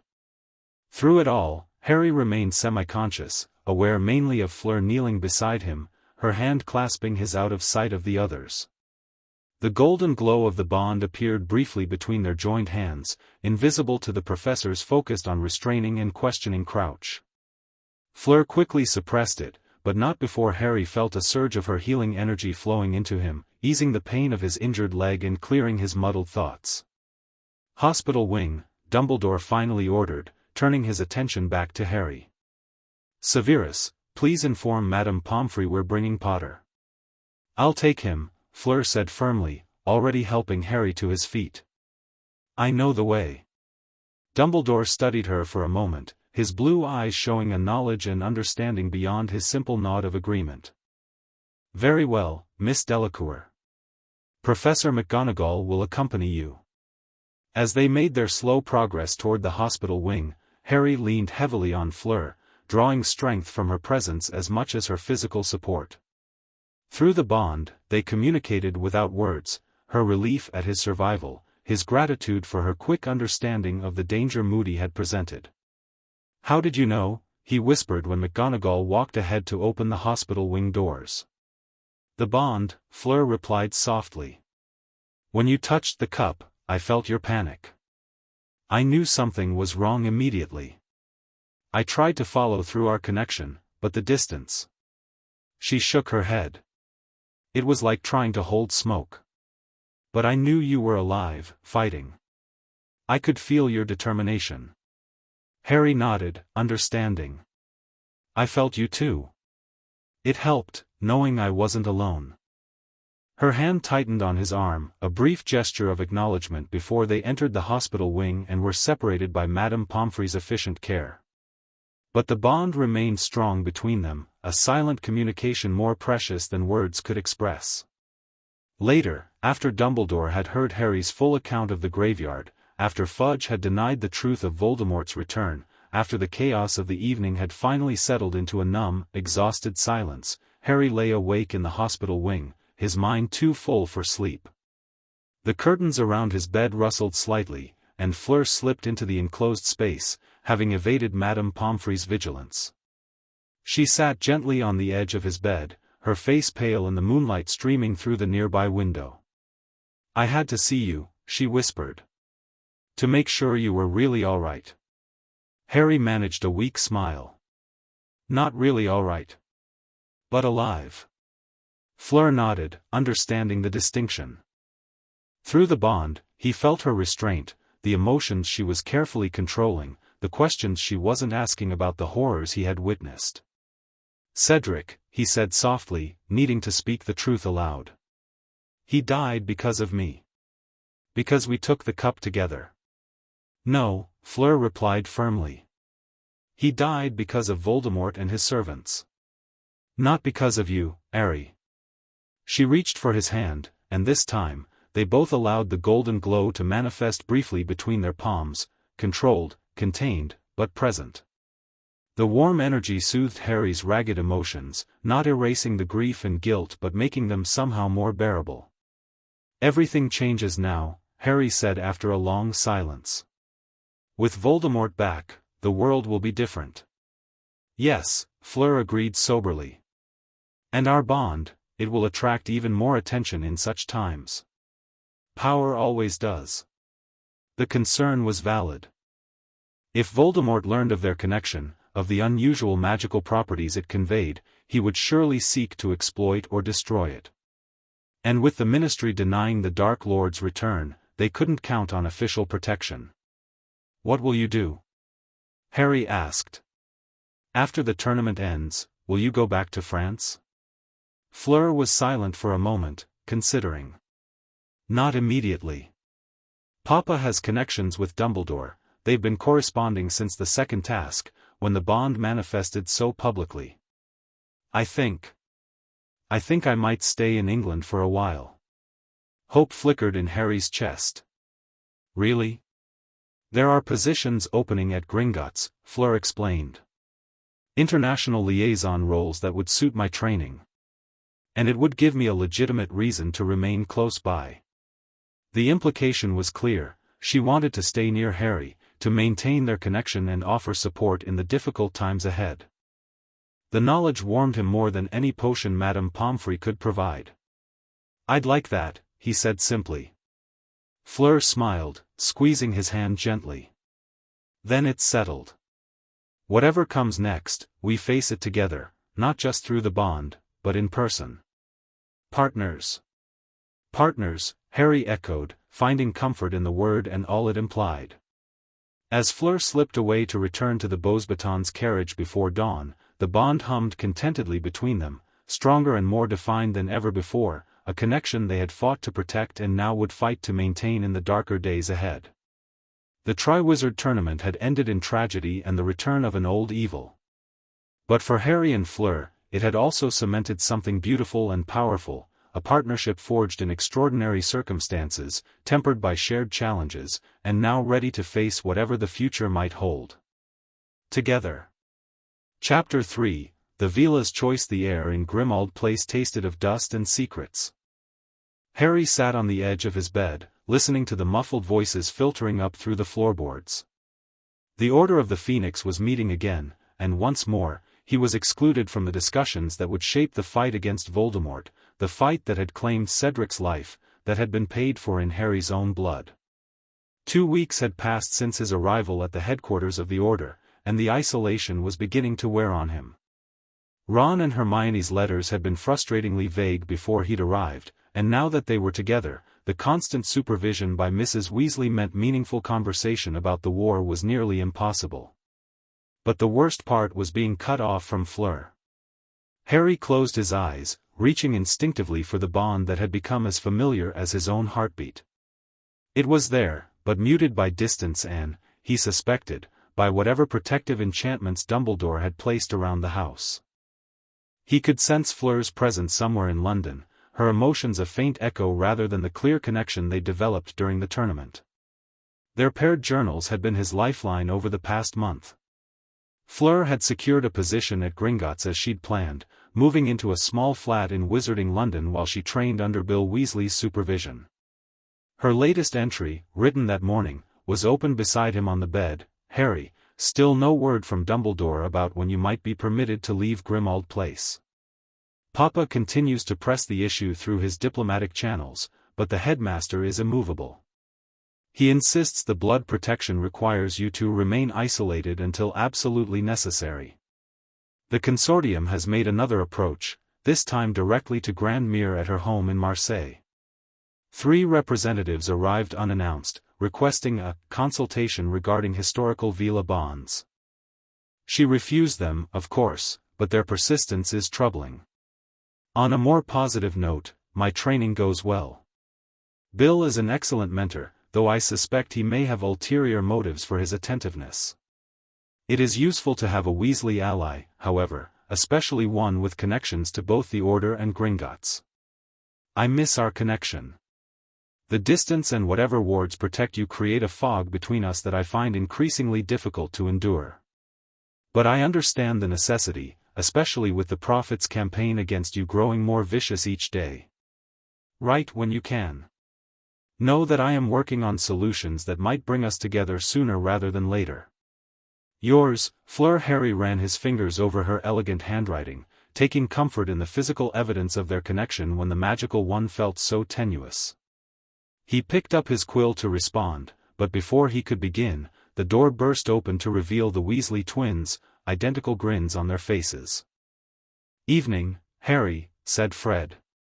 "Care to eavesdrop on the Order meeting?" George offered, holding up what appeared to be a flesh-colored string. "Extendable ears," Fred explained. "Our latest invention." Harry quickly closed the journal, tucking it beneath his pillow. "Brilliant," he said, managing a smile despite his melancholy. "Lead the way." As he followed the twins into the hallway, Harry pushed down his frustration and loneliness. Fleur was right, there were good reasons for the precautions, especially now. The Daily Prophet had spent the summer portraying him as attention-seeking and delusional, Dumbledore as a senile has-been, and anyone who supported their claims about Voldemort's return as fools or opportunists. What the papers didn't know, yet, was the existence of the bond between Harry and a part Veela which 3 years his senior. If that information leaked while the Ministry was already looking for ways to discredit him, the consequences could be disastrous. Especially given what they'd learned about the bond's unique properties during the Triwizard Tournament. The twins led Harry to the landing, where Ron, Hermione, and Ginny were already crouched near the banister. Fred lowered an extendable ear toward the crack beneath the kitchen door, and the murmurs from below suddenly became clear. Absolutely reckless, Snape's distinctive sneer came through the magical eavesdropping device. The Delacour girl's presence in London puts Potter at unnecessary risk of discovery. She has legitimate employment at Gringotts, Kingsley Shacklebolt's deep voice countered. And her father's diplomatic position provides valuable intelligence from the continent. That doesn't explain why Dumbledore has permitted her to join the Order, Snape persisted. Her connection to Potter is none of your concern, Severus, Mrs. Weasley interrupted firmly. Albus has his reasons. Harry's heart skipped a beat. Fleur had joined the order? She hadn't mentioned that in any of her journal entries. But then, the journals might be intercepted, despite the protections placed on them. Some information was too sensitive to commit to writing, even magical writing. What connection? Ron whispered, looking at Harry with confusion. Harry hesitated. He'd never fully explained his relationship with Fleur to Ron or the others. They knew he and Fleur had met during his visits to France over the years, but not about the bond that had formed between them as children. Before he could decide how to respond, Moody's voice growled through the extendable ear. The point is, we need to accelerate Potter's disciplinary hearing preparations. Fudge is clearly hoping to use this underage magic charge to discredit the boy further. If he succeeds in expelling Potter, our options become severely limited. Harry's stomach twisted at the reminder of his upcoming hearing. The Dementor attack in Little Whinging had forced him to use the Patronus charm, giving the Ministry the perfect excuse to bring him up on charges of underage magic. If found guilty, he would be expelled from Hogwarts and his wand would be snapped. Dumbledore will handle the hearing, Arthur Weasley said confidently. He has the law on his side. The law hasn't stopped Fudge from pushing his agenda so far, Sirius pointed out, his voice bitter. And keeping Harry locked up here isn't helping his mental state. Better depressed than dead, Black, Snape retorted. Suddenly, the extendable ear jerked upward. Crookshanks had appeared on the landing and pounced on the flesh-colored string, batting it playfully. Bloody cat, Fred muttered, pulling the invention away from the feline's claws. As the group retreated to Ron and Harry's room to avoid detection, Harry's mind raced. Fleur was in the Order, working actively against Voldemort while he was stuck here, uselessly waiting for his hearing. And apparently, her presence in London was controversial among the Order members. So, Ron said once the door was closed behind them, what's this connection with Fleur that Snape was on about? 5 curious faces turned toward Harry. He sighed, recognizing that the time for half-truths had passed. These were his closest friends, and with Voldemort's return and the Ministry's campaign against him, he needed allies who understood the full picture. It's complicated, Harry began, sitting on the edge of his bed. Fleur and I, we've known each other since we were children. There's a kind of magical connection between us, a bond. What kind of bond? Hermione asked, her expression shifting from curiosity to intense interest. The Veela call it La Macordie, Harry explained. The tuned soul. It formed when we danced together at a wedding in France when I was 8. Blimey, Ron breathed, looking stunned. So all those summers you spent in France, I was with Fleur and her family, yes, Harry confirmed. The Delacours have been looking out for me for years. Sebastian, Fleur's father, even put compulsion charms on the Dursleys to make them treat me better. That explains so much, Ginny murmured. The way you two were during the tournament. Harry nodded. We had to be careful. The bond has properties that make it valuable to certain people. That's why we kept our connection quiet. Properties? Hermione leaned forward eagerly. What kind of magical properties? Harry hesitated, unsure how much to reveal. But these were his friends, and they deserved the truth. During the second task, when I helped Fleur with Gabrielle, we discovered we can share magical abilities through the bond. I extended the effects of gillyweed to her, something that should be impossible. And during the final task, when I was in the graveyard with Voldemort, the bond somehow amplified my magic during the Priori Incantatem. Fred whistled softly. No wonder people are interested. That's serious magic, Harry. It's more than serious, Hermione said, her eyes wide. It's unprecedented. Sympathetic magic between bonded individuals is theoretical at best. There are historical accounts, but nothing documented in the modern era. Yeah, well, plenty of people seem eager to document it now, Harry said grimly. There's a group called the Consortium that's been watching us since the tournament. They study rare magical phenomena, and apparently, they've been approaching Fleur's grandmother for information. George crossed his arms, looking unusually serious. And I'm guessing you know who would be quite interested in this bond as well, if he knew about it. That's what we're afraid of, Harry confirmed. It's one of the reasons Dumbledore has been so insistent on keeping me isolated. The fewer people who know about the bond, the better. But Snape knows, Ron pointed out, his expression darkening. And he's supposedly spying on you-know-who. Dumbledore trusts Snape, Hermione reminded them, though she didn't sound entirely convinced. He must have reasons. Dumbledore has reasons for a lot of things, Harry said, unable to keep the bitterness from his voice. Doesn't mean he shares them with the rest of us. An uncomfortable silence fell over the room. Harry's frustration with the headmaster was no secret, especially after the events of the Triwizard Tournament. So, Fleur's in the Order now, Ginny said finally, changing the subject slightly. That's good, isn't it? Means you'll get to see her once you're allowed out of here.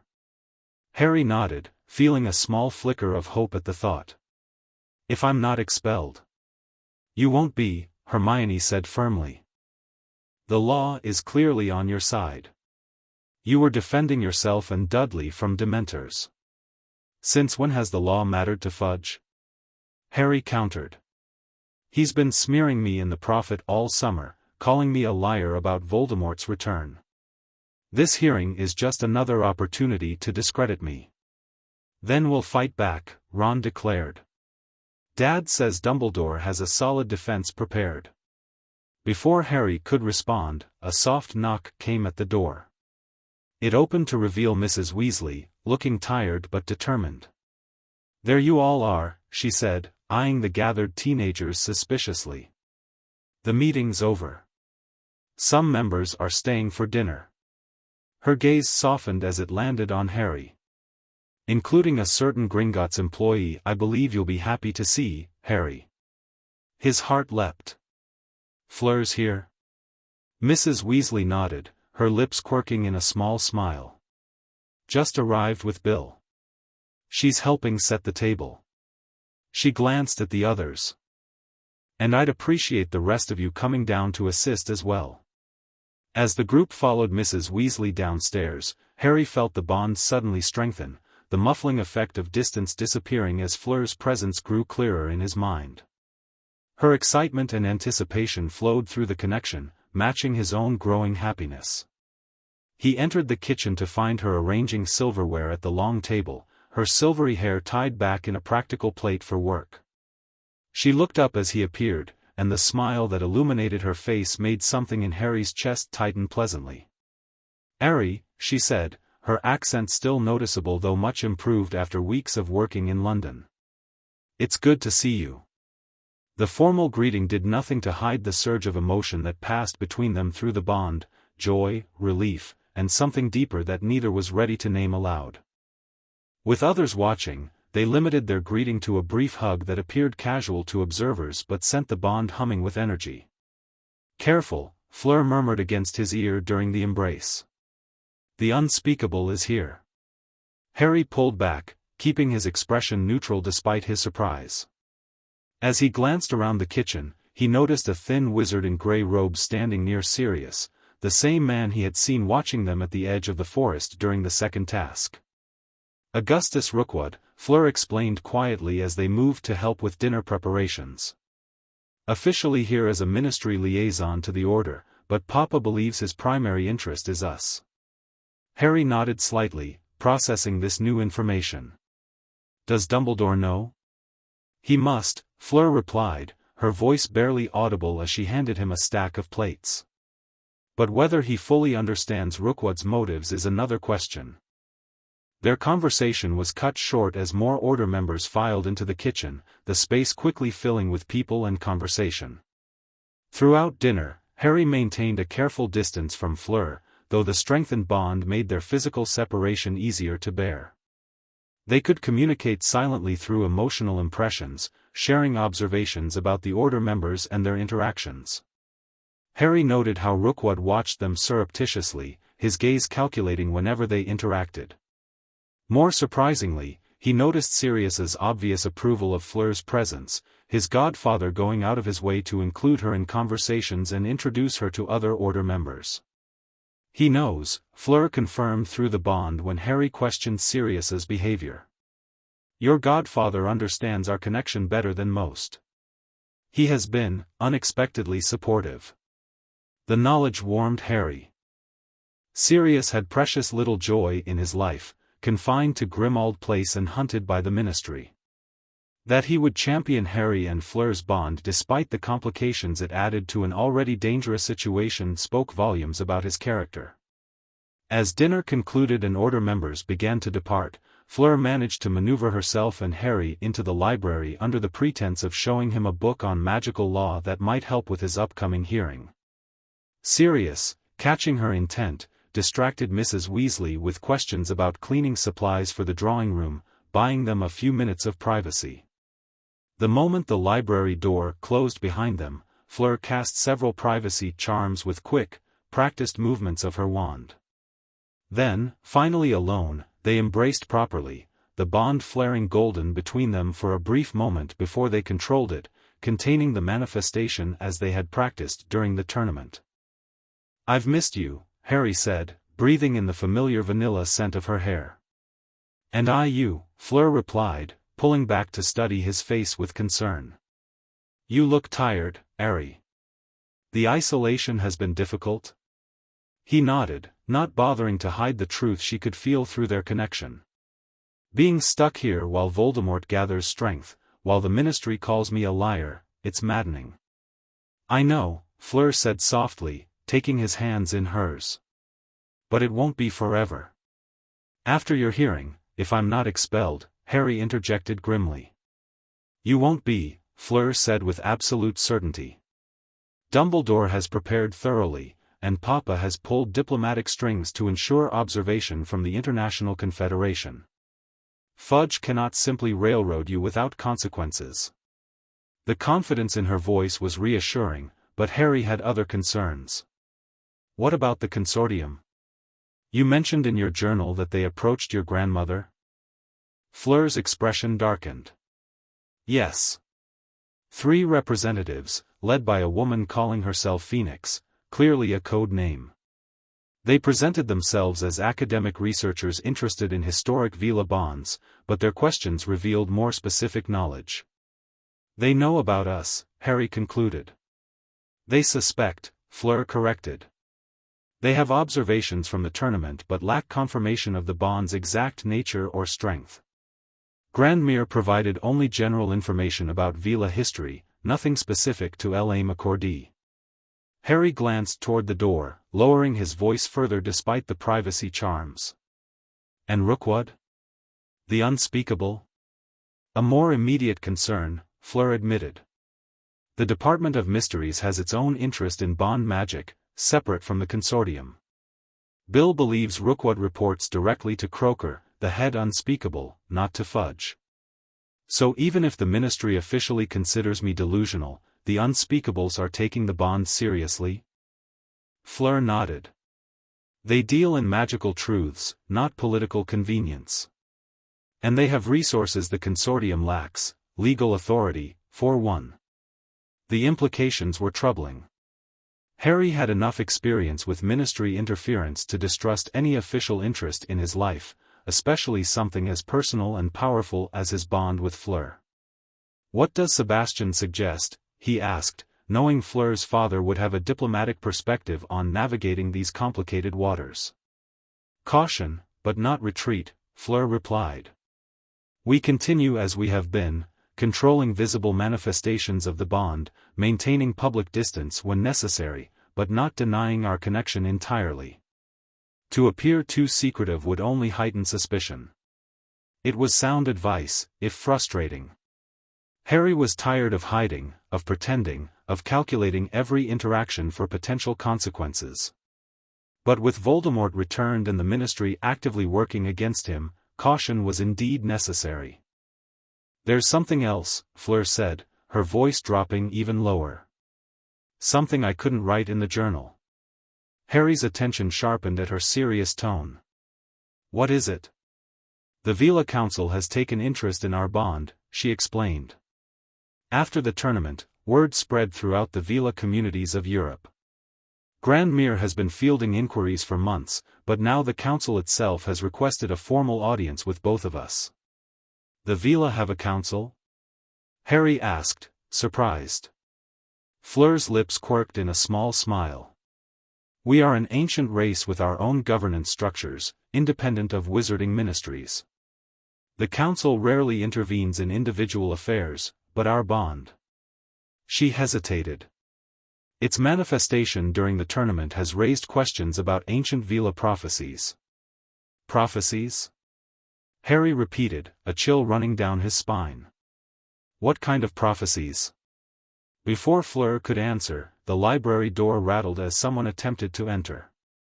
The privacy charms held, but the interruption was clear, their time alone was ending. "I'll explain more when I can," Fleur promised, quickly dispelling her protective enchantments. "For now, focus on your hearing. We'll meet again afterward." As if on cue, Mrs. Weasley opened the door, her expression softening only slightly when she saw them standing a respectable distance apart, a book on magical law open between them. "There you are," she said. "Bill is ready to leave, Fleur. And Harry, it's getting late." With a final meaningful glance that conveyed everything they couldn't say aloud, Fleur followed Mrs. Weasley from the library. Through the bond, Harry felt her reluctance to leave warring with her practical acceptance of the necessity. Soon, her emotions seemed to say, "We'll have answers soon." As Harry made his way upstairs to the room he shared with Ron, his mind whirled with new information and concerns. The Veela Council, ancient prophecies, ministry unspeakables, and the mysterious consortium, all circling around a magical connection that had begun with an innocent dance 9 years ago. Whatever those Veela prophecies contained, Harry had a sinking feeling they would complicate his life even further. As if Voldemort's return and the Ministry's campaign against him weren't enough to contend with. He paused on the landing, gazing out a grimy window at the London night sky. Through the bond, he could still sense Fleur, moving away now but maintaining the connection, a silver thread in his consciousness that offered comfort despite the growing complications. Whatever came next, they would face it together. That certainty, at least, remained unchanged. The day of Harry's disciplinary hearing dawned grey and oppressive, matching his mood as Mr. Weasley escorted him through the Ministry of Magic. They had arrived early at Arthur's insistence, only to discover that the time and location had been changed without notice, a clear attempt to disadvantage Harry and potentially prevent Dumbledore's attendance. As they rushed to courtroom 10 in the bowels of the Ministry, Harry felt a pulse of calm determination flow through the bond. Fleur was somewhere in the building, likely at her Gringotts office, but her awareness of his situation and her support flowed clearly across their connection. Courage, her presence seemed to say. Speak truth to power. The hearing itself was a tense affair, with Fudge clearly intent on conviction regardless of evidence. Only Dumbledore's timely arrival and masterful defense, culminating in the surprise witness testimony of Arabella Figg, saved Harry from expulsion. Even then, Fudge's reluctance to acquit was palpable, overcome only by Madame Bones's stern insistence on following proper procedure. When the verdict of "cleared of all charges" was finally announced, relief flooded through Harry so powerfully that he felt Fleur's answering joy across the bond, bright and triumphant despite the distance between them. As he and Mr. Weasley made their way back through the Ministry atrium, heading for the exit, Harry spotted a flash of silvery blonde hair near the security desk. Fleur stood conversing with Bill Weasley, her Gringotts robes marking her as there on official business. She looked up as they approached, her professional demeanor barely concealing her happiness at seeing Harry free and cleared. "Mr. Potter," she greeted formally, mindful of the public setting. "I trust your business at the Ministry concluded satisfactorily?" "It did, Miss Delacour," Harry replied, matching her tone while letting his genuine gratitude flow through the bond. "Thanks in part to excellent legal preparation." Bill grinned, glancing between them with knowing amusement. Convenient timing for a Gringotts meeting in the atrium, wouldn't you say, Fleur? She shrugged elegantly, a smile playing at the corners of her mouth. Goblins value punctuality above all. If my colleague happens to arrive at the same time as Mr. Potter's hearing concludes, that is merely fortunate coincidence. Mr. Weasley chuckled, shaking his head. Well, this fortunate coincidence should probably not linger too long. The prophet has reporters everywhere these days. As if summoned by his words, Harry noticed a flash of acid-green robes at the edge of his vision, Rita Skeeter, making her way through the crowd with her quick quotes quill already hovering beside her. "We should go," Harry said quietly, nodding toward the approaching reporter. Fleur followed his gaze, her expression cooling. "Indeed. Perhaps we could continue this conversation at a more appropriate venue." Before Rita could reach them, the group moved swiftly toward the Fleurs, separating naturally into pairs, Bill escorting Fleur back toward Gringotts, Mr. Weasley guiding Harry toward the exit. But through the bond, Harry and Fleur maintained their connection, sharing relief and the promise of a proper reunion soon. That reunion came sooner than expected. When Harry and Mr. Weasley returned to Grimmauld Place, they found the kitchen transformed for an impromptu celebration of Harry's acquittal. Mrs. Weasley had prepared a feast, and various order members had dropped by to congratulate Harry, including, to his delight, Fleur and Bill, who had apparently left work early to join the festivities. "Dumbledore's idea," Sirius explained quietly when Harry questioned Fleur's presence. He thought having the Delacour girl here openly, as Bill's colleague, would establish a public connection that might explain any future interactions. Hiding in plain sight, so to speak. It was a clever approach. By acknowledging Harry and Fleur's acquaintance through the Weasley connection, any observer would have a plausible explanation for their interactions that didn't involve ancient Veela bonds or rare magic. As the celebration continued, Harry found himself drawn into conversation with various order members about his hearing, the Ministry's position, and the growing danger of Voldemort's silent return. Through it all, he maintained a casual distance from Fleur, though the bond allowed them to communicate impressions and observations without words. When the kitchen finally began to clear as order members returned to their duties, Sirius approached Harry and Fleur with an unusually serious expression. "Dumbledore asked me to give you two some news," he said quietly. "He'll be arriving shortly to discuss it himself, but I thought you deserved some warning." Harry exchanged a glance with Fleur, both tensing at Sirius's tone. "What is it?" "The Veela Council has formally requested a meeting with both of you," Sirius explained, leading them into the relative privacy of the pantry. "Through Sebastian's diplomatic channels, to avoid ministry involvement. Dumbledore has agreed it should happen before you return to Hogwarts." Fleur inhaled sharply. "So soon?" Grandmere said they were still deliberating. "Apparently events have accelerated their timeline," Sirius replied grimly. "Something about signs and portents that I don't pretend to understand. Veela magic is beyond my expertise." "When and where would this meeting happen?" Harry asked, trying to process the implications. "I can hardly leave here without an escort, let alone travel to wherever the Veela Council gathers." "That's what Dumbledore is coming to discuss," Sirius said. "The logistics are complicated. Especially with the Ministry watching your movements and the Consortium lurking in the background." Fleur's expression had grown increasingly troubled. "Did Dumbledore mention why the Council is insisting on meeting now?" "The traditional audience period is during the winter solstice." Sirius shook his head. He didn't elaborate. "But I got the impression it's related to Voldemort's return, that the timing is not coincidental." Before they could question further, the distinctive crack of apparition sounded from the hallway, followed by Dumbledore's voice greeting Mrs. Weasley. Moments later, the headmaster appeared in the kitchen doorway, his usual twinkling expression replaced by one of grave seriousness. "Ah, I see Sirius has informed you of the latest developments," Dumbledore said, gesturing for Harry and Fleur to join him at the far end of the kitchen table. "Please, sit. We have much to discuss and limited time." As they settled around the table, Harry noticed that Dumbledore looked unusually tired, the lines on his face deeper than he remembered. More concerning was how the headmaster carefully avoided direct eye contact with Harry, a subtle but noticeable change from his usual engaged manner. "First, congratulations on your acquittal, Harry," Dumbledore began. Cornelius played his hand rather heavy-handedly, but justice prevailed nonetheless. "No thanks to the Ministry," Harry replied, unable to keep the bitterness from his voice. "They changed the time and venue without notice." "Indeed," Dumbledore agreed mildly. "Which brings us to our current situation. The Ministry is moving increasingly against us, which complicates all our activities, including managing your unique bond." He turned his attention to Fleur.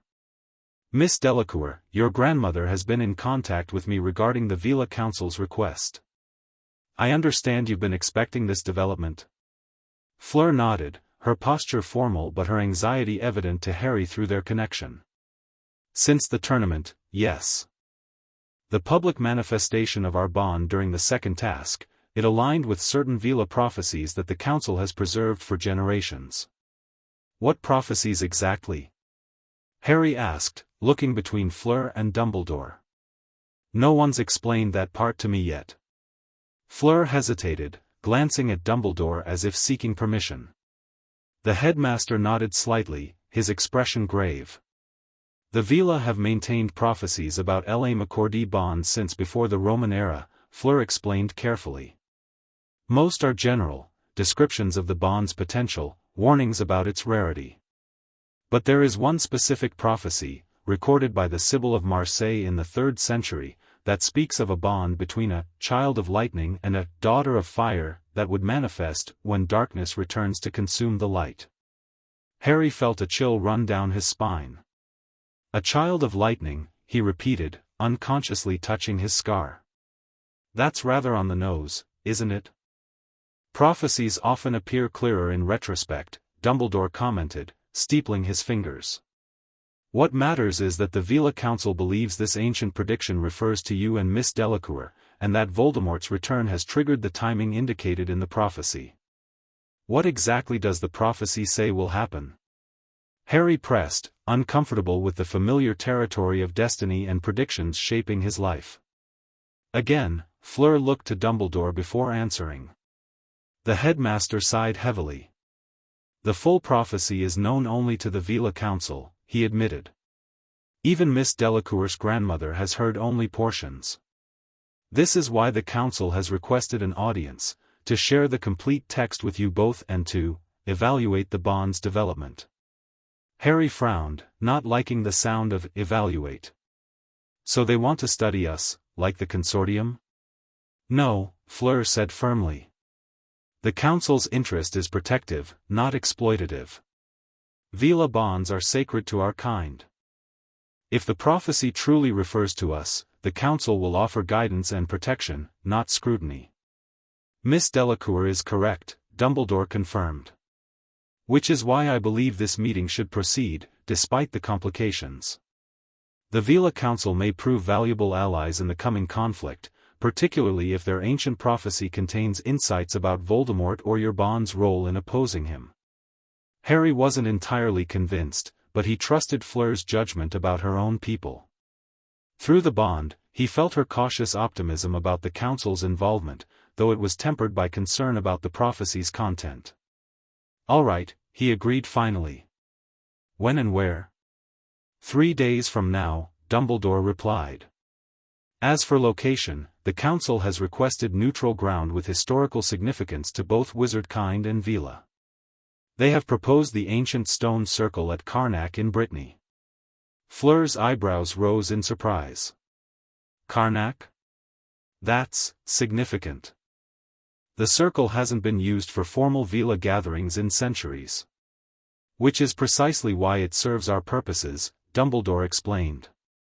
"Remote enough to avoid Ministry detection, yet accessible by international port key through the French diplomatic channels your father has arranged." The logistics were quickly outlined. Harry would travel with Dumbledore and Fleur via a special port key provided by Sebastian Delacour, bypassing normal Ministry travel restrictions. The meeting would take place at midnight, when the ancient stone circle's magical properties were strongest, and they would return directly to Grimmauld Place afterward. The Veela Council has requested that I remain outside the circle during their audience with you, Dumbledore added, watching their reactions carefully. This is traditional, only those directly involved in Veela matters are permitted within the sacred space. Harry didn't miss the implications. Even Dumbledore, with all his power and influence, would be excluded from whatever transpired within the circle.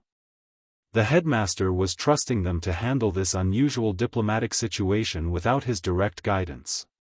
Will it be safe? Harry asked, thinking of Voldemort's supporters and their potential knowledge of his movements. The Veela have provided their own security assurances, Dumbledore replied. And Sebastian has coordinated with certain trusted elements of French magical law enforcement. The risk is present but minimized as much as possible. As the meeting concluded and Dumbledore departed, Harry and Fleur found themselves momentarily alone in the kitchen. The bond hummed between them, vibrating with shared anxiety and determination. "You're worried about this prophecy," Harry observed quietly. Fleur nodded, her blue eyes serious. Veela prophecies are not like wizarding ones. They don't predict so much as reveal paths. Choices that must be made, crossroads that must be faced. And you think this one will require a difficult choice? I fear so, Fleur admitted. Grandmere has hinted that the prophecy speaks of sacrifice, though she wouldn't say what kind. Harry reached across the table, taking her hand in his. The familiar golden glow appeared briefly between their palms before they controlled it, suppressing the visible manifestation through the techniques they had perfected. "Whatever it is," he said firmly, "we'll face it together. We always have." Fleur's fingers tightened around his, her gratitude and affection flowing through the bond. "Together," she agreed. "As it has been since we were children." As they sat in the quiet kitchen of Grimmauld Place, hands joined beneath the table, Harry reflected on the journey that had brought them to this point, from an unexpected meeting in a French meadow to an ancient Veela prophecy that might shape the coming war. Through it all, their bond had been a constant, evolving and strengthening with each challenge. Whatever the Veela Council revealed in 3 days' time, Harry was certain of one thing: the connection between him and Fleur was not merely a magical curiosity or a prophetic fulfillment. It was a choice they renewed each day, a partnership forged through shared experiences and mutual trust. No prophecy could dictate that. The ancient stones of Karnak loomed against the star-filled sky, massive sentinels that had watched over the Breton landscape for millennia. Harry stood beside Fleur and Dumbledore at the edge of the circle, the warm August night air carrying the scent of heather and sea salt from the nearby Atlantic coast. "Remarkable," Dumbledore murmured, studying the megalithic alignment with scholarly interest. "These stones predate even Stonehenge, though they're less famous among British wizards." Fleur nodded, her expression reverent. "The Veela have maintained connections to this site since our earliest history in Europe. Our magic resonates with the stones in ways wizarding magic does not." As if to demonstrate, she extended her hand toward the nearest menhir, a towering stone pillar nearly 15 feet tall. A subtle silvery glow emanated from her palm, answered by a brief flicker of similar light within the granite surface. "Veela fire essence recognizes the earth magic trapped in the stones," she explained. "It's one reason the council chose this location for our meeting." Harry reached out tentatively toward the same stone. Though no visible light appeared, he felt a subtle vibration through his fingertips, an ancient power acknowledging his presence. "I feel it too," he said, surprised. "But I'm not Veela." Fleur smiled. "The bond connects us to each other's magical essence. You share aspects of my Veela nature, just as I share elements of your wizarding power." Before Harry could explore this intriguing revelation further, movement at the far side of the stone circle caught his attention. Several figures in flowing white robes approached, their silver-blonde hair gleaming in the moonlight, unmistakably Veela, though more diverse in appearance than Harry had expected. While some had the classic Veela beauty he associated with Fleur and her family, others showed their age in lined faces and silver hair that came from years rather than heritage. "The council approaches," Dumbledore observed quietly. "Remember what we discussed, Harry. This is primarily a diplomatic exchange. Listen more than you speak, and follow Miss Delacour's lead in matters of Veela protocol." Harry nodded, suddenly feeling underdressed in his simple black robes. Fleur, anticipating the formality of the occasion, wore elegant robes of pale blue silk that seemed to capture and reflect the moonlight. "It will be fine," she assured him, sensing his nervousness through the bond. "The council may appear intimidating, but they have requested this meeting out of genuine concern, not to judge or threaten." As the Veela delegation reached the edge of the circle opposite them, Harry recognized Fleur's grandmother among their number, her familiar face a welcome sight in this strange setting. Beside her stood a tall, regal woman whose age was impossible to determine. She might have been 40 or 400, her timeless beauty marked by an aura of power that reminded Harry of Dumbledore at his most formidable. "Madame Lysandra," Fleur whispered. "The head of the Veela Council. She is over 300 years old and has led the council for a century." Harry swallowed nervously. 300 years. The magical world still had the capacity to surprise him, even after 5 years of exposure to its wonders. Madame Lysandra stepped forward, her gaze moving between Dumbledore, Fleur, and finally settling on Harry. Her eyes, unlike the blue of Fleur's family, were amber, almost golden in the moonlight. "Albus Dumbledore," she greeted in accented but perfect English. "It has been many years." "Indeed, Madame Lysandra," Dumbledore replied with a respectful bow. "Not since the Grindelwald conflict, I believe.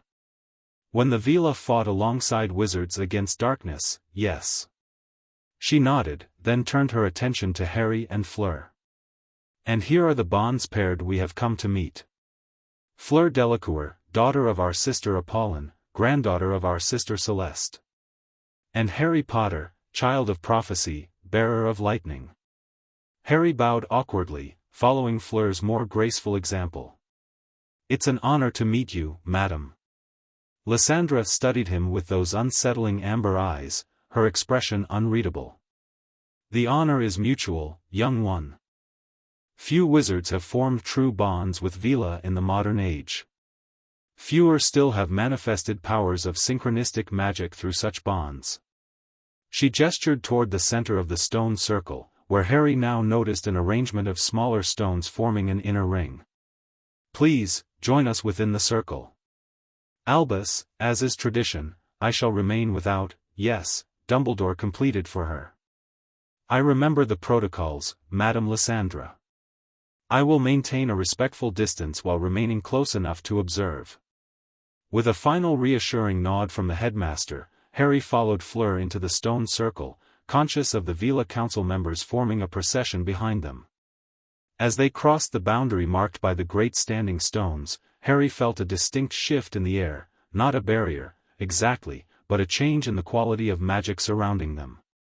"Protection wards," Fleur explained quietly, sensing his reaction. "Ancient ones, woven into the stones themselves.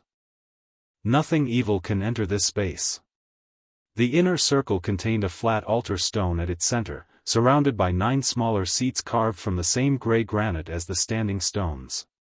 Madame Lysandra directed Harry and Fleur to stand before the altar while the council members took their places on the stone seats, forming a semicircle around them. Once all were settled, Lysandra remained standing, her white robes gleaming supernaturally in the moonlight. "We gather in the old way," she began, her voice taking on a ritual cadence. "Under stars that have witnessed the dance of magic since before our memories. We gather to address the awakened bond between Veela and wizard, between fire and lightning, at the time foretold." She turned to a council member on her right, who handed her an ancient-looking scroll case made of polished wood. With careful movements, Lysandra extracted a yellowed parchment, unrolling it on the altar stone.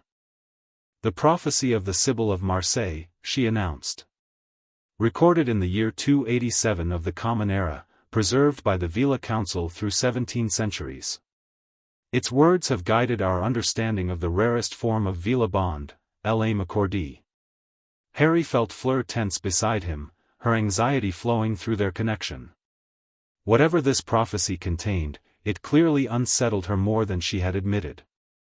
Lysandra began to read, her voice taking on an otherworldly quality that seemed to resonate with the stones around them. When darkness rises twice from its own ashes, seek the child of lightning marked by death's caress, and the daughter of fire with human heart, whose dance shall wake what long has slept. Their souls attuned across the void, their magic braided into one, what neither alone could hope to claim, together they might yet attain. But heed this warning, spoken true, the bond demands its sacred due. Blood calls to blood and fire to fire, what Veela gives cannot retire. At crossroads marked by darkest night, when shadows threaten to consume the light, a choice must fall to she of Veela blood, to bind completely or to sever flood. If bound, their powers merged forevermore, no spell can break what ancient magic swore. If severed, each to walk their separate ways, the lightning's path to end in death's embrace. So choose with wisdom, daughter of the flame, for in your hands 2 destinies remain. Silence fell over the circle as Lysandra finished reading. The weight of the prophecy's words seemed to press down on Harry, their implications crawling through his mind like ice. The lightning's path to end in death's embrace. Was his fate truly so binary, bound eternally to Fleur or doomed to die at Voldemort's hands? Beside him, Fleur had gone pale, her hands trembling slightly. Through the bond, Harry felt her horror and reluctance, not at the prospect of their permanent binding, but at the responsibility thrust upon her by the prophecy's final verses. You understand now, Lysandra said quietly, why the council has sought this meeting with urgency. The signs are unmistakable, the darkness rising twice, the child of lightning marked by death, the awakening of your bond during a gathering of magic. All as foretold. But this can't be right, Harry protested, finding his voice at last. It suggests Fleur must choose between binding us together permanently or condemning me to death. That's not a choice at all, it's coercion. Several council members shifted uncomfortably at his blunt assessment, but Lysandra merely inclined her head, acknowledging his perspective. Prophecies do not create circumstances, young Potter. They merely illuminate the paths already set in motion by forces beyond our control.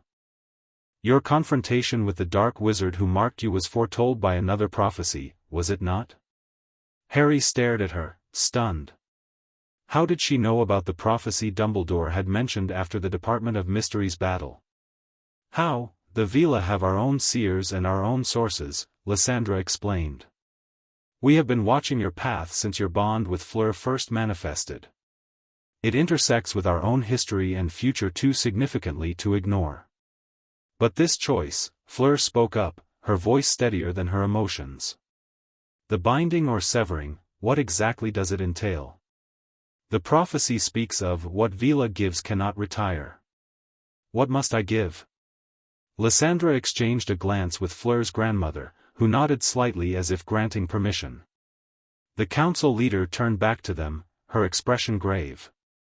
To fully bind an l'âme accordée connection requires the Veela partner to surrender something precious, a portion of their essential fire nature, the core of Veela magic. It is not merely symbolic but a literal transference of magical essence from one being to another. You're talking about Fleur giving up part of her Veela heritage, Harry said, appalled. Permanently. Yes, Lysandra confirmed. The Veela essence would flow through your bond into you, Harry Potter, transforming both your magics into something new, neither purely wizard nor purely Veela, but a third thing altogether. This is the meaning of blood calls to blood and fire to fire. Once given, this essence cannot be reclaimed. The binding is irrevocable. Fleur's shock and distress flowed through the bond so powerfully that Harry instinctively reached for her hand, propriety before the council forgotten. The golden light of their connection flared briefly between their palms before they controlled it, suppressing the visible manifestation through long practice. And the alternative? Fleur asked, her voice barely above a whisper. "If I choose to sever?" Lysandra's amber eyes were compassionate but unyielding. "The severing would not destroy your friendship or even your ability to sense each other's emotions. But it would permanently disable the magical conductivity between you, the ability to share powers, to amplify each other's magic. You would remain connected but no longer synchronized. And Harry would face Voldemort without the bond's protection," Fleur concluded, her fingers tightening around Harry's. "According to the prophecy, yes," Lysandra confirmed. "Though prophecies are often less straightforward than they appear." Harry's mind raced, trying to process the implications. The bond had saved him during the graveyard confrontation with Voldemort, had given him the strength to maintain the Priori Incantatem connection long enough to escape.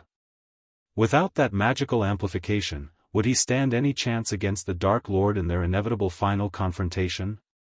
But the cost to Fleur, surrendering part of her very nature, her heritage, her identity as a Veela.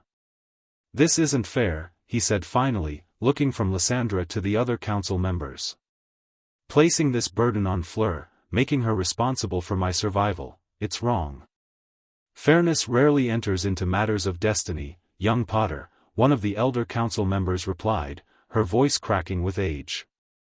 "The bond formed between you was not random chance, but alignment of ancient magics. The prophecy merely reveals the culmination of what began 9 years ago. When do we have to decide?" Fleur asked, her composure returning despite the turmoil Harry could feel through their connection.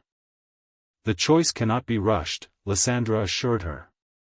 "The binding ritual, should you choose it, must be performed at the winter solstice, when Veela magic is most potent. You have 4 months to consider your path." "And what does the council advise?" Fleur pressed. "You have preserved this prophecy for 17 centuries. Surely you have insights into its meaning, its preferred outcome." A murmur ran through the gathered Veela. Lysandra raised a hand, silencing the whispered consultation. "The council does not presume to direct your choice, Fleur Delacour," she said formally. "This decision must come from your heart and mind alone. However..." She paused, seemingly weighing her words. "We can tell you that the Sibyl of Marseille left one additional note with her prophecy, added years after the original vision." With careful movements, Lysandra turned over the ancient parchment, revealing a few lines inscribed on its reverse in a different hand. She wrote, "The binding brings power beyond measure, but also trial beyond endurance. The severing brings freedom from burden, but loss beyond recovery. Neither path guarantees joy or sorrow alone. This is the nature of true choice, not between good and evil, but between different kinds of good, different forms of sacrifice." The words settled over the circle like a mantle of responsibility. Harry felt their weight pressing down, the enormity of what lay before them. Beside him, Fleur stood straight-backed and resolute, though the bond transmitted her inner conflict, love warring with fear, determination with uncertainty. "We thank the council for sharing this prophecy and its wisdom," she said formally, her voice steady despite her emotions. "We will consider all that has been revealed and return with our decision before the winter solstice." Lysandra inclined her head in acknowledgement. "The council recognizes your right to deliberation. We offer one additional resource, access to the historical records of previous LA McCordy bonds, few though they may be. They cannot dictate your path, but may illuminate the experiences of those who faced similar choices in ages past." "We would be grateful for such records," Fleur replied, diplomatic even in her distress. The formal portion of the meeting concluded with ritual words in an ancient language Harry didn't recognize, older than Latin, perhaps older than recorded history. As the council members rose from their stone seats, the atmosphere in the circle lightened, becoming less ceremonial. Fleur's grandmother approached them, embracing her granddaughter with visible emotion before turning to Harry. "The burden is heavy," she said quietly. "But remember, young one, prophecies reveal paths, they do not create them. What exists between you and Fleur was born of genuine connection, not mystical manipulation." Harry nodded, grateful for her perspective. It doesn't feel like we have much choice, though. If the prophecy is correct, and I need the bond to face Voldemort. Yet the choice must remain Fleur's, Grandmere Delacour reminded him gently. To pressure her, even from fear for your safety, would taint whatever decision she makes. It was a sobering reminder of the delicate balance they now faced, Harry's potential survival against Fleur's autonomy and heritage. No matter how deeply he cared for her, he had no right to influence a decision with such profound consequences for her identity and future. As they prepared to leave the stone circle, Madame Lysandra approached them one final time, her amber eyes reflecting the starlight.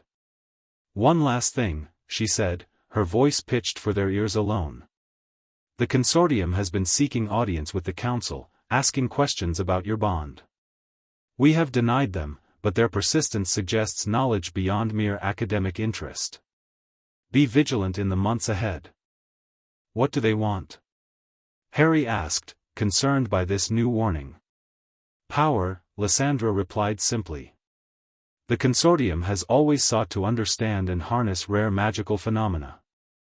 A bond capable of synchronistic magic, of power sharing across distinct magical beings, this represents something unprecedented in modern magical study. We've been careful," Fleur assured her. "Controlling visible manifestations, maintaining public distance when necessary. Continue such caution," Lysandra advised.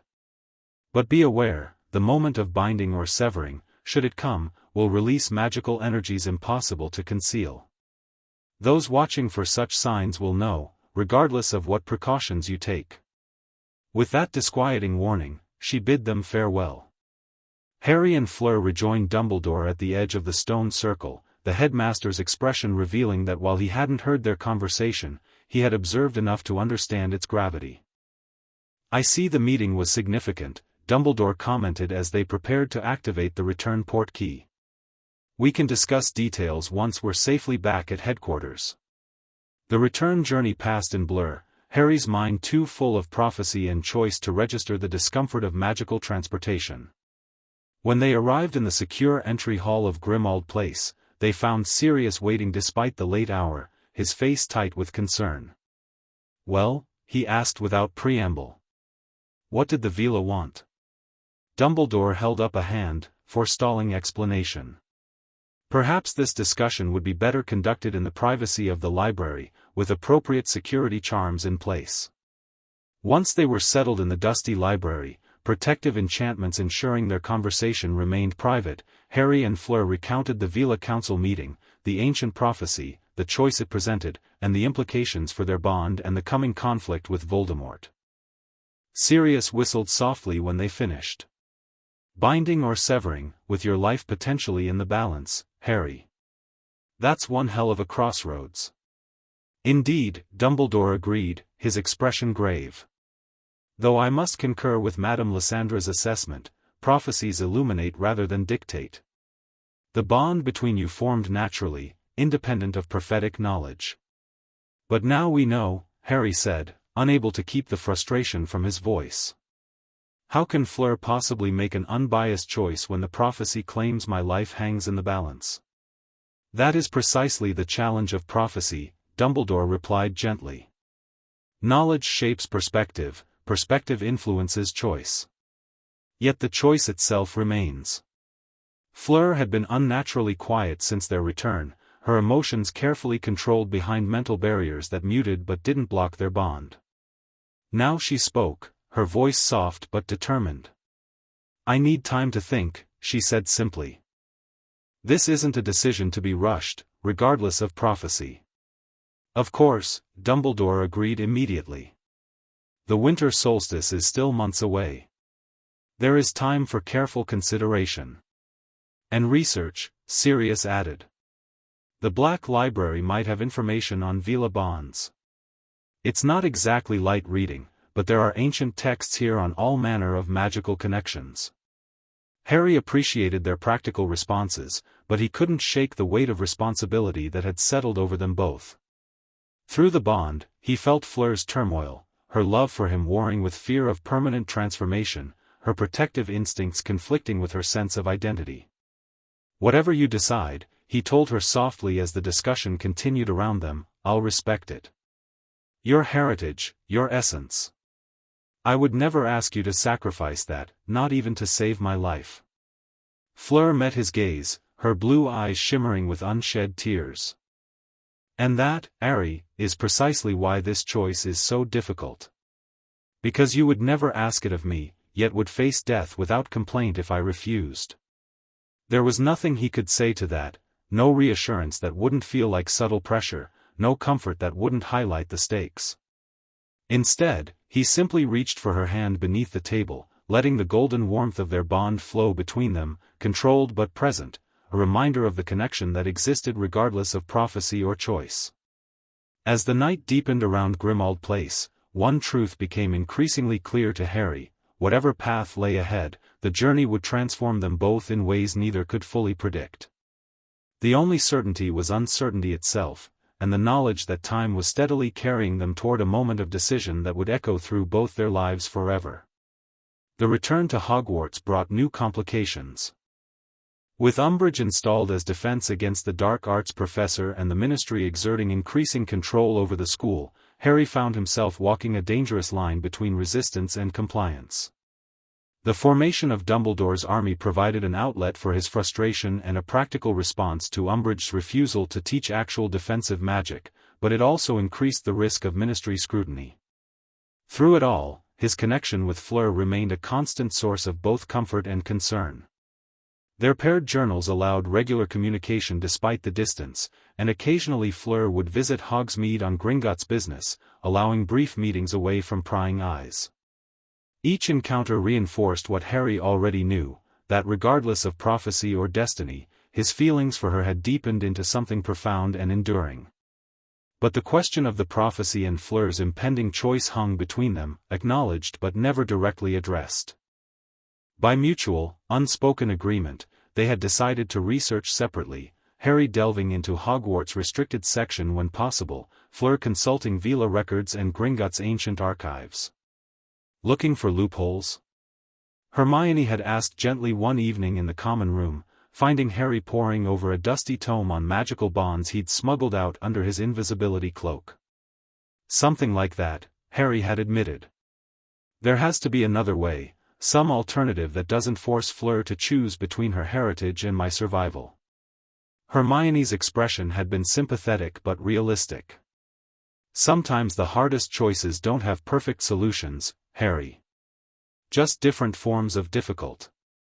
As autumn deepened toward winter, Harry found himself increasingly distracted by visions sent by Voldemort, glimpses of corridors, doors, and eventually the Department of Mysteries itself. The occlumency lessons with Snape were a disaster, leaving his mind more vulnerable rather than less. Only his bond with Fleur provided some measure of mental protection, her steady presence helping him distinguish between his own thoughts and Voldemort's intrusions. A week before the winter solstice, with snow falling heavily across the Scottish Highlands, Harry received an unexpected summons to Dumbledore's office. He arrived to find not only the headmaster waiting, but also Professor McGonagall and, surprisingly, Sebastian Delacour. "Harry, thank you for coming," Dumbledore greeted, gesturing toward a chair. "I apologize for the abruptness of this meeting, but events are developing that require immediate attention." Harry sat, nodding respectfully to Fleur's father. "Sir, I didn't realize you were in Britain." "A hasty trip," Sebastian replied, his usual diplomatic polish strained by evident concern. "Necessitated by developments regarding both the prophecy and the consortium's activities." "Has something happened to Fleur?" Harry asked immediately, reaching through the bond to sense her presence. She was still in London, her emotional state tense but not distressed.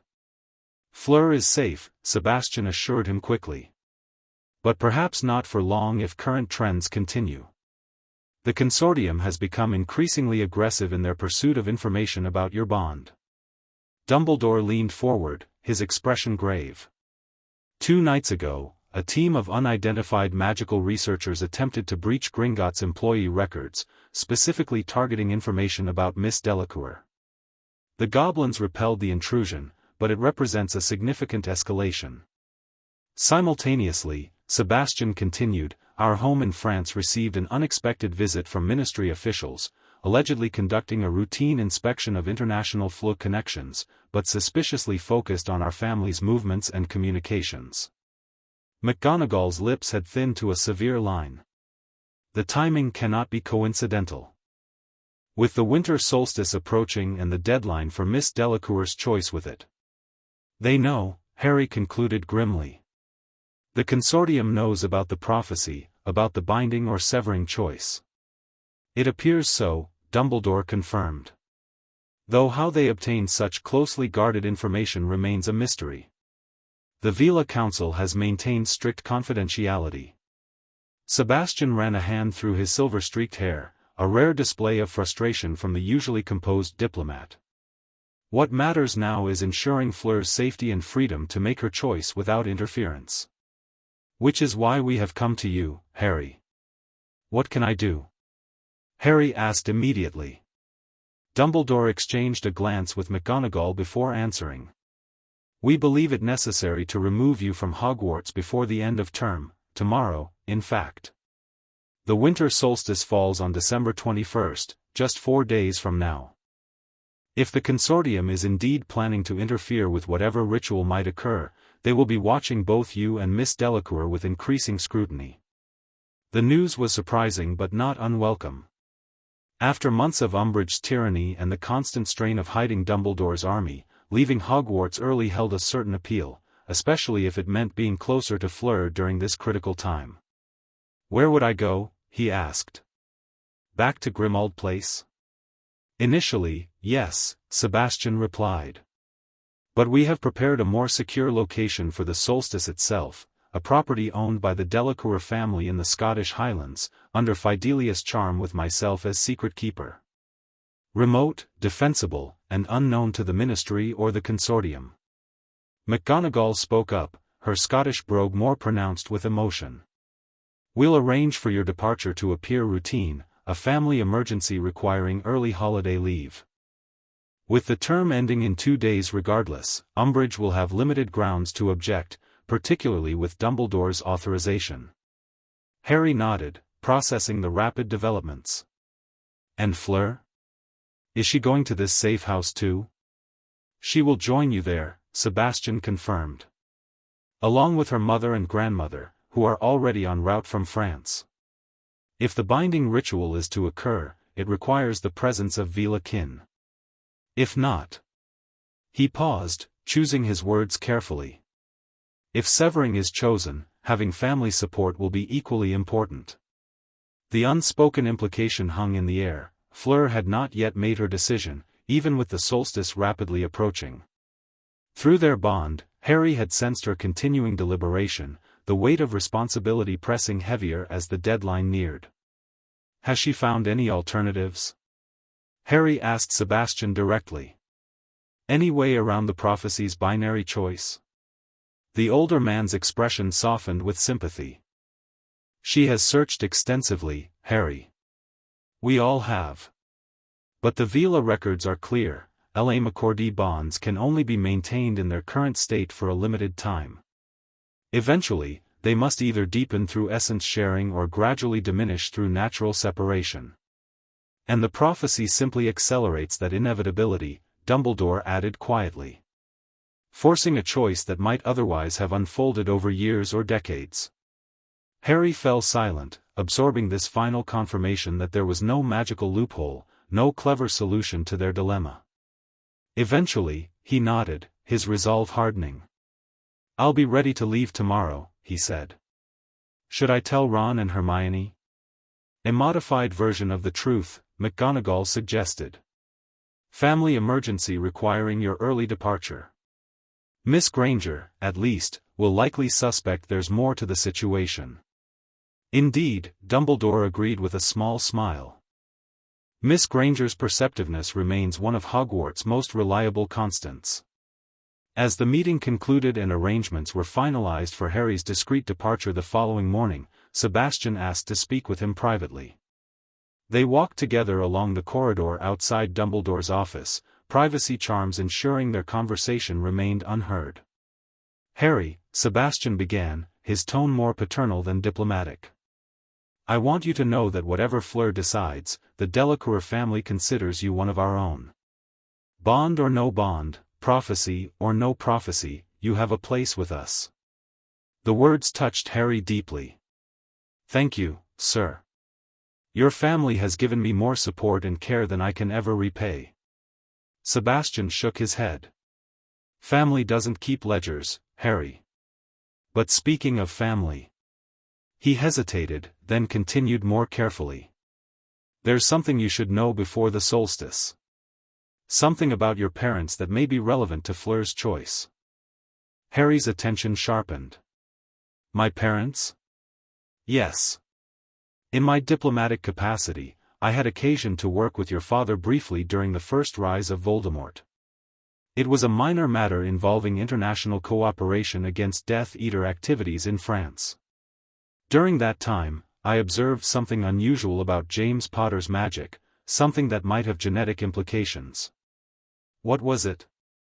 Harry asked, both curious and wary. Your father had an extraordinary affinity for transformation magic, beyond mere talent for transfiguration. It was as if his magical core was unusually adaptable, capable of incorporating new magical influences without rejection. Sebastian watched Harry's reaction carefully. Dumbledore later confirmed that James had achieved the animagus transformation at an unusually young age, supporting this observation. Harry frowned, trying to understand the implications. You think I might have inherited this magical adaptability? It's possible, Sebastian acknowledged. And if so, it might influence how your magic would respond to an infusion of Veela essence. The risk of rejection or magical instability is one of Fleur's primary concerns about the binding choice. The information was unexpected but potentially significant. If Harry's inherited magical nature was particularly receptive to transformation, it could make the binding process safer, more stable. But he was wary of how this knowledge might influence Fleur's decision. Have you told Fleur about this? He asked. Sebastian shook his head. Not yet. I wanted to discuss it with you first, to gauge whether you felt it should be shared. This is theoretical, not certain, and I'm wary of introducing new factors that might pressure her choice in either direction. Harry considered this carefully. On one hand, information about his magical heritage could be relevant to Fleur's deliberation. On the other, introducing it now might seem like an attempt to tip the scales toward binding. I think we should tell her, he said finally. But present it as a possibility, not a certainty. Fleur deserves all available information, even if it's incomplete or theoretical. Sebastian nodded, looking relieved at Harry's thoughtful response. I agree. I'll share this with her when you both arrive at the safe house. And Harry. He placed a hand on the younger man's shoulder. Whatever happens at the solstice, know that you have shown wisdom and respect beyond your years in how you've handled this situation. James and Lily would be proud. The mention of his parents brought a lump to Harry's throat. He managed a nod of acknowledgement, unable to form words around the sudden emotion. As Sebastian departed and Harry made his way back to Gryffindor Tower, his mind swirled with new information and possibilities. The next few days would bring Fleur's choice, binding or severing, transformation or separation. All he could do now was prepare himself to accept whichever path she chose, with all its consequences and implications. Through the bond, he sent a gentle pulse of reassurance, letting Fleur know he was thinking of her without demanding response or resolution. The answering warmth that flowed back carried complex emotions, love, fear, determination, but beneath it all, a steadfast commitment to facing whatever lay ahead together, regardless of the final choice. That, at least, remained constant amid all the uncertainty. The Delacour safe house perched on the edge of a snow-covered highland glen, its stone walls and slate roof blending into the winter landscape. Protected by the Fidelius charm and additional Veela wards, it existed in a bubble of security amid growing danger, a temporary haven as the solstice approached. Harry stood at the frost-etched window of his assigned room, watching snow fall in lazy spirals across the valley below. 2 days had passed since his arrival, accompanied by Sirius, in disguised human form, and Remus Lupin. Fleur had joined them the previous evening, along with her mother, grandmother, and Sebastian, who had returned from Hogwarts via a circuitous route to avoid tracking. Through the bond, Harry could feel Fleur's presence in the house, a warm, constant awareness that had grown more intense with proximity. She was somewhere on the floor below, consulting with her grandmother about final preparations for the solstice ritual, whatever form it might take. For Fleur had still not announced her decision. The deadline loomed mere hours away. The winter solstice would reach its astronomical peak at 10:44 that night, yet she maintained her deliberation until the last possible moment, weighing options, consequences, and the prophecy's implications with meticulous care.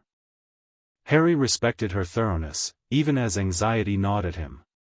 Not anxiety about his own fate, he had made peace with accepting either outcome, but concern for Fleur and the burden of choice she carried. Through their bond, he felt her emotional exhaustion, the toll of responsibility wearing on her usually resilient spirit. A knock at his door interrupted his thoughts. He turned to find Sirius standing in the doorway, his expression sympathetic. "Holding up all right?" his godfather asked, entering the room and closing the door behind him. Harry managed a wry smile.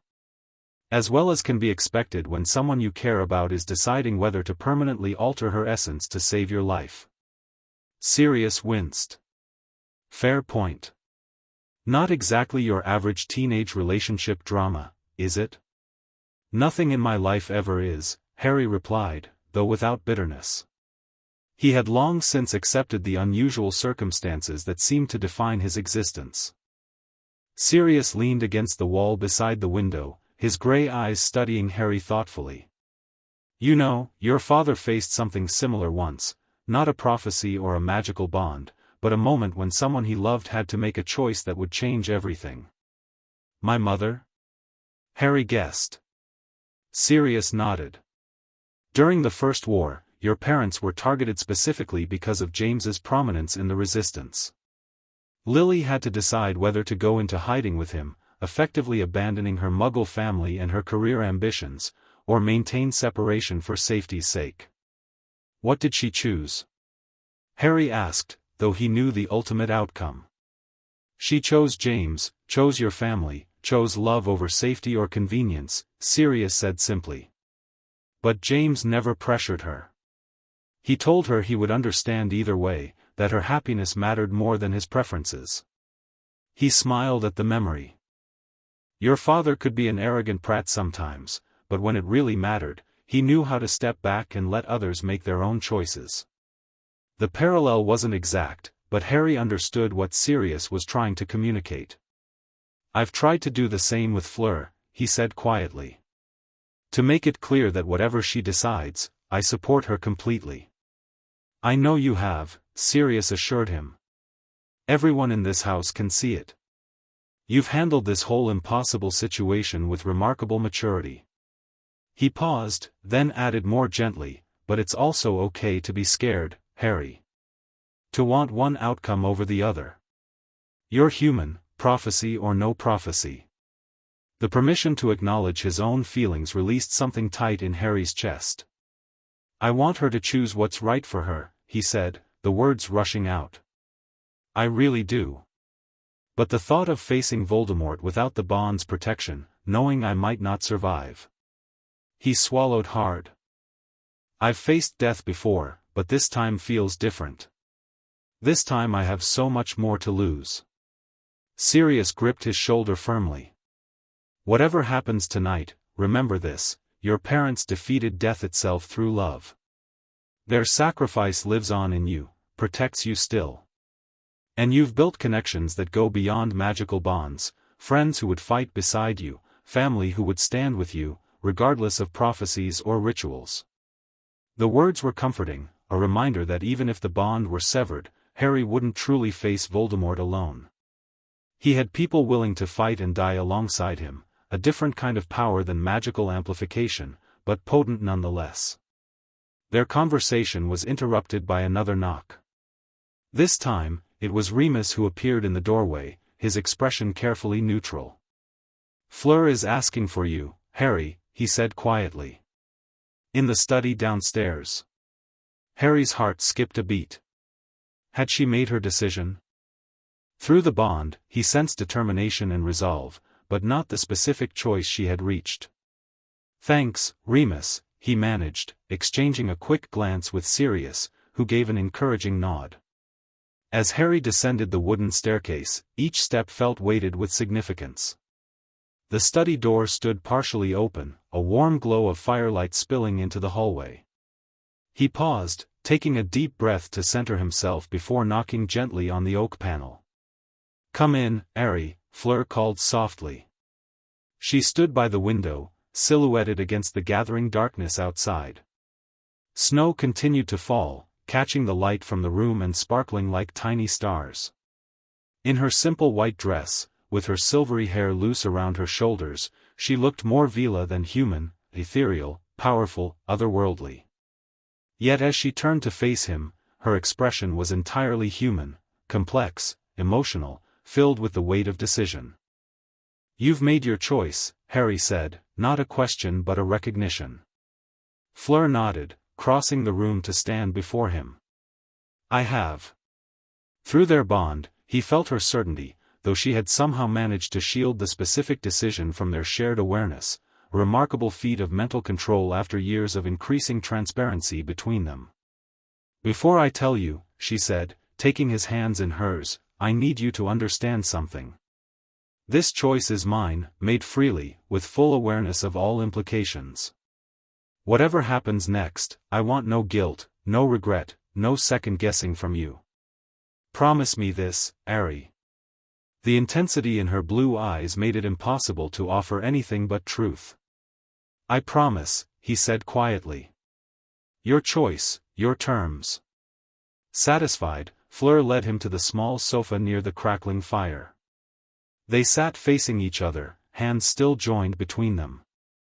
The golden glow of their bond remained controlled, just a faint shimmer around their fingers rather than the full manifestation it might have shown.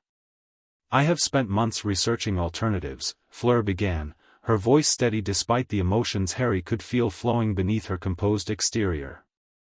"Ancient texts, Veela records, consultations with experts in bond magic. I have explored every possibility, examined every angle." She paused, gathering her thoughts. "What I discovered is that the prophecy, while dramatic in its presentation, merely accelerates a natural progression. All LA-McCordy bonds eventually reach this crossroads, a moment when they must either deepen through essence sharing or gradually diminish." Harry nodded. Sebastian had mentioned similar findings during their conversation at Hogwarts. The binding ritual the prophecy describes, the sharing of Veela essence, is not actually a modern invention or a response to your conflict with Voldemort, Fleur continued. It is an ancient practice, documented in Veela records spanning 2 millennia. In each case, the Veela partner faced the same choice I now face, whether to share their essential nature with their bonded human. "And the consequences?" Harry asked quietly. "For the Veela who chose binding?" Fleur's expression grew more solemn. "Transformation. Not loss of identity, as I initially feared, but evolution into something neither fully Veela nor separate from it. Those who chose binding retained their connection to Veela magic but could no longer manifest certain abilities, full transformation during emotional distress, for example, or the allure that affects susceptible humans." She looked down at their joined hands, the golden shimmer pulsing gently with her heartbeat. In exchange, they gained something new, a magical synthesis with their bonded partner, creating capabilities neither could achieve alone. Documented cases include shared magical immunities, telepathic communication across vast distances, even the ability to heal one another from injuries that would otherwise prove fatal. The possibilities sounded extraordinary, but Harry focused on what mattered more, what Fleur would sacrifice, what she would become. And those who chose severing? They remained fully Veela, retaining all traditional abilities and connections to their heritage, Fleur explained. The emotional bond with their partner continued, but without the magical conductivity, the power sharing, the synchronistic effects.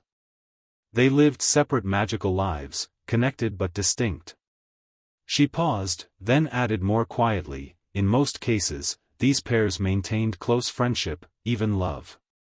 But the prophecy in our case adds a complication, the suggestion that severing would leave you vulnerable in your confrontation with Voldemort. That's what makes this so unfair, Harry said, unable to keep the frustration from his voice. Your choice is weighted by my potential death if you choose one path. Yes, Fleur acknowledged.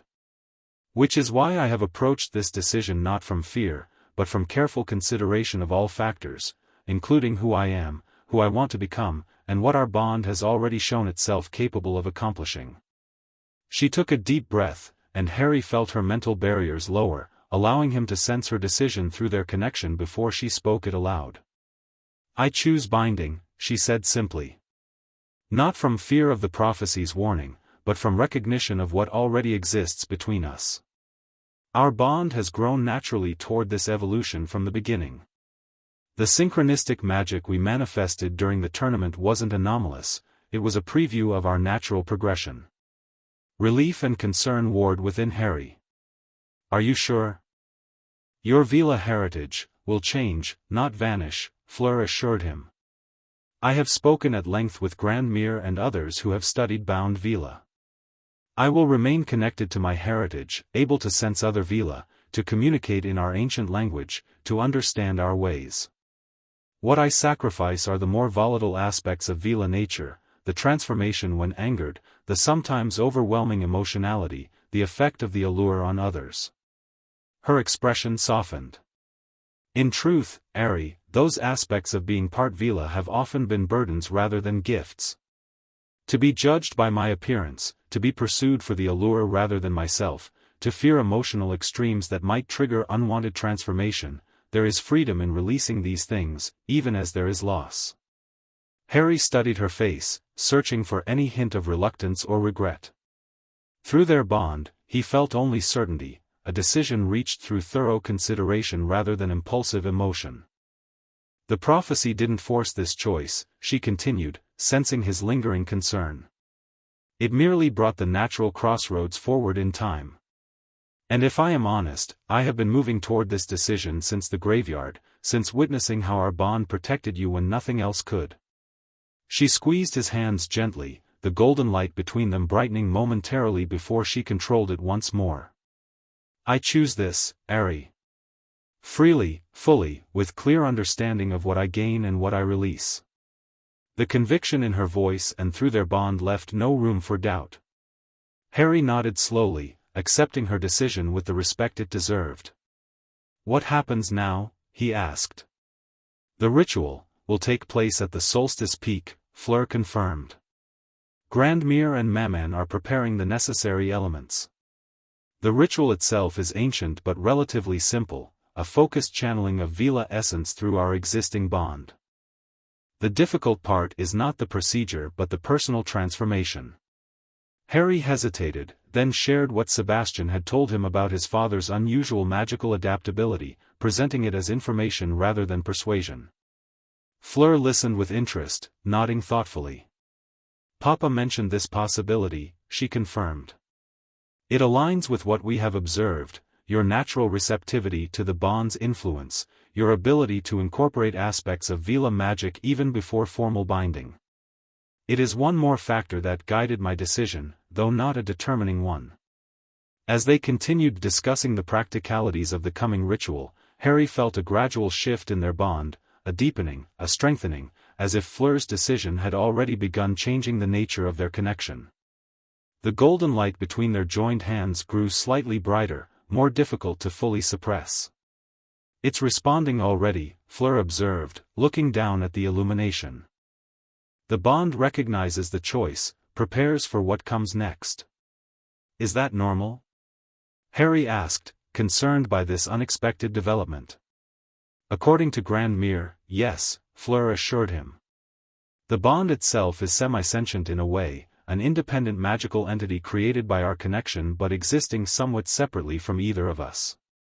It has been, waiting for this moment. The concept was simultaneously fascinating and unsettling, the idea that their connection had its own kind of awareness, its own developmental trajectory. It reinforced Harry's sense that the prophecy had merely revealed an inevitable progression rather than creating an artificial choice. As evening approached, the household began preparations for the solstice ritual. Apollon and Fleur Delacour created a sacred circle in the stone-floored conservatory at the rear of the house, arranging candles and ancient Veela artifacts in a precise pattern. Sebastian reviewed the protective ward surrounding the property, while Sirius and Remus maintained vigilant watch for any sign of intrusion or observation.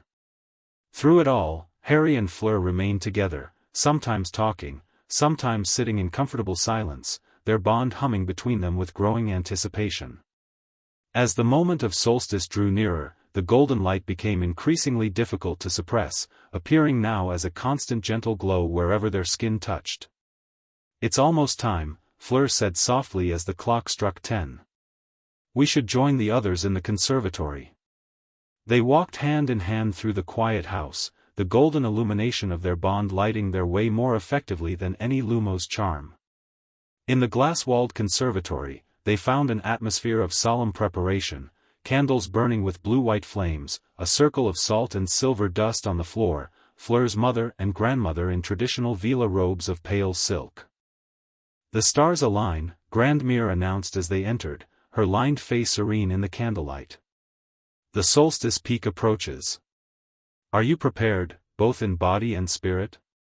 "We are," Fleur replied, her voice steady despite the nervous anticipation Harry could feel through their bond. "Then take your places within the circle," Apollon instructed, gesturing to the center of the carefully constructed ritual space. Harry and Fleur stepped into the circle, facing each other as directed. Around them, the other occupants of the house had gathered to witness the ritual, Sebastian standing protectively near his wife and mother-in-law, Sirius and Remus positioned near the doorways, wands ready in case of unexpected interruption. "The ritual of binding is ancient," Grandmere began, her voice taking on a formal cadence. "Performed rarely, sacred always. It represents not domination or submission, but willing transformation, the sharing of essence between Veela and human, creating something new from what exists separately." She approached the circle, a small silver knife in one hand, a crystal vial in the other. "Blood carries magic, carries essence, carries intent," she continued. "Through blood freely given, the bond finds its channel." Fleur extended her left palm without hesitation. Grandmere made a small, precise cut across it, capturing several drops of blood in the crystal vial. The blood shimmered with an unusual silvery quality, reflecting Fleur's Veela heritage. "Harry Potter," Grandmere addressed him directly. "Do you enter this binding with full understanding of its permanence and significance?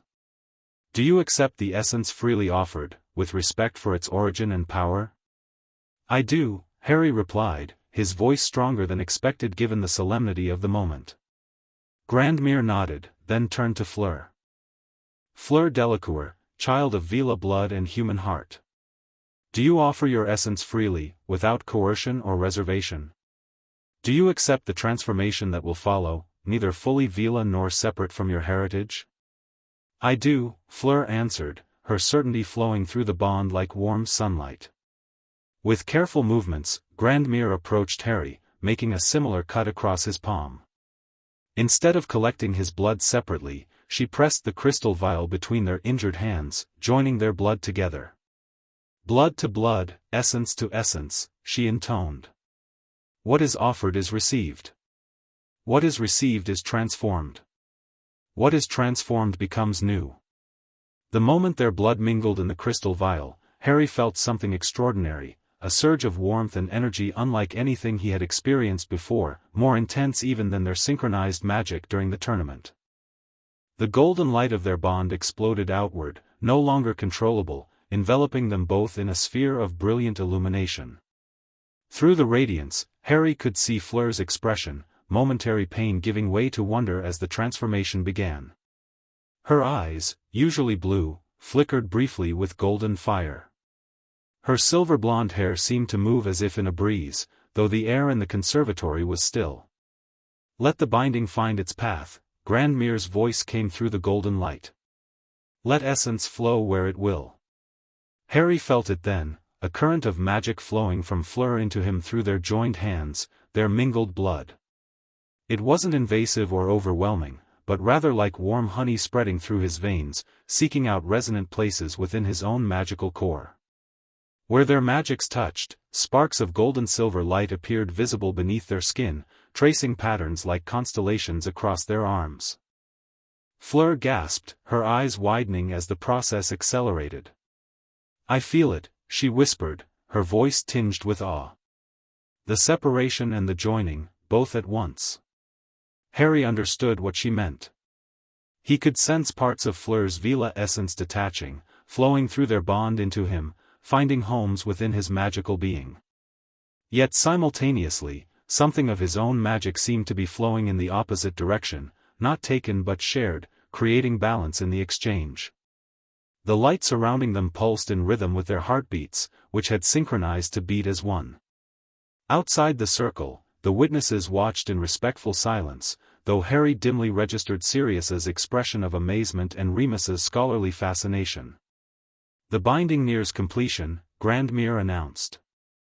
Let the final seal be of your own making, not tradition's prescription. Harry and Fleur understood instinctively what was required. Still holding the crystal vial between their bleeding palms, they leaned toward each other, meeting in a kiss that was both gentle and profound. The moment their lips touched, the golden light surrounding them contracted, condensing into their joined hands, then absorbing into their bodies with a final pulse of brilliance. When the light faded, they remained connected, not just through hands or kiss, but through something deeper, more fundamental. The bond had transformed from a bridge between separate beings into a shared foundation, a magical symbiosis that maintained their individual identities while creating something new between them. It is done, Grandmere declared, her voice thick with emotion. The binding is complete. Slowly, Harry and Fleur separated their hands, the cuts on their palms already healed without scar or mark. The crystal vial between them had emptied, their mingled blood absorbed into the ritual's magic. How do you feel? Apollon asked, approaching the circle with maternal concern. Fleur took a moment to assess herself before answering. Different, she said finally. Lighter in some ways, more settled in others. She looked at her hands, turning them over as if searching for visible changes. The Veela fire is still there, but quieter, more controlled. And you, Harry? Sebastian inquired. Harry struggled to articulate the changes he could sense within himself. There's something new, he said slowly. Not separate from my magic but, interwoven with it. I can feel aspects of Veela essence, but they've somehow blended with my own magical core rather than remaining distinct. Grandmere nodded, seemingly satisfied with their descriptions. This is as it should be. The binding creates harmony, not domination of one essence over another. In time, you will discover how this transformation manifests in practical ways. As the ritual concluded and the candles were extinguished, Harry and Fleur remained at the center of the circle, still processing the profound change they had undergone. Through their transformed bond, they could sense each other with unprecedented clarity, not just emotions but thoughts, impressions, even physical sensations shared between them. This is extraordinary, Fleur's voice came clearly in Harry's mind, no longer just an impression but actual words. You can hear me too? Harry responded silently, testing this new capability. Perfectly, Fleur confirmed, her mental voice tinged with wonder. Grandmere mentioned telepathic communication as a potential outcome, but I didn't expect it to manifest so immediately or completely. Their silent conversation was interrupted by Remus, who had been monitoring the protective wards around the property. Something's happening outside, he reported, his expression concerned. The outer warning wards have been triggered. Instantly, the atmosphere in the conservatory shifted from ceremonial to alert. Sirius and Sebastian moved to the windows, peering out into the snowy darkness. Harry and Fleur stepped out of the ritual circle, their new connection allowing them to move in perfect coordination without verbal communication. There, Sirius pointed toward a stand of pine trees at the edge of the property. Movement, at least 3 figures approaching from the north side. The Fidelius should prevent them from seeing the house, Sebastian said, frowning. Unless they're not looking for the house itself, but for the magical signature of the ritual, Remus concluded grimly. The binding released energy that would be detectable even through the Fidelius. Harry exchanged a glance with Fleur, their thoughts synchronizing through their enhanced bond. The consortium, they realized simultaneously. They've been waiting for this. We need to see who it is before we determine our response, Sebastian decided, drawing his wand. Remus, maintain watch here. Sirius, with me, will approach from the east side, under disillusionment. As the 2 men prepared to investigate, Harry felt a sudden surge of awareness through the bond, a new sensitivity to magical presences that must have come from the Veela essence now integrated with his own. Wait, he said sharply. I can sense them. There are 5, not 3, and they're spreading out to surround the property. Everyone turned to him in surprise. Fleur's expression showed understanding first, she could feel the same awareness through their connection. Harry's right, she confirmed. This is a Veela ability, sensing magical signatures at a distance. And what we're feeling, these aren't Death Eaters or Ministry officials. Consortium, Grandmere stated flatly. I recognize the pattern of their protective enchantments, similar to those used by the representatives who approached me in Marseille. The situation had become clear. The consortium, having tracked the probable timing and general location of the binding ritual, had sent a team to investigate, perhaps to observe, perhaps to interfere. Either way, their presence represented a threat to the newly completed bond and to Harry and Fleur themselves. We need to leave, Sebastian decided. The ritual is complete, and remaining here only increases the risk of confrontation. I have an emergency port key that will take us directly to a Delacour property in Paris. But the consortium isn't directly hostile, Sirius pointed out. Nosy researchers, yes, but not Death Eaters. Their interest is not benign, Grandmere countered firmly. The consortium views rare magical phenomena as resources to be studied and potentially harnessed. Harry and Fleur, in their newly bound state, represent an unprecedented magical development. They would not hesitate to detain them for observation, if given the opportunity. Through their enhanced bond, Harry and Fleur communicated rapidly, weighing options and reaching a joint decision. We should split up, Harry suggested aloud. The consortium is tracking the binding's magical signature, which is strongest around Fleur and me. If we take different port keys to different locations, we can confuse their tracking efforts. Harry's right, Fleur agreed. Our bond won't be affected by physical separation now, we can maintain contact telepathically across any distance. Sebastian, do you have a second port key? Her father nodded, producing a small silver compass from his pocket. This is keyed to our London residence, behind Gringotts security barriers. They would never risk violating Goblin territory. Perfect, Harry said. Fleur can go to Paris with her mother and grandmother. I'll take the London port key with Sirius and Remus. We'll reconvene once we're certain we've lost any tracking. The plan was quickly implemented as the consortium team continued their approach. Sebastian provided the port keys and final instructions, concern for his daughter evident in his expression despite his diplomatic composure. Be cautious, he warned them both. The binding is complete, but your new capabilities will take time to stabilize and understand. Avoid using obvious synchronistic magic that might draw further attention. As they prepared to activate the port keys, Harry and Fleur shared a final physical embrace, the golden light of their bond momentarily visible around them before subsiding into its new, internalized state. This isn't goodbye, Fleur's voice came clearly through their mental connection.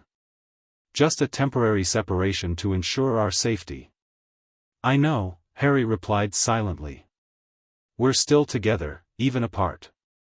The sensation was extraordinary, complete communication without words, without even the emotional impressions that had characterized their bond before.